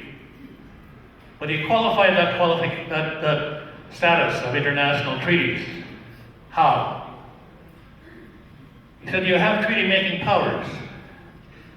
So to validate the international status of your treaty on a continuing basis, each party to the treaty has to give those treaties legal effect under their laws of jurisdiction and their governments. Have we done that? No, we haven't. Has Canada done that, respecting the number of treaties, the Robinson treaties and others they call historic treaties? No, they haven't. Have they done it with the modern day treaties? Yes, they have. They have the James Bay Queen Escapee Act, implementing under their jurisdiction and laws that agreement. They have the Nisga'a Act, implementing the Nisga'a agreement. Under the Nisga'a agreement, they have a fiscal agreement that required the Federal Department of Finance to amend the Finance Administration Act in 2010, Section 19.1. What does it say? The Nisga's get grant funding, not contribution funds. The Nisga's get funding transferred from the Consolidated Fund of Canada. You are required to chase around those 234 federal departments and agencies for your funding right now. Our chiefs and councils don't have that kind of money. So those days are over as far as I'm concerned. The Nisga'a agreement also incorporated and referenced Section 87 of the Indian Act. Why? For what purpose? To provide tax exemption to the Nisga's throughout their territory. Now here, in the treaty territory, they're saying we're only tax exempt on reserve lands. Like hell we are, under their own laws, the Indian Act. That's a national piece of legislation. It's not an act that applies just to one band, one reserve. That's a national piece of legislation that applies both on and off reserve. Section 9124 of the BNA Act makes the federal government responsible for Indians and Indian lands, not Indians on Indian lands. Under Section 9124 of the BNA Act, all the provincial powers fall under the federal government respecting Indians in that whole area, whether it's education, health, or social development. And the feds are required under 9124 and Section 35 to give legal effect to their jurisdiction for legal fiscal responsibility in education, health, and so on. Now you see, what I'm telling you about is not new. The U.S. government implemented that stuff. 1855, they had the Land Allotment Act. What did that Land Allotment Act do? It provided for the sale and interest of non-Indians to occupy and take over the lands, the tribal lands. So some of those large land reserves you see, reservations you see, they only own 5% of the reservation today. The U.S. Congress, federally, transferred tribal education, health, social development, child welfare to the state governments. They went so far as to amend some of their constitutions and make new law to do that. They thought they were going to get a whole bunch of money from Congress in order to do that. It didn't happen. So the tribes went to the state governments to get the funding. And they just said, we don't have it. So what did they do? They changed their constitution and their laws, struck down their laws, and handed it all back to the feds and Congress. So what did Congress have to do? They had to legislate the field. It's called the Federal HUAC, Education, Health, Welfare Act. Occupying the field and taking on their legal fiscal responsibilities for Indian health, welfare, and stuff like that. They had many years of disputes on child welfare, control of children and family. State governments and tribal courts, state courts and tribal courts got into many disputes over the jurisdiction for child welfare. Congress got fed up and they put out instructions to the federal court and justice system, the state courts and justice system, to have to respect tribal jurisdiction for child welfare. One of the tribes developed legislation for child welfare. First thing they done is they scoped out the rights of the child under their laws and jurisdiction. The family, the rights of the family, the rights of the tribe. But they went further than that. They said it's not the children that are causing the problems here. It's either the mom or the dad, or both. And we're not going to allow those children to be put into a system that makes them victims of the system. They mandated their own tribal courts to remove a mom and dad from the home if they were causing the problem, or any one of them causing the problem. And they kept the children in the home. And when you look at that, we're now over 30,000 Indian children, Manitoba West to BC, under provincial law and jurisdiction in their court system and their family welfare system. So when we look at what we need to do regarding child welfare, isn't it time we legislated the field ourselves and occupied the field? You're damn right, it's long overdue. When we talk about that, then, you see, they didn't leave the mom and dad out there to do nothing. They had to go seek help, to get counseling on their issues and get treatment on their issues if they needed it. And they had so many days to come back to the tribal court and the child welfare agency to say what they were going to do about their issues and what they were going to do to deal with it.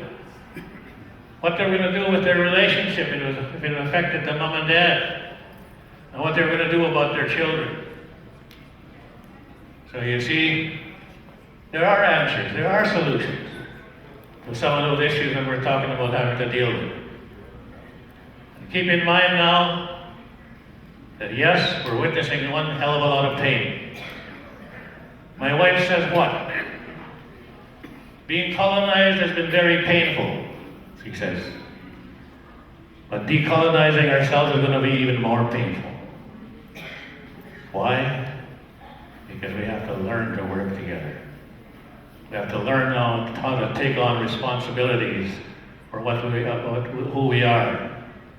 What are we doing about the duties and responsibilities of each of the inherent rights that we have, individually and collectively?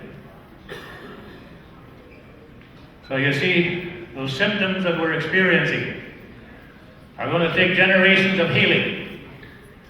Not a 6-week treatment program, not a 2-month treatment program. We're going to have to work on strengthening the family units and the individuals collectively by community and between our communities.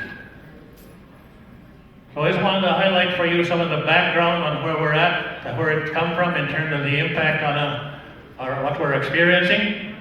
And we can't be pointing a finger at one chief or 2 chiefs or 3 chiefs or the FSIN or AFN.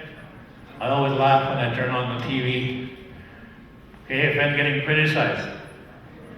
Oh, we never did finish the transition from NIB to AFN. We're still functioning at NIB. We're not a AFN. It's an Assembly of Nations. We go there like we're representing PTOs from the old days of NIB. Well, we've grown out of that. The same thing in the Federation of Nations. So how do we come together as nations to do what I'm talking about? Implementing our collective inherent rights title, implementing our inherent rights and powers of governing, implementing our treaty powers, implementing our sovereignty, and putting in place our own form of law based on our traditions, customs, and practices. And that relates to implementing our form of government as well. So that highlights for you, and I want to just say again, been one hell of a lot of work done at our gatherings. But nobody gives it the time of day, because we're not structured at this level for coordination. And we need to reinstate that task force, or what do we call it, a task team, not a task force. There was supposed to be a task team with officials assigned from each treaty area to work on the implementation and move ahead with coordination on these initiatives. So I'm damn glad to see the crowd here. I always laugh about the first days when we started the Treaty 1 to 11 gatherings, and I'll tell you a brief story. 2 of us traveled to Treaty 1 in Manitoba. When we arrived there was 4 of them there. So we had a treaty gathering of 6 people. The young man was talking about 5 or 6 young youth, or whatever he was talking about earlier today. Well, imagine traveling across this damn country and ending up to a treaty gathering with 6 people. And we hosted the next one the next year at Fort Carlton. What happened? The same 6 people.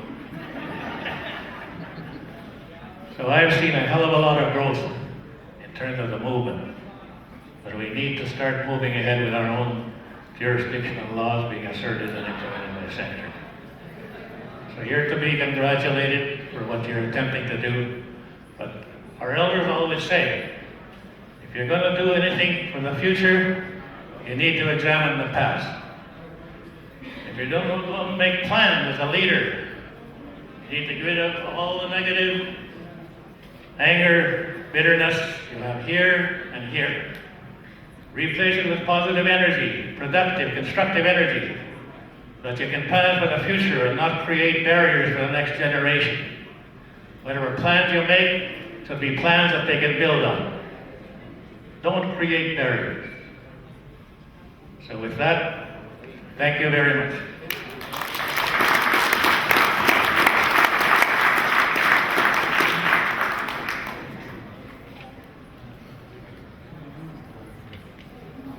Thank you very much, Saul. Your comments are usual, very educational. I want to recognize Greg Agawa from the Batchewana First Nation. And he's left us these little booklets, and it tells you the story of his territory and what they have done to protect that territory. And this is a document that's handed out to any potential development in the area. We have them over here. We're going to take a short break, but before we do that, I want to call on Chief Hayden. Are you still here?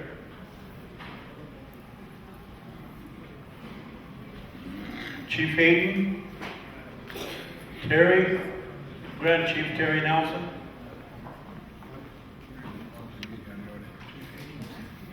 They want to make an announcement on some of the work that they're doing in their community and the impacts of oil development, oil pipelines. After they make this announcement, we'll take a 15-minute break, and then we'll reconvene with resource and the impacts to our territories. Well, thank you for having me here today. I'm glad to come out here. This is my first time being here in Treaty 111 meetings. My first time chief.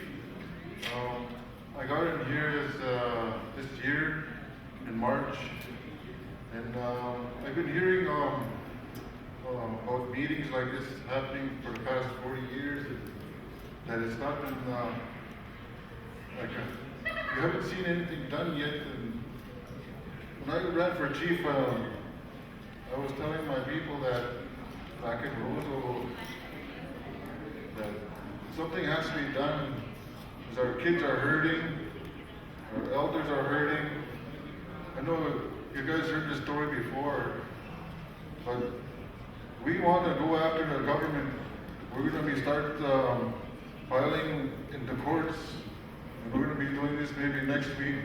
I'm not here to ask for permission, but I'm going to be doing it anyway, because we had a $80 million settlement, and we were going to do this in the courts. This is what I'm going to be doing next week. The Transparency Act, all the treaties like education, we want to fight, and this is what I'm going to be doing for our community. So this is what I'm asking you for.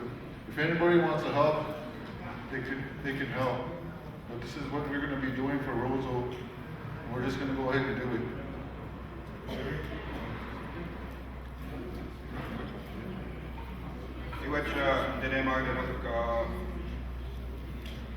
Chief Hayden, one of the largest mandating from Roseau River ever in any election, and got Board of Council. And one thing that this is the first time he says it's the first time that he's been at a Treaty 111 gathering. And I can understand when Saul says there was 6 people in the room way back when he started the Treaty 111 gathering. The reality is that people, young people that were standing up here, they were asking, what is the action? What action are you taking? And that is critically important.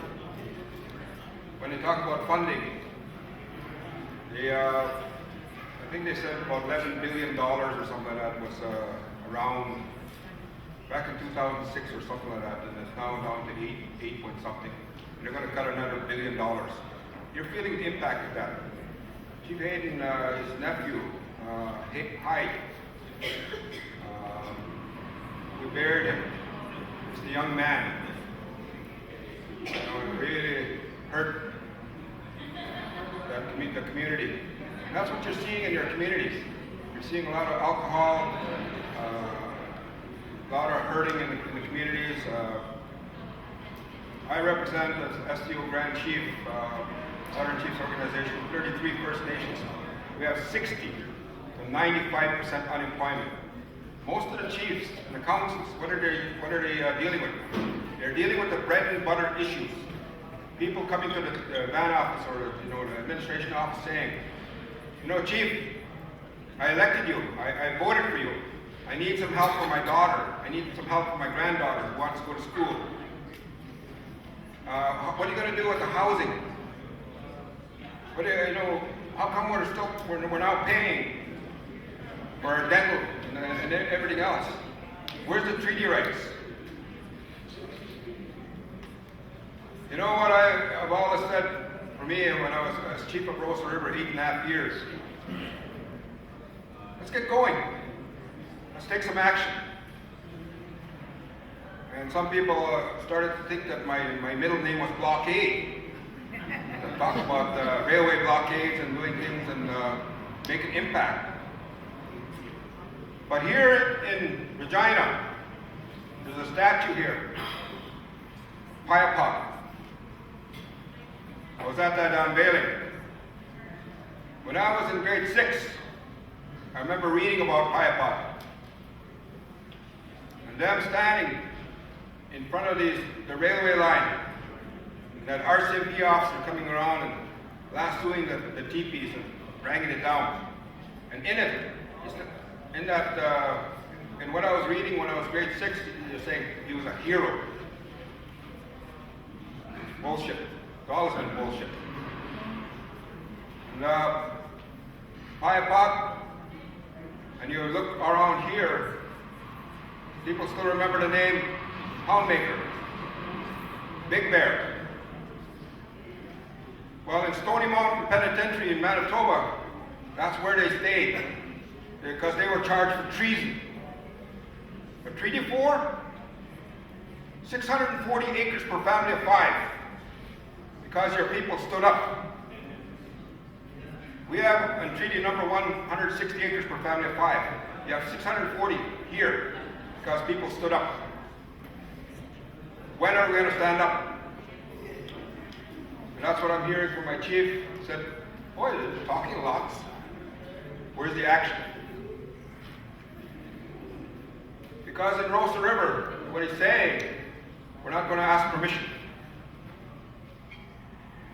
I am chairman of the Treaty Land Entitlement in Rosa River. Trustees, there's 5 of us. We're going to give the chief and council $1 million this year. $500,000 for the breach of the TLE. Another $100,000 for the gaming. Another $100,000 for child and family services. But they also got under 1903 surrender, the $80 million settlement. They also have $250,000 a year coming in on their own source revenues. Own source revenues. You don't have to apply to the government for it. $20,000 a month. But they're going to go after the pipeline. And this is the information that we're here to announce today. Again, as the chief says, not asking for permission. We're telling the Treaty 1 to 11. We're going after the pipeline. Enbridge, at the end of the line in Canada, is Gretna, Manitoba. 2.2 million barrels of oil a day, every single day, being pumped in the United States. The oil pipeline. Not talking about Line 3 or Energy East or any of the other things that they're asking you about in terms of consultation, but the oil pipelines. And I'm getting in trouble with some of our young people saying, you know what, you're supporting pipelines. You're supporting these pipelines coming through. But when I came here from Manitoba, I drove over here. put gas in my car. And when I came to Treaty 1 to 11, I went to the parking lot over there in parking lot number 19. I didn't see one horse there. How did you guys come here?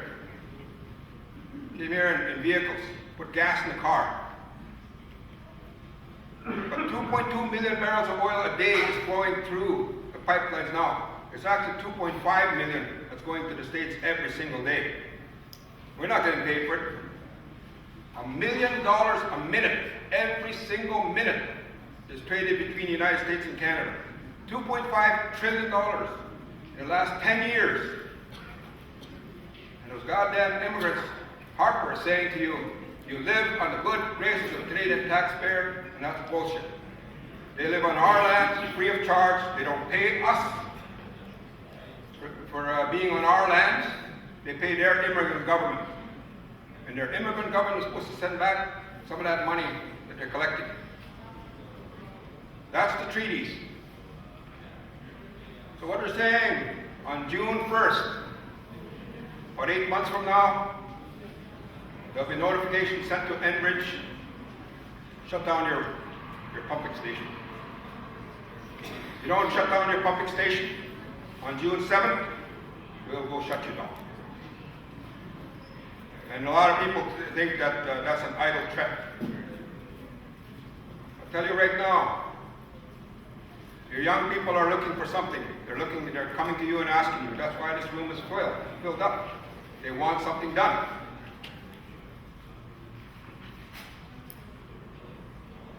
Like I said, 60 to 95% unemployment in the 33 First Nations that I worked for as Grand Chief of SCO. 60 to 95% unemployment. The unemployment rate in 1932, in the so-called Great Depression, was 25%. How much is your unemployment in your reserve? In Rosa River, 440 people that were on welfare, now down to 330. Why? Did they find jobs? No. To make it so damn tough on our people to get welfare that over 110 people just simply quit. So the result is that our young people are dying, bearing them.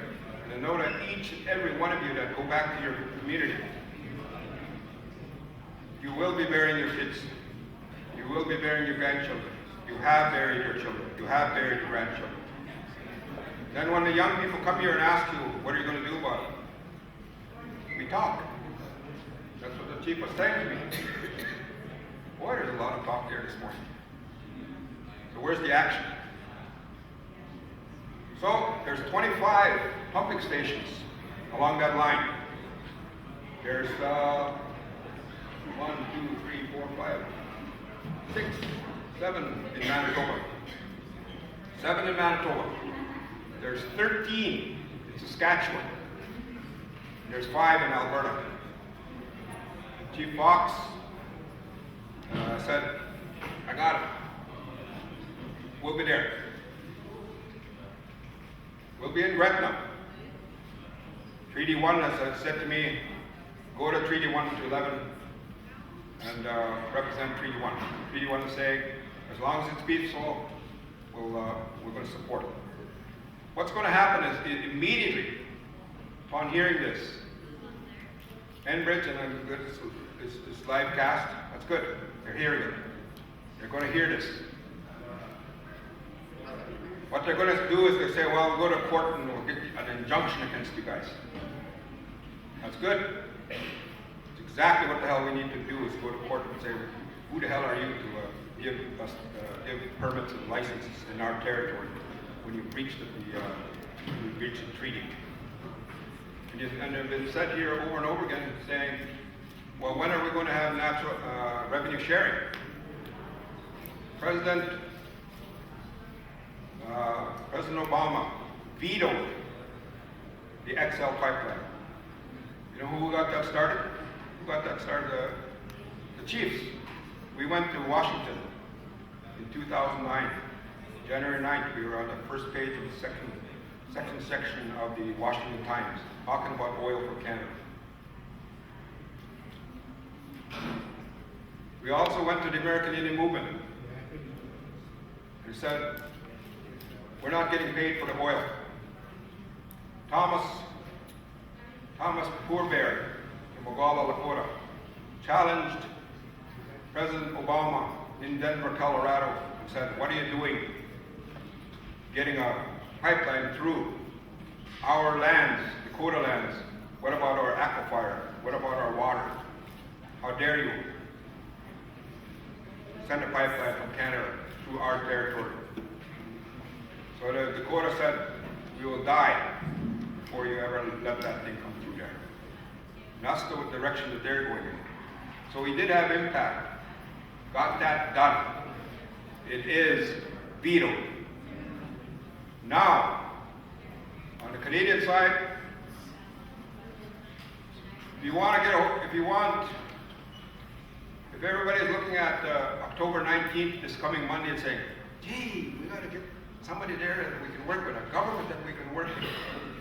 On October 20th, still going to wake up, no matter who it is in Ottawa. What's more important than what's happening in Ottawa, it's what's happening here. There's no damn way that we live on the good graces of anybody. We live on our lands and our resources. Canada sent $2.5 trillion worth of exports to the United States in the last 10 years. And yet they have the gall to tell you that you live on the good graces of the Canadian taxpayer. They teach that to your children. And that's what Chief Fox was saying when he came up here, talked about the bill there, Clarity Act. This chief in council, Rosa River. When I became chief in 2003, we put in our own source revenues, our tobacco rebates and our gaming. This guy does not ever get paid from any of the, this chief here and his council. They don't get paid from the program. It's own source revenues. All of it. When I was doing tobacco in Manitoba, we can talk about sovereignty all we want. I had an RCMP officer point a shotgun at my head when I got arrested on tobacco. When we did gaming, I got arrested. So now, what do we do moving forward? Native Americans in the United States are saying to us, how can we help? We'll be going to the Seminoles on November 2nd. And they came up, spent 2.5 days at the Manitowoc, and they're asking us, how can we help? California tribes are asking the same thing. They do $28 billion a year in casino revenue. They spend more money on electing senators and congressmen. They make contributions to the campaigns of these people. So when they go to Washington, no problem with having a meeting. Here, we have to stand now and tell whoever it is, it doesn't matter if it's Harper, it doesn't matter if it's Justin Trudeau. You know, in the 13 years that the Liberals were in power, what the hell did they do? I don't remember a whole lot that they did. So it doesn't really matter a whole lot who the government is in Ottawa. We will force them here. There's a letter in here to Obama. There's also a letter to Rachel Notley. She scares the hell out of the business people. So Rachel Notley is saying, what happens now with oil? It's landlocked, Alberta's landlocked. They can't get the Gateway pipeline through in British Columbia. The XL pipeline was vetoed, and now we're saying you're not going to get that oil, that 2.2 million barrels of oil a day out of Gretna, Manitoba. We're the last ones. You're making reference to the young people that are going to stand up and block this for you. No, we're not. That's what you said earlier. No. I said Rosa River. That's why all the young people are talking about it. No. No, Rosa River is going to do this. And that's why we're saying we're not coming to ask permission. Rosa River pipelines go across nations. That's why we're saying to you that we need to stand together on getting something done, because right now they're not getting your funding for your post-secondary. You're not getting your housing money. You're not getting the all of the other things that are happening for our people. There's supposed to be payments made. Then put your kids on the front line. We are going to do that. Because those are Absolutely. our kids you're trying to talk about putting on the front line. We are going to do that. No. We will be on the front line. You be on the front line. Where are you? You do it. Don't keep putting women there. No, Don't keep putting children there. no, that's what I'm saying to you guys. Is there an action that you're going to take at all? There's lots of actions people are taking. Listen to the kids that spoke. Listen. Okay. But that's what we're going to be doing. And that's what the announcement is that we're making here. Then don't be volunteering all our kids because I'm going to back them up 100% if that's not where they want to be. Okay, they don't have to be there. That's what I've been saying all along. That anybody that doesn't want to be there, don't be there. Stay home. Then stop shaming. How do you know we're going to be at home? What do you know we do? Where were you last night? We were on the way here. Okay, then don't do that. Because they have amazing ideas. There's so much alternatives that you can turn to. Okay? And that's what we're coming to announce here. We are going to take an action. It is up to the people whether or not you decide if you want to do this. If not, then don't. And make that announcement that you're not going to be part of it. But we need to be able to, like when we looked at our community, 75% unemployment in our community. Don't get a dime for that oil that comes through there every single day. At the end of this day, 2.2 million barrels of oil will be flowing through Gretna. Not 1 penny is paid to Rosa River. There's a big difference between payment and funding. What the government has done is ended up giving you funding. They forgot about Indian monies. So we've been asked to represent Treaty Number 1 here. And Chief Jim Bear said, as long as it's peaceful. So we are going to go into court first and challenge the right of the immigrant government to develop permits and licenses in our territory for pipelines. And we're going to target Enbridge Pipeline. So that's the first thing that we're going to be doing. It's not about violence. Never has been. It's about making sure that there is payments, not simply funding. So it's really up to the people in this room whether you can respond to what they're saying. But very clear message from my chief and from people in our community saying we are going to stand up. And it's not about asking for permission. It's just saying this is what we're going to do. And at some point, somebody has to come along and ask and say how you're going to get the government to the table. And that's what we're asking here today. That's what we're presenting. How do you stop this things that are happening in your community? Because we've been to every funeral in our community. Buried a lot of our young people. It's not money. We're not talking about money. Yes, you are. We're talking about the changing things from funding to payment. And I represent how much water they're going to destroy, pulling 2.2 millions of barrels out of the ground. It's going to be flowing today. It's already in there. It's already going. It's already going. Then we need to stop and we need to use another alternative. And there's Well, then let's walk to. We should have walked here. Why are you afraid of green energy then? Green economy. Well, then do it. It's going to employ more jobs Then than do the it. oil industry ever will. Then Why do are it then. people here Then let's for that march? then let's walk home then. No, it's not about that. It's about going back to honoring who we are. And that's being sustainable and respectable. All right. Because if we destroy the land, we might as well destroy ourselves because that's what we're doing.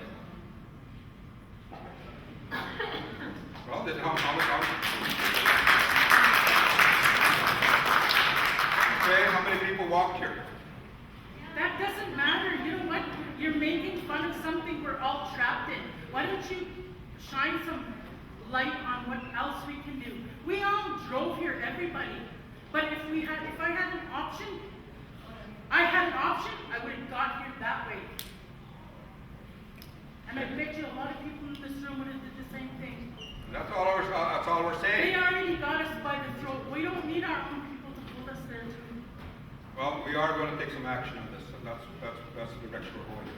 During World War II, Henry Ford built a vehicle that was environmentally friendly, but because it cost more money, the government went with plastics in order to sustain themselves in the war. That's what they did. They didn't give us a choice. They just went with the cheaper option. We don't have the time for the cheaper option anymore. Because the reality is, if you even listen, there's no time to wait. Our young people don't have time to wait for us to debate this. That's what. And you know what? Step aside. I heard a young person say that today. Step aside, let them lead because they have the answers. Obama vetoed the XL pipeline for very, very good reason. He talked about climate change being the greatest issue before the human race. And he talked about, and there is very clear in New Orleans, it got devastated by the environment, by hurricane. In North Carolina, there's all kinds of rain. And there is no question that climate change is upon us. But what do we do about it? Why don't you invest your money instead of into oil and gas? Why don't you invest in your youth and your communities? We do have investment. We have. Why don't we as individuals? I'm not here to argue with you. I'm just saying to us, I'm saying to you guys that we are going to take some action. And those of you that want to, fine. Those of you that don't want to, fine. If you have any sense of understanding our spiritual nature of Indigenous people, then you know that that money comes from someplace where it shouldn't. Here's the information anyway. Consequences of that fall on your end, on your children, on your grandchildren. That's our laws. That's our spiritual laws. That's our ceremonial laws.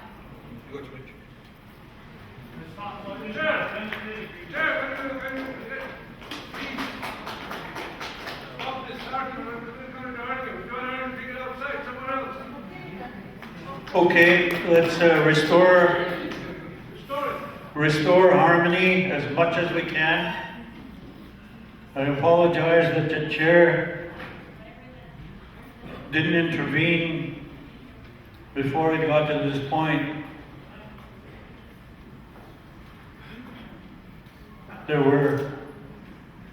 There was ceremonies, there was pipes that were lit, there was a living source of water that is passed by our women, and we want to make sure that we honor the Creator for that communication that took place this morning, for that talk of our elders, praying for our youth, praying for our land, praying for clean water. So with that, we're going to take a short break, 10 minutes, and we will reconvene to talk more on resources. Thank you. Just before you take the break, when you take a look at this facility that's here, when I was chief at home on James Smith, when we started Indian Control in the 70s, we worked with Doug Cardinal to design this school this building as our school at home. He interfered, wouldn't provide the funding that we're going to have a swimming pool in it. But when Doug Cardinal got the contract to do this building for the First Nation University of Canada, he phoned me, he says, "Saul, can we use those drawings and the design?" I said, "Of course, Doug, you were helping us do it, so go ahead." So when you take a look at this facility, it should have been a school at James Smith. Now the other thing I want to emphasize, this As far as I'm concerned, this school is part of the treaty right that we have to education. It's not a treaty right just from kindergarten to grade 12, it's post-secondary education as well. So, and looking at the expansion of the FNUC, no reason we can't have community-based campuses of the FNUC by ban, and no reason we can't expand to have First Nations campuses of the FNUC across this country. And looking at expanding the FNUC, First Nations University of Canada.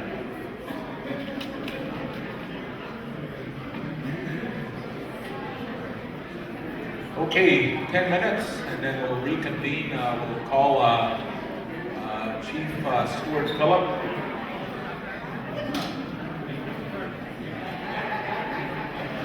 And also Rowdy Hokwats and Grand Chief Nimbanak, stand by.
We still have about an hour and 15 minutes, so we want to be able to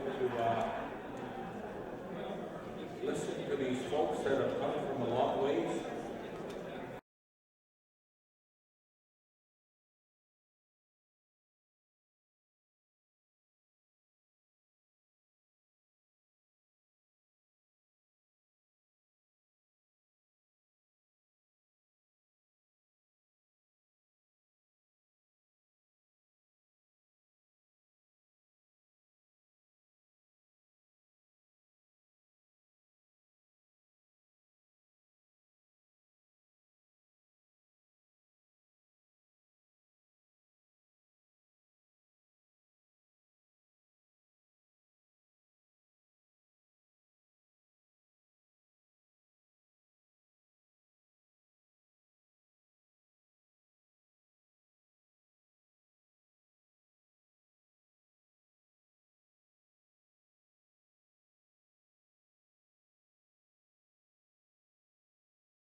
Why? I'll let him have the last day.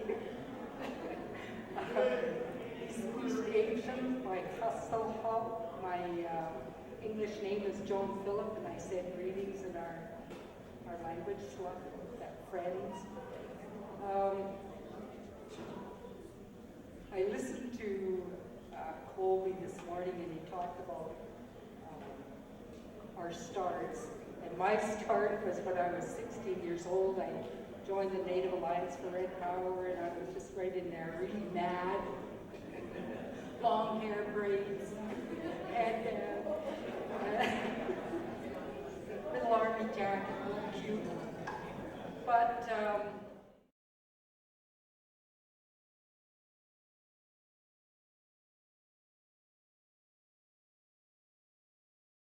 more importantly, I started to heal. I went to treatment 26 years ago, and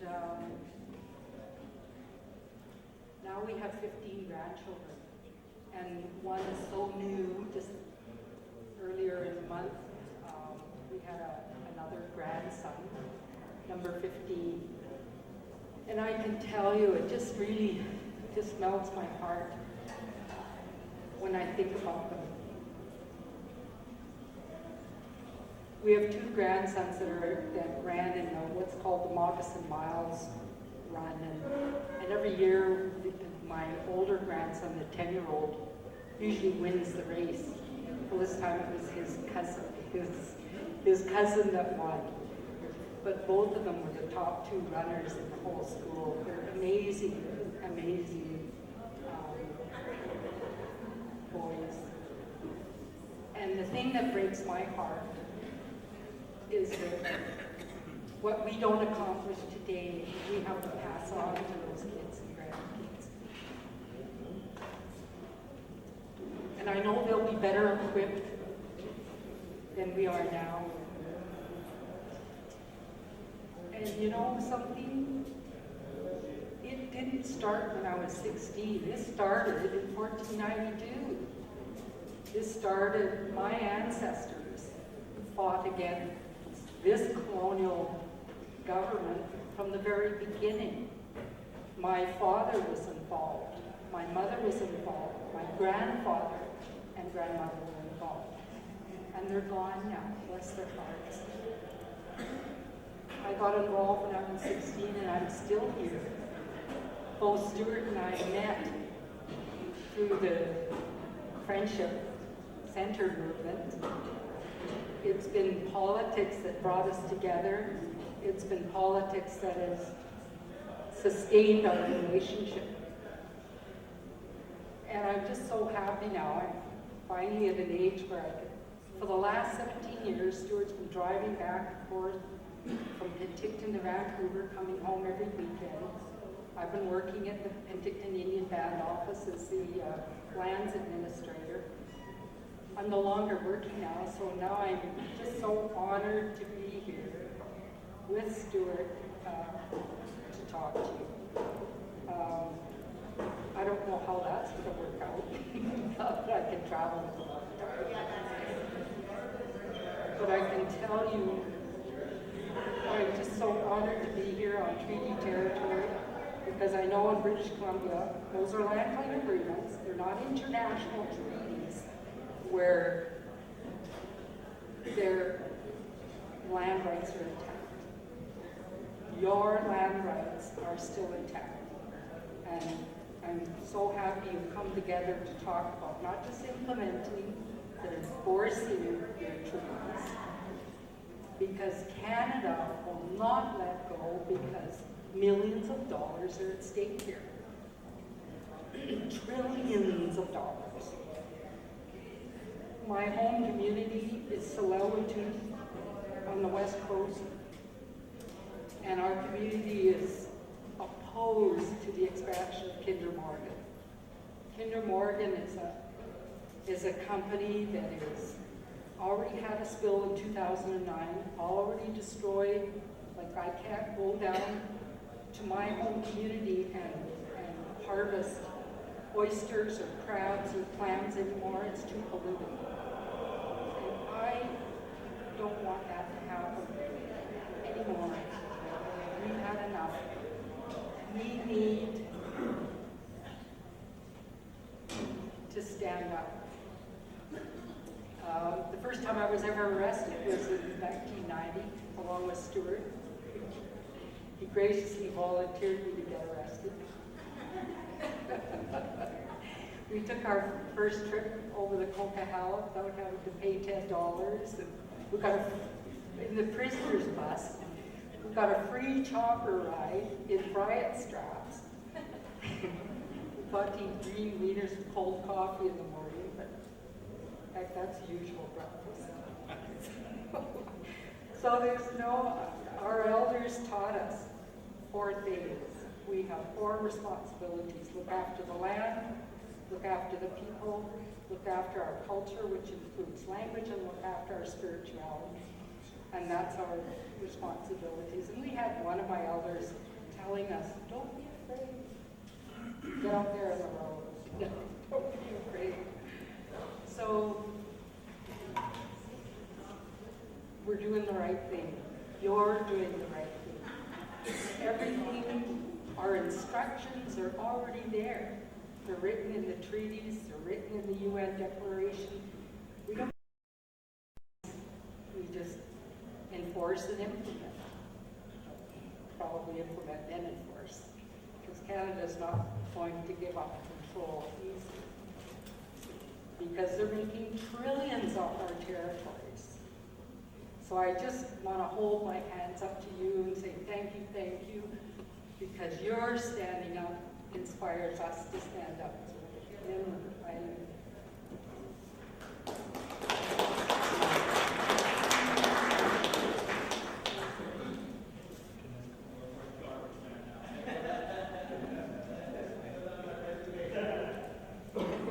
Thank you for that wonderful little bit of history. I met Mr. and Mrs. Phillip in Chilliwack, BC at a road blockade in 1999. I don't know if you remember that. Yeah, yes.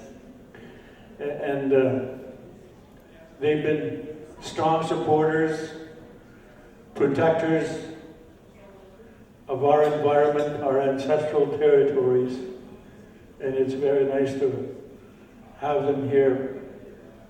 At this time, I want to call on Grand Chief Nipinak to introduce our guest from BC. He's been involved with the BC First Nations on the whole issue of the whole resource development that is happening throughout our territories. Grand Chief.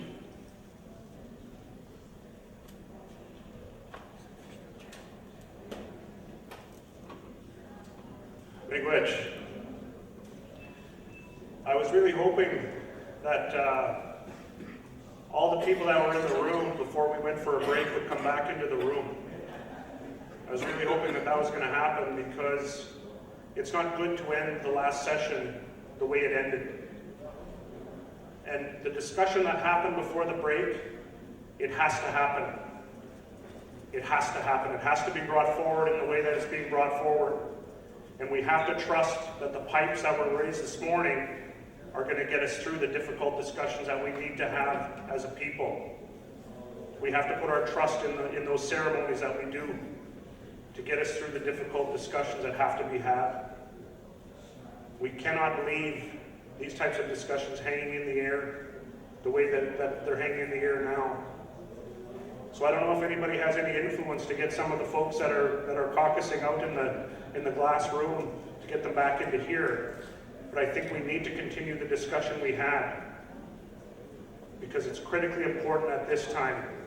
When we talk about standing at a crossroads, this is exactly what we're talking about.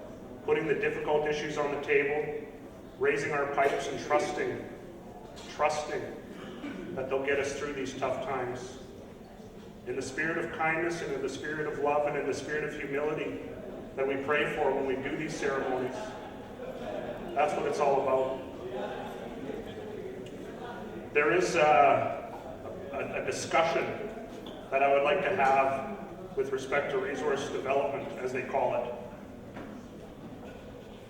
Before we get into that, though, I want to acknowledge the Grand Chief and his wife, Joan, who have traveled from the other side of the mountains to be here with us. They came from the other side of the mountains because I extended this invitation to the Grand Chief. And I said, the treaty movement is having a meeting. And I know that the 100 or so people or the 200 or so people who are here represent hundreds of thousands of people that are out there in our communities that can't be here. And it is our collective power together that is going to make the difference, that is going to bring the change that needs to be brought. So I wanted the Grand Chief to see this. I wanted him to be here to see that there is power here on the Northern Plains.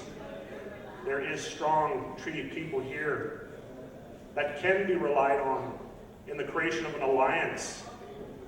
And I'm not talking about blockades when I'm talking about alliance, and I'm not talking about bringing fear or aggression or the use of force. I'm not talking about that. Because I'll tell you something, colonial governments, they have a monopoly on fear, and they have a monopoly on the use of force. They've been doing it for generations upon generations now, and they're expert at it. I was at Elsie Booktook the day after several hundred policemen converged upon a handful of young people, a handful of our grandmothers, who were there to defend themselves with their drums and their feathers against armed policemen. Hundreds of them were there. I've seen them use force that way. I've been to the Lubicon Lake Territory with the Lubicon Nation people, the youth, at the request of Ogima Bernard Armagnac, to talk to the youth about how the police forces might use force against them. We cannot match force with force. There's no value in that. That's not what we're about. Because I do believe it might be an easy thing to do, if that's what we chose to do, to pick up arms. Believe me, in leadership, I've seen things that make me want to fight, that make me want to give up and fight somebody. I've seen it. And it's only by humbling myself and sitting on the ground or going to the Sundance Lodge that's been able to help me dissipate that anger and frustration that I feel. Just by way of example, when I heard that 40 children were being taken every month, 40 babies a month, from one of the hospitals in Winnipeg, I was so hurt. I was so hurt that I had to go fast in Sundance, because any sacrifice that I could make in Sundance was nothing compared to the hurt and the pain that the mothers are feeling from the violence that's brought when children are ripped away from them. That's what this is all about. It's not about a blockade so that we can get some resource revenue money out of it. That's not what this discussion is about. That's not what the Alliance is all about. I sat with powerful women in Edmonton recently that talked about the messaging that we're bringing out in political leadership. Us men. What message are you men bringing when you're talking about blockades? Is that really bringing value? Is that really helping the future generations? Because our young people are at the cutting edge of these discussions. They are leading the transformation, the divestment from oil and gas and fossil fuels. They're leading that discussion. They have the visions, they have the skills, they have the science to help us make that move. So why would we squander that value, those gifts that they bring? You saw some of that here today. Why would we give that away by saying that we can bring force or we would use force? We're not going to do that. But we are going to make alliances, and we're going to make alliances in a respectful way. The prayers that we've had here made it across the mountains. The prayers that they've put down on the other side of the mountains, they've made it here to us. This is about a spiritual connection that's happening. The Grand Chief and his wife, they feel it, they know it, they know it's there. And I was very honored to go to their territory and dance with them in the streets of Vancouver as they challenge these pipeline projects that governments are trying to bring forward. You know, I've been watching a lot of this developing on social media, and I have great respect for this Grand Chief here, who's willing to stand on the front lines, who's willing to protect the space of the people for the generations yet to come. And I want to acknowledge that by offering this little gift to him while he's here. It's a two-part gift for him and his wife. I have this print here. It's a treaty medallion with a golden eagle on it. And that print is a print of a painting done by this man that's standing here next to me, Victor Tzazi. The other part of the gift is a song from the Dene people that Victor's going to share that Grand Chief and his wife can take home with him. It's very powerful when the Dene drum is heard, because it's the spirit of the land that comes through the caribou and that's shared through the song. So, Grand Chief, when you come to this territory, know that we're working on building alliances, not to bring fear, to perpetuate fear, to hurt one another, but to recognize that it's going to be us as Indigenous people who are going to lead the change, the transformation that needs to happen. And you know, it's true, we drove here. or we flew here. I don't want to feel ashamed that I had to drive here. If I could have used some other form of energy, if we could have used a different form of energy to get here without burning fossil fuel, I guarantee all of you in here would have done that. You would have used some other form of energy. But we don't have that option available to us yet. But if we empower our young people, our young scientists, our knowledge, we will get there. We will harness the energies of earth, wind, water, fire in a balanced way that will sustain another 1,000 generations. I believe that. That's what I hold on to. One of my greatest teachers, Elijah Harper, who's passed on, he was so involved in that electric technology, electric cars, in order to get away from this fossil fuel stuff. The visions are out there, and we need to nurture them, not to create fear, but to recognize that we have a leadership role to play here. So Grand Chief, on behalf of myself and those people who, I guess, accept my message, I'd like you to accept this print from us to you and your wife for making this journey.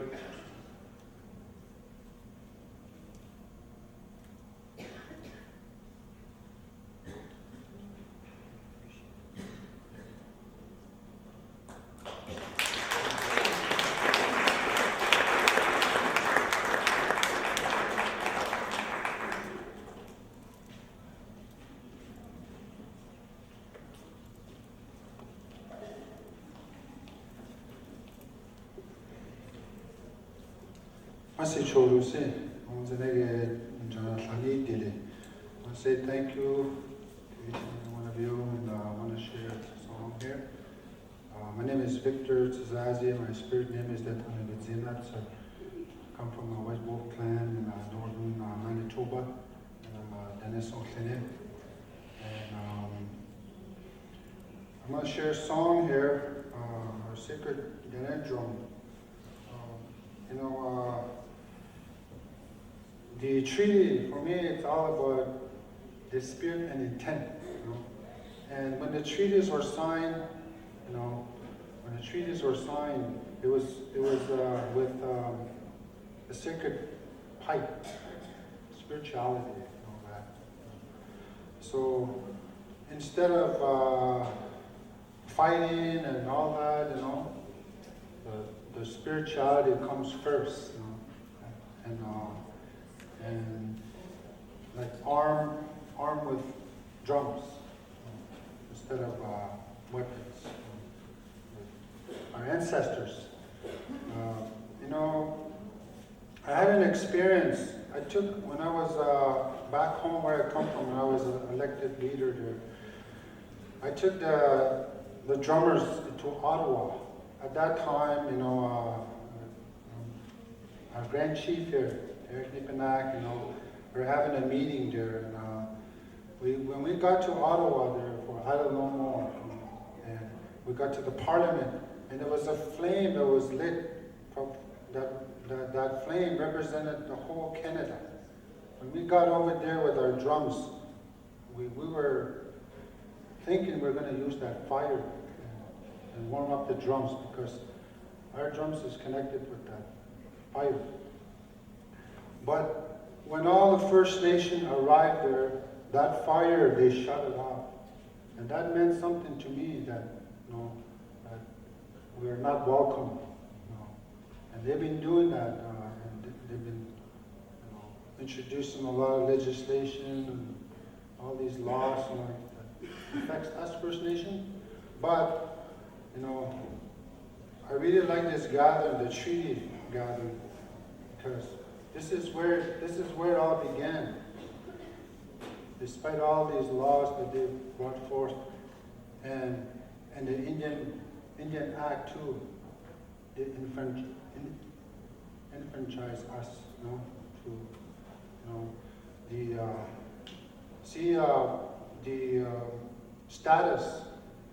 the status Indian, Like, I was confused growing up as a young man, I was confused.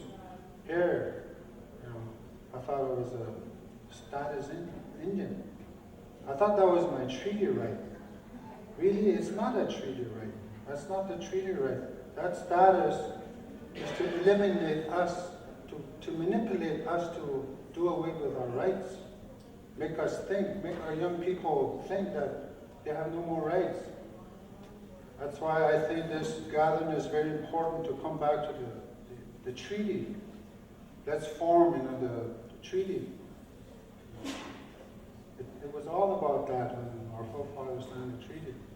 So I want to share this song. And when we went to Ottawa that time, we entered where the chiefs gathered. They were just wrapping up the pipe ceremony. And when they wrapped up the pipe ceremony, they told us to lead them out with the drums. And that's how it all, we helped them out, help each other, stand together that way. And the spirit of that drum, our ancestors, like, our Dene drum is made out of birch bark and made out of caribou. We live off the caribou. We're the caribou people up north. And the song that I'm going to share has been passed on from generation to generation. It's not the song that I just created, I composed. It's not that. It's our grandfather's songs. So the spirit of the drums and the ceremonial ways, it's going to speak for itself. That's going to be our weapon. It's always been. Because we're connected. We're connected with Mother Earth. We're connected with the land, with the animals.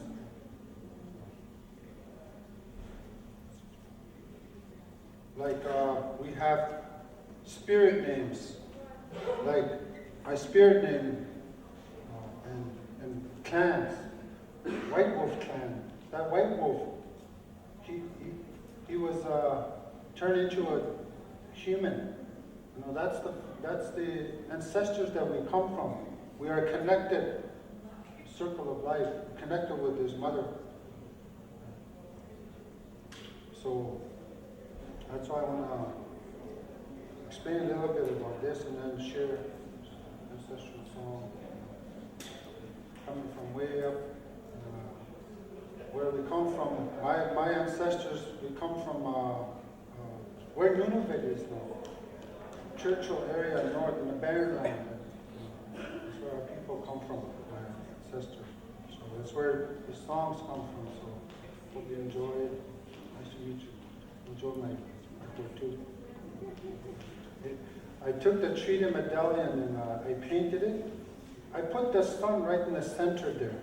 When I went to university, I studied it. The intent, when they signed the treaty, their intent was different than ours. Our intent was making relation. Our ancestors, my grandfathers, your grandfathers, is the one that made this country to trap in. And we made them country economically.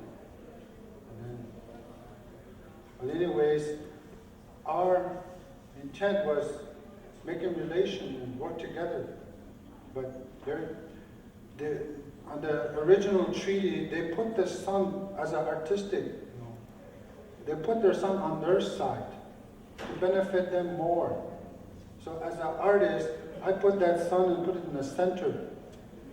That's our understanding of the treaty.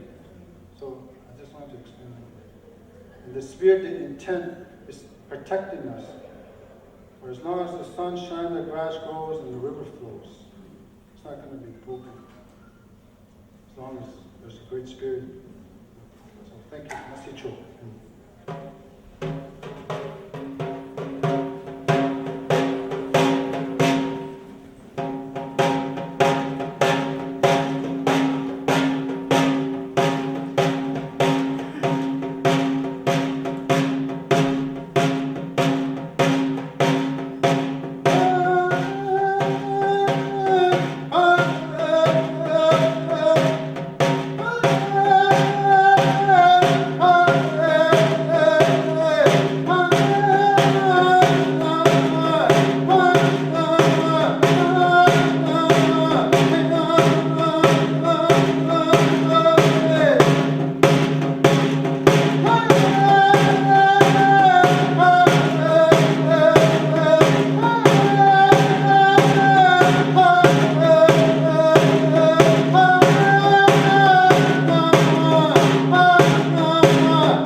Pisnaxil Esquis Asiut.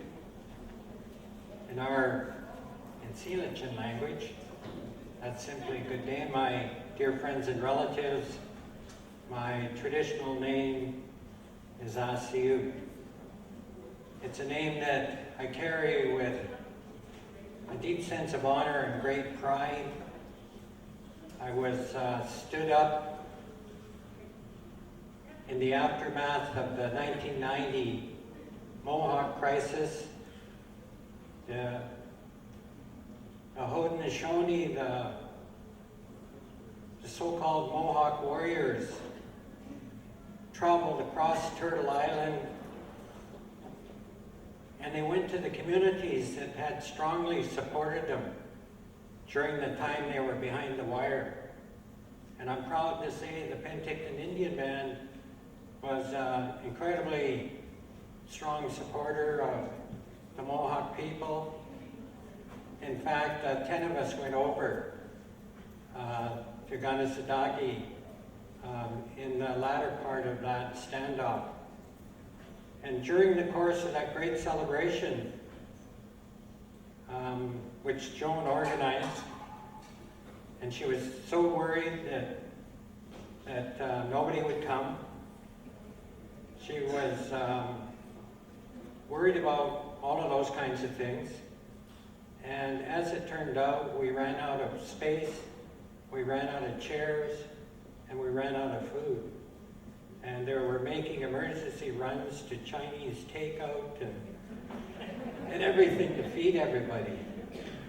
But midway through that celebration of our great victory in 1990, I was called out onto the floor, and I was given the name, and of course the eagle feather and the blanket, and I had to dance around the room.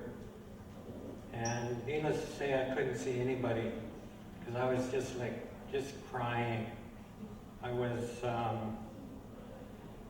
was so deeply touched and humbled, and I was absolutely ecstatic. I first met my father when I was in my early 20s. And I had heard terrible stories about him during the time I was being brought up in care. And I heard terrible stories about the indigenous people of this great land when I went to the public school system. And I was taught Canadian history and didn't really know anything about the indigenous world. And I married my high school sweetheart, who I met in grade 8. Back in those days, the public school system was very regimented. Every single day was started out with the Lord's Prayer, and we had to sing God Save the Queen. And there was about 40 in our class, and she was at the very front next to the window, and I was at the very back against the wall. And we were the only two people in that entire room that didn't have our heads bowed. And we were looking around, and our eyes met, and we didn't look away from each other. And we just kept staring, and my heart was just beating. And her face went all red. And we ended up getting married, of course. And we have two of the most beautiful daughters. They're both teachers. I still had no connection with my family, with my community. And then one day, out of the blue, my father fell out of the sky. And what had happened is he took it into his heart and his mind that he was going to find me. So at that time, he didn't own a car, and he didn't know how to drive. So he bought a car, took 3 people to teach him how to drive, and as soon as he got his license, he came looking for me, went to the RCMP. I lived in Quesnel, BC, and he arrived on the doorstep. I was on the job. My ex-wife frantically called me and said, "You better get home right away, your dad's here." And I said, "Well, so what?" Thinking it was my foster dad. And then I immediately became alarmed that my foster mom and dad were totally codependent, and they were each other's shadow. And I said, "What happened to Mom?" And my ex-wife says, No, your real dad is here. And I just went into shock. I had about a 40-mile drive to get home.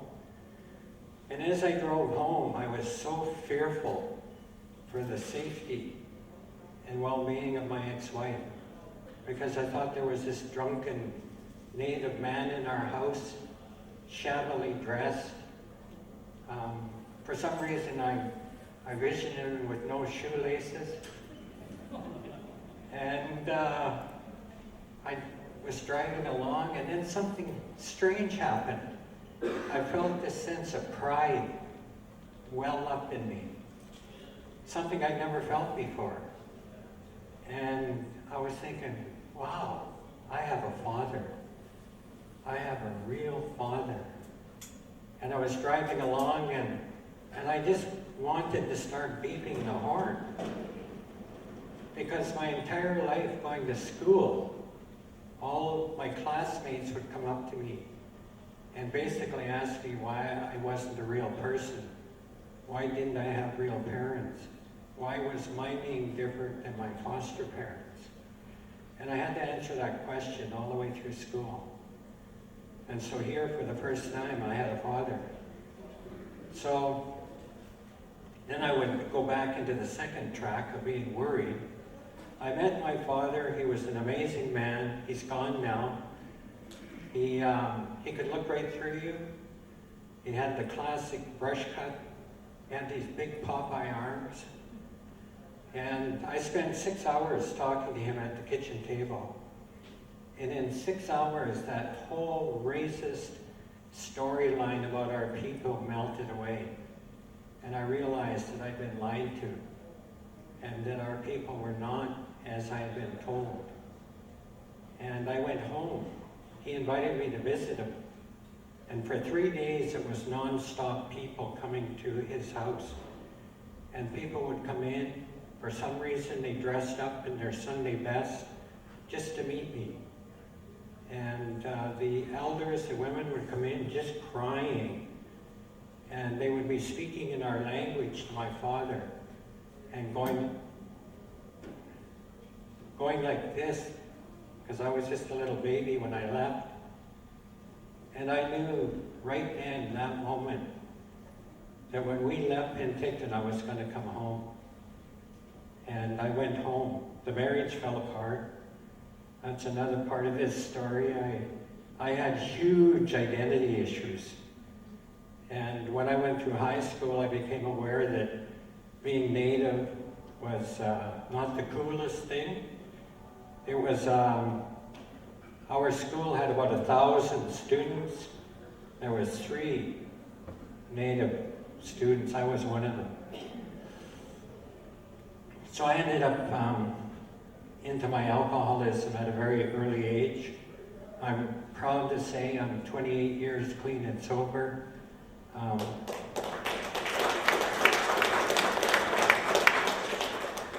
Joan, 26.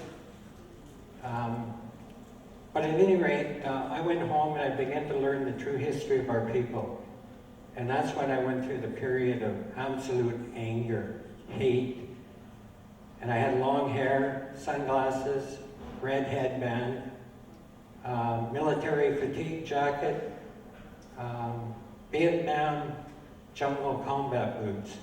That was me. Everywhere I went, I slept with my sunglasses on. And I challenged authority, no matter what it looked like. It could be the chief and council.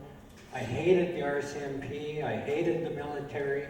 I hated anything in a uniform because I blamed them for me being apprehended and ripped away from my family, and that fueled my alcoholism.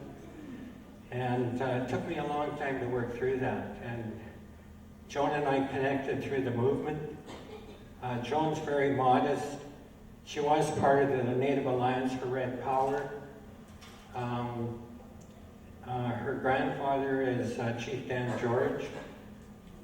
She went to Chiapas during the Zapatista uprising and was part of the UN peacekeeper, or a group that went down to observe. And in the early 70s, she was part of a Native Peoples delegation to the People's Republic of China before China was open. And she was the spokesperson for that delegation. And we met through the movement, through demonstrations, and we both ended up on the board of the Vancouver Indian Center. I first met her in a book that her sister wrote, Lee Miracle. There was a headshot of Joan in the middle of that book. I didn't know Joan then. I kept opening that book and staring at that picture. And then, lo and behold, I met her. And the rest is history. We have 6 children, adult children, 15, the most beautiful grandchildren in the universe. And we've been together 38 years. We've been to every major conflict. We were in Burnt Church. We were in Kanesadagi and Kanawagi. We were involved in all of the blockades and conflicts in British Columbia. Our children grew up wearing camo gear and coming to the blockades. I don't know how many wedding celebrations or anniversary celebrations rather, we celebrated at the blockade, and everybody would be singing us wedding songs. But that's been our life. And as I say, you know, we changed our life 26, 28 years ago. We sobered up and we started to deal with all of our issues. And I make this point for a reason, because I've heard a lot of talk about sovereignty, you know, this debate about sovereignty. Well, Joan and I have come to learn that sovereignty begins with yourself. It's a very personal issue, and you have to come to terms with all of those issues, with all of those hurts, with all of that trauma that you suffered in your own personal life before you can be of any hope or any assistance or help to anybody else. And we went through that and have by and large come reconciled with all of our children and past partners and things of that nature. And so that's so important. I heard, I think it was Saul Sanderson in his closing remarks talking to our dear elders about our grandchildren need our entire heart, our whole heart. It can't be a heart that's encumbered by bitterness or anger about the residential school. I want to commend those young people that came up here. They were so inspirational. And Joan and I, having 15 grandchildren, the older ones are absolutely incredible. I myself tried to pull an authority trip on one of my granddaughters. She's 17 now. And she sat there and patiently listened to me. And she just laughed. And she said, "Why would you say that, Grandpa? It makes no sense at all." And then she just went on and did what she was going to do. And that's the young people of today. They're uninhibited. They're in a space where they're going to be their own people. They're going to claim their own space. And it frightens me when I hear young people stand up here and parrot and echo the rhetoric of our older generations, because that is not the way forward. Our way forward has to be based on our realization that we are indeed sovereign and that we do own our lands and we do have inherent rights that we don't have to ask anybody to verify or whatever. But with that, there's an enormous responsibility attached to all of that. And Joan talked about our teachings to the land, to the people, to the culture, which includes language, and to our spirituality.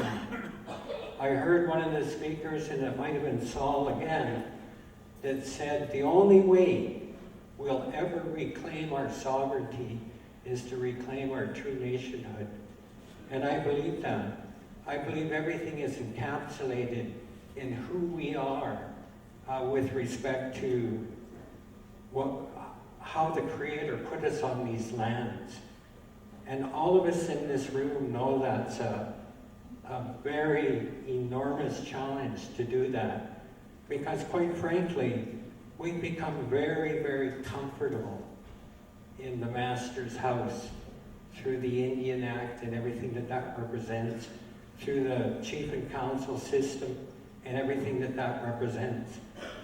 I've been in rooms like this just recently where the tribal groups in BC are talking about forming alliances just like you're talking about, and talking about nationhood.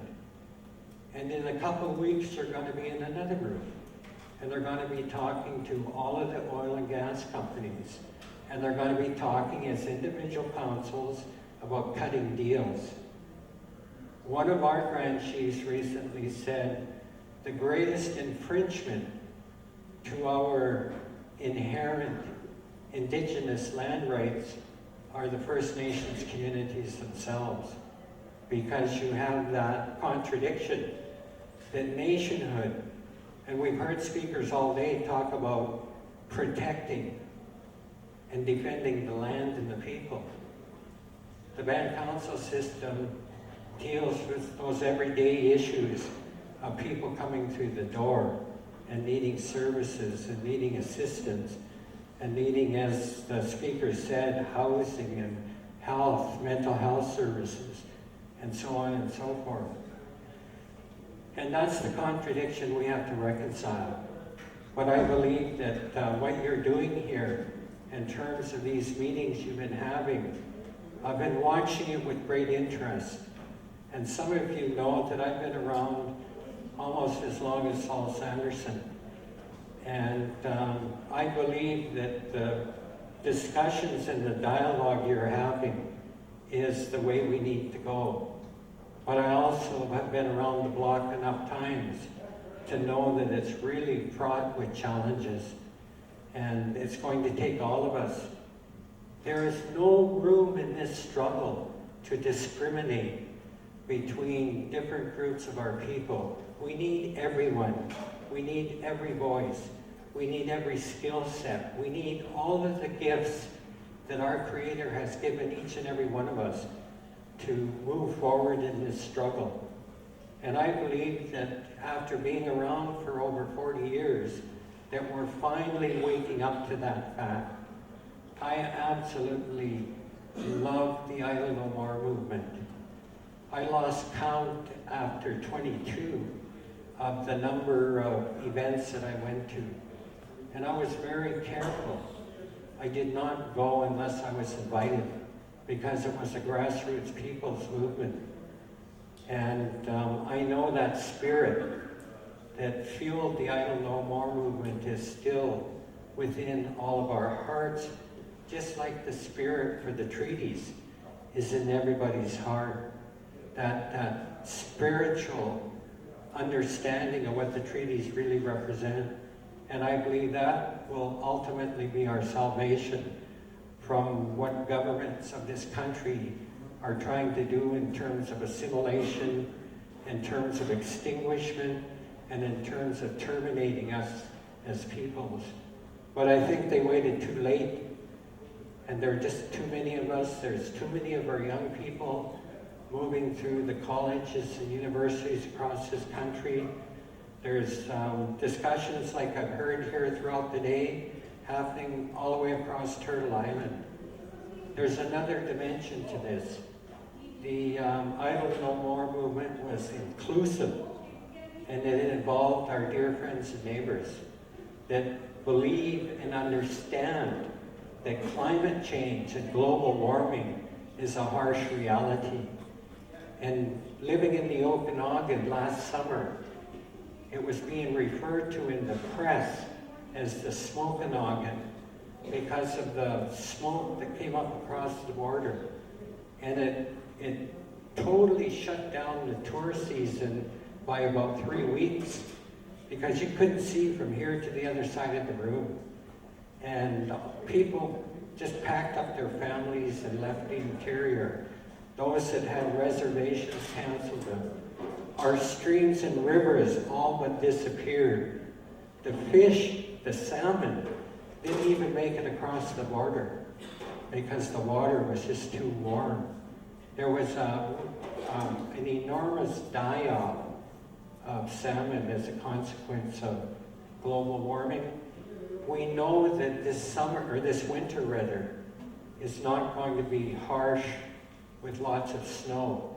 So next year is going to be even worse.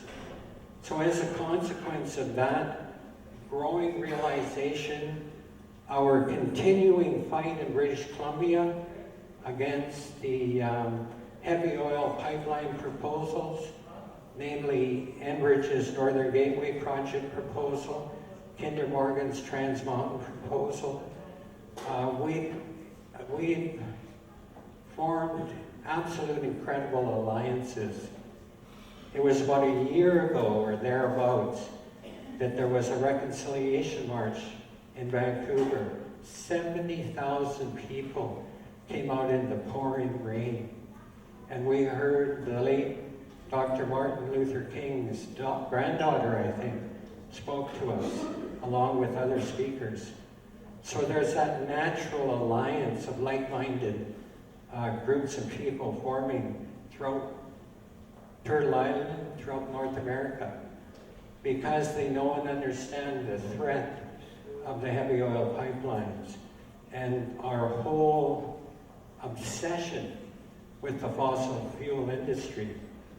I'm proud to have marched with Grand Chief Nepanak at the Tar Sands Healing Walk. And I tell you, I have a lot of respect for that man because I tried to stay up with him. I was about maybe 6 steps back. And that guy, it's 14 kilometers. And it's like, the end is uphill. He never changed his pace. So it's amazing. But I just want to close off by saying we were really honored that Chief Nepanak and his allies came to the Union of BC Indian Chiefs Annual General Assembly a couple of weeks ago. We passed a formal resolution that the Union of BC Indian Chiefs, which is about 115 of the 203 First Nations of British Columbia, are committed to forming an East-West alliance with respect to the pipeline issues, with respect to all of the heavy oil pipeline proposals that I've mentioned, including Energy East, because we know that we're in this together and that we have to, like in times gone by, rise up and come together in a very serious way, because the future of this planet depends on it. And I believe that our teachings from thousands of years ago to this point are part of that solution. And I know everybody in this room knows there are prophecies that reflect that are thousands of years old, that one day the people would come together to defend Mother Earth. And for me, that's what it's about. It's about our grandchildren. It's about their grandchildren. And the fossil fuel energy is notoriously transient. It's here today and it's gone tomorrow. Major resource development, incredibly transient. They rip big holes in the land, fill it full of chemicals. Mount Poly in British Columbia is a prime example, and they walk away and leave the mess behind. And most of those corporations, like Kinder Morgan, is based in Texas. And so we all have a duty and an obligation to stand together side by side. Nobody in front, side by side. Joan and I, for the last 38 years, have participated in the movement as a couple. I don't stand on a hillside and beat my chest, you know, with my warlands and say, this is what we're gonna do. We're together. I heard talk earlier today about humility. I absolutely believe that that is the essence of our strength as Indigenous people, is to be humble to the land, to be humble to the Creator, and to humble ourselves to the teachings. So it's in that spirit that Joan and I made the trip. We got stuck in Calgary last night to come over here and support. We came over here to support the work you're doing. And there's a place for all of us in this movement. And there are people in this room that are old enough to remember the movements of the past that were really powerful. And, you know, we need to come together again to do this important work. As Joan said, the work we don't do, we leave for our grandchildren. So with that, it's a great honor. I'm the president of the Union of BC Indian Chiefs. I've held that position for the last 17 years. I was chief of our own community for 14 years. And before that, I was a sitting member of our council for 10 years. And I've been the chair of our tribal council probably for close to 15 years now. So I just want to close off with that and say, as John's people say, I'd just like to hold my hands up to all of you.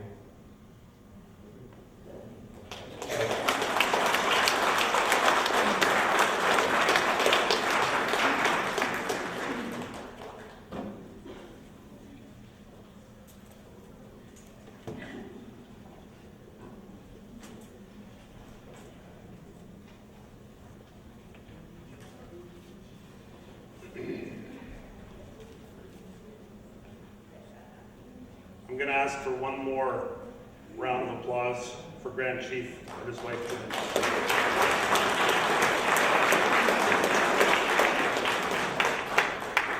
I understand that there is a feast that's ready to start in the next 15 minutes or so, and the food is here, so I think it's appropriate that we try to wrap things up for the afternoon. I understand that this forum was designed to be in an open forum context, and there has been discussion that's happened, and we've tried not to be regimented with respect to an agenda that was conceived of, you know, in very short order. And I think we've done a good job at it, because we have put some of the difficult issues on the table here for people to think about. You know, for those of you who have come here, you know, we don't have, you know, the lavishness of other types of meetings that are government sponsored, because this forum is not sponsored by the government of Canada or the province of Saskatchewan or the province of Manitoba. This forum is our forum. And that is very, very profound in and of itself, because the revolution won't be government sponsored. It's going to take all of us to do our part in the process, and it means building alliances that are meaningful. You know, when I traveled to the Union of BC Indian Chiefs meeting in Musqueam Territory a couple of weeks back, I brought a blanket, and I offered that blanket, a really nice Pendleton blanket, because that's how I was taught to honor and gift when I travel, is to bring those nice Pendleton blankets with me and to leave them in the places that I've been. And I did that. But if we are really talking about alliance, and if we're really going to galvanize, you know, these new discussions on what we need to do to affirm our places in our own territory, what is the next step? I'd like to know, because I don't have all the answers. I know through my formal responsibilities at the Assembly of Manitoba Chiefs, we have been involved in the discussions about TransCanada and about Enbridge. We are formally involved in the process with respect to the Enbridge Line 3 replacement, which wants to run a new pipe from Hardisty in Alberta all the way through Saskatchewan and down into the Gretna Depot, I believe. They want to put a new pipe in the ground, and they want to decommission the old one just by cutting it in pieces and capping it. They've gone about their business by going to communities along their pipeline corridor, and they have spent money in some of these communities. There have been agreements that have been signed by some of the leadership councils that are out there. And I don't say that because I'm trying to shame anybody or make anybody feel bad. The reality is on the ground that a lot of our leadership every single day are managing crisis. We're managing crisis in our communities.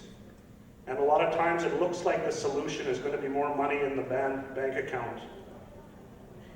I've been a chief in my community. I know what it's like to manage crisis on a daily basis. I know how difficult it can be, and at times we want to run away from the challenges that we face and the expectations that are piled on our shoulders in leadership. I know what it's like. You know, so that's why I say we have to be kind to one another and figure out a way to have a dialogue where we're not trying to shame one another, or try to make each other feel bad, but recognize this is a crisis that we have to address together. So we've been involved in this Enbridge application through the National Energy Board.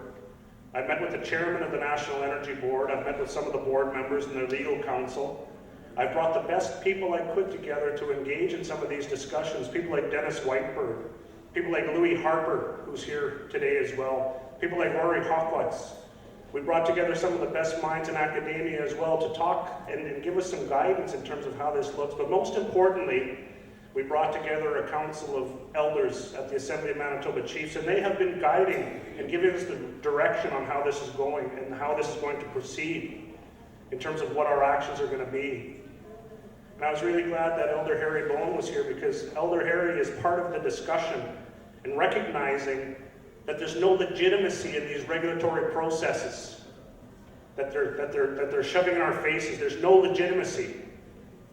Because each and every one of you that stood up and took to the streets against those omnibus bills, we're living the impact of those omnibus bills right now through these hollow and vacant regulatory processes that won't even consult with you. There's no consultation happening with the Treaty Nations right now as this pipeline is being talked about. There's no Crown consultation happening for Energy East. The Minister of Natural Resources sent us a letter saying that we're going to satisfy what we believe is our duty to consult through the regulatory hearings through the National Energy Board. This is a serious discussion. And I know we want to talk about our sovereignty, we want to talk about our decolonization, but you know what? Somebody has to step into some of these circles and see what they're doing and how they do it. And I'm sorry if you're offended that we put resources into this discussion so that we could see what they were doing, but somebody has to, so that we're aware of what their strategy is. Deals are being made. Little agreements are being signed. Little contribution agreements to hire a liaison for Enbridge or a liaison for TransCanada, so that they can get those applications right through the system, so that they can start their construction right away on their Line 3 replacement and their Energy East, their conversion. Are we going to allow that?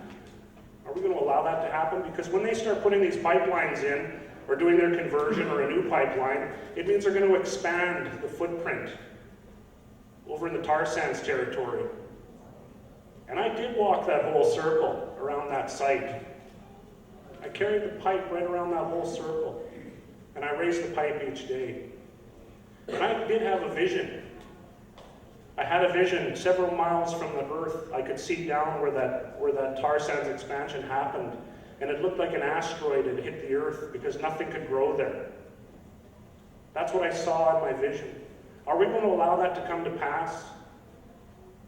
I'm more fearful of allowing that to come to pass than anything. I don't want to see that happen. Because I believe that we have a responsibility today to make sure that we leave this planet in a better state than we found it. Isn't that what we're supposed to do? If you go to our ceremonies, you sit on the ground in our lodges, you raise your pipes, you dance, you look at that center post. Isn't that what you're supposed to become aware of? It's your responsibilities to the land, the need to put an end to the exploitation that's happening. Because where does the exploitation stop? All of our water, all of our land can be converted into money. Our air can be converted into money, and it is in some places. So where does the exploitation stop? That's the question that I have. What kind of energy are we going to put into divestment? Recognizing our young scientists that can help us get through this transformation that needs to happen to sustainable sources of energy of earth, wind, water, and fire. Are we going to make that step together? Are we going to do it now? Or are we going to go back home and let these pipelines come through? I believe that the time is now to have these discussions. In February, the Assembly of First Nations is going to have a big gathering. I believe it's going to be in Vancouver. Okay, and I don't know what's going to happen there. I honestly don't know. Maybe I should know because I'm a Grand Chief in Manitoba. And I should know who's going to be speaking there and what the objectives of that meeting are going to be, but I don't. I'm sorry. I've been at home. I've been in Manitoba working on figuring out what it is, the strategies for these pipelines that are coming through. And I stood up in July and I said, we can't wait until February to get in the way of some of these processes. We got to do something now. By February, it's going to be too late. The hearings will be done. The Energy Board will start to have its applications approved. And then what? What are we gathering for in February if the application's already done? See, all of this is also about timing, making sure that we're seeing what's happening. I do believe there's our discussions that we need to have. Because if we do not talk about that friction or that conflict, that perceived conflict, when we had Grand Chief Terry Nelson here, and we had Nina on that post talking about the same things, we have to find a way to get through those discussions. We have to walk through that space and figure out a way to move forward together. Because if we don't address it, somebody else will. And it won't look good. It won't be good for us. We've made great strides here today, I honestly believe that. And great strides were made last night, empowering voices that need to be heard. It's a very good sign when we see these things happen. And we don't need to be afraid of challenging one another. We don't need to be afraid of that because it shows that we are growing. We are establishing our core values once again. Values that had been appropriated from us or beaten down and kept away from us. We're bringing those back now. And you're seeing it in the discussions that people are willing to have. People are willing to challenge one another's ideas, and that's good. That's a good thing because that's who we are. We're strong people. And that youth voice is getting stronger and stronger. We need to do our part to continue to empower it. So we are in this regulatory process at the Assembly of Manitoba Chiefs. We're making our submissions. The National Energy Board has said that our elders cannot make oral submissions. We cannot cross-examine the submissions made by the energy company. We cannot cross-examine them on their environmental assessments. We just have to take it as it is. We've got to get in the way of this process. My friends, my family members. We've got to figure out a way to get in the way. Otherwise, it's going to continue to go on. I challenge you to go to your communities and find out whether or not your chief and council have signed a deal and what that deal means on paper. I challenge you to do that. And don't take that deal to shame your leadership. Go to your leadership and say, you know what, I know that there's been a deal signed, but we need to talk about this. Do we have the free, prior, and informed consent of all of our band members to engage in this activity? Or to say, yes, Enbridge, or yes, TransCanada, you can take your pipeline through? Do we have consensus among the families to allow this to happen? That is the question I think we need to be willing to ask, whether or not consensus is reached. Because I don't think there is. I think I'd like to challenge you to do that when you go home.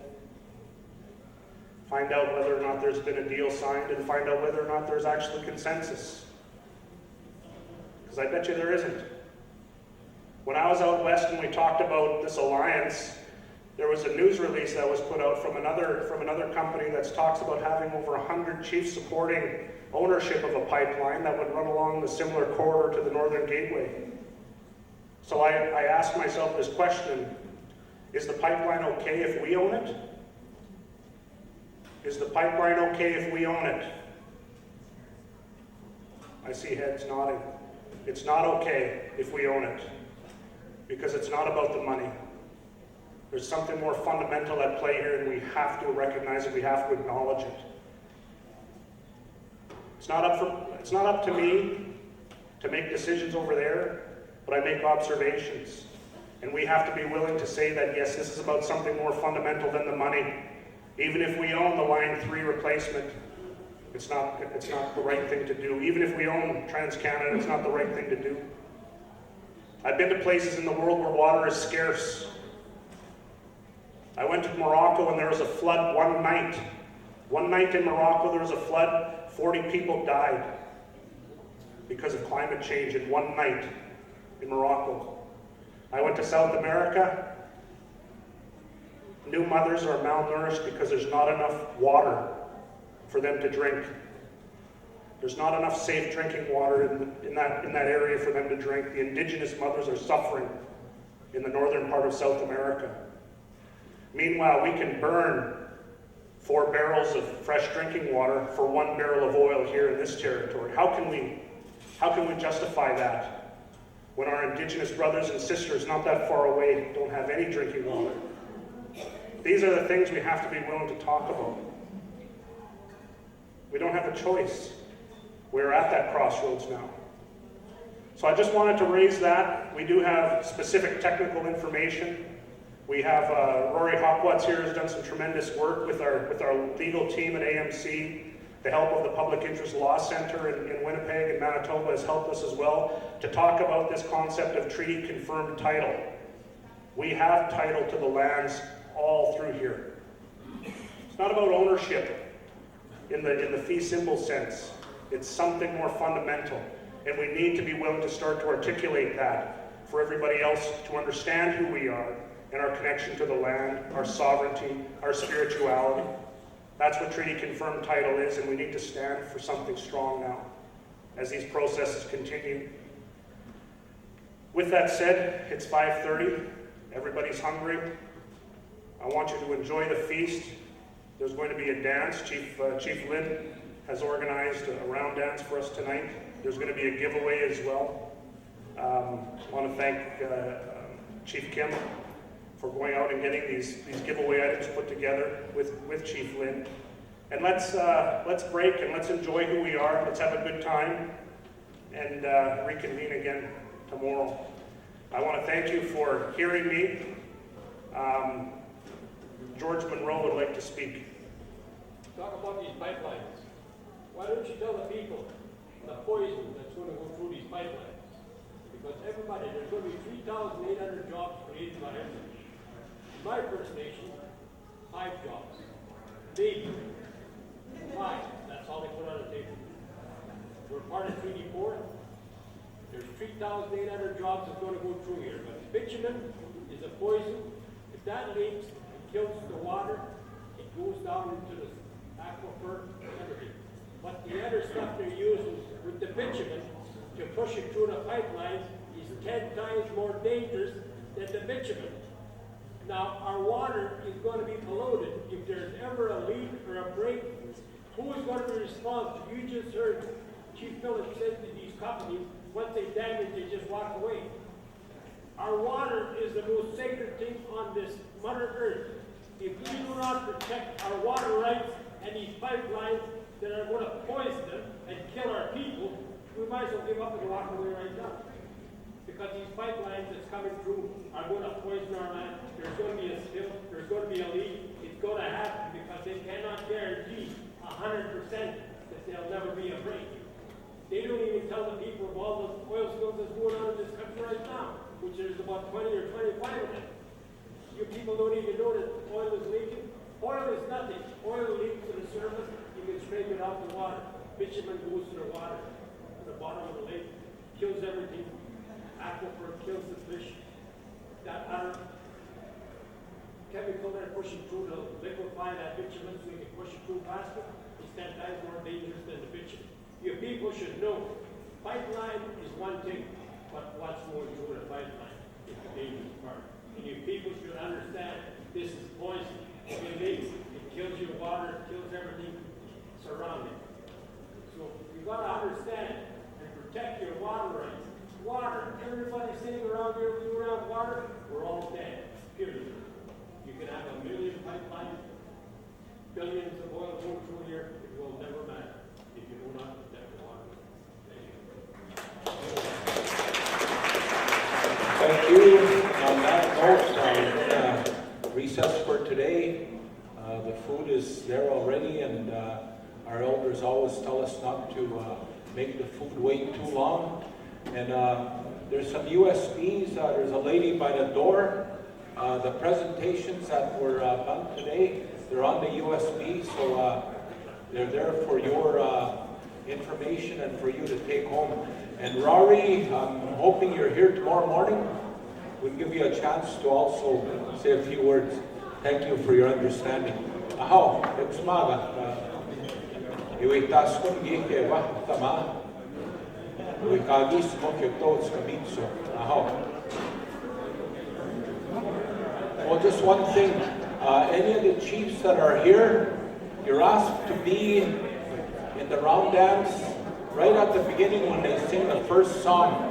They want to do a song for you, so they want to honor you in that way. So ask you to stay around. Maybe there's a late night bingo. I don't know.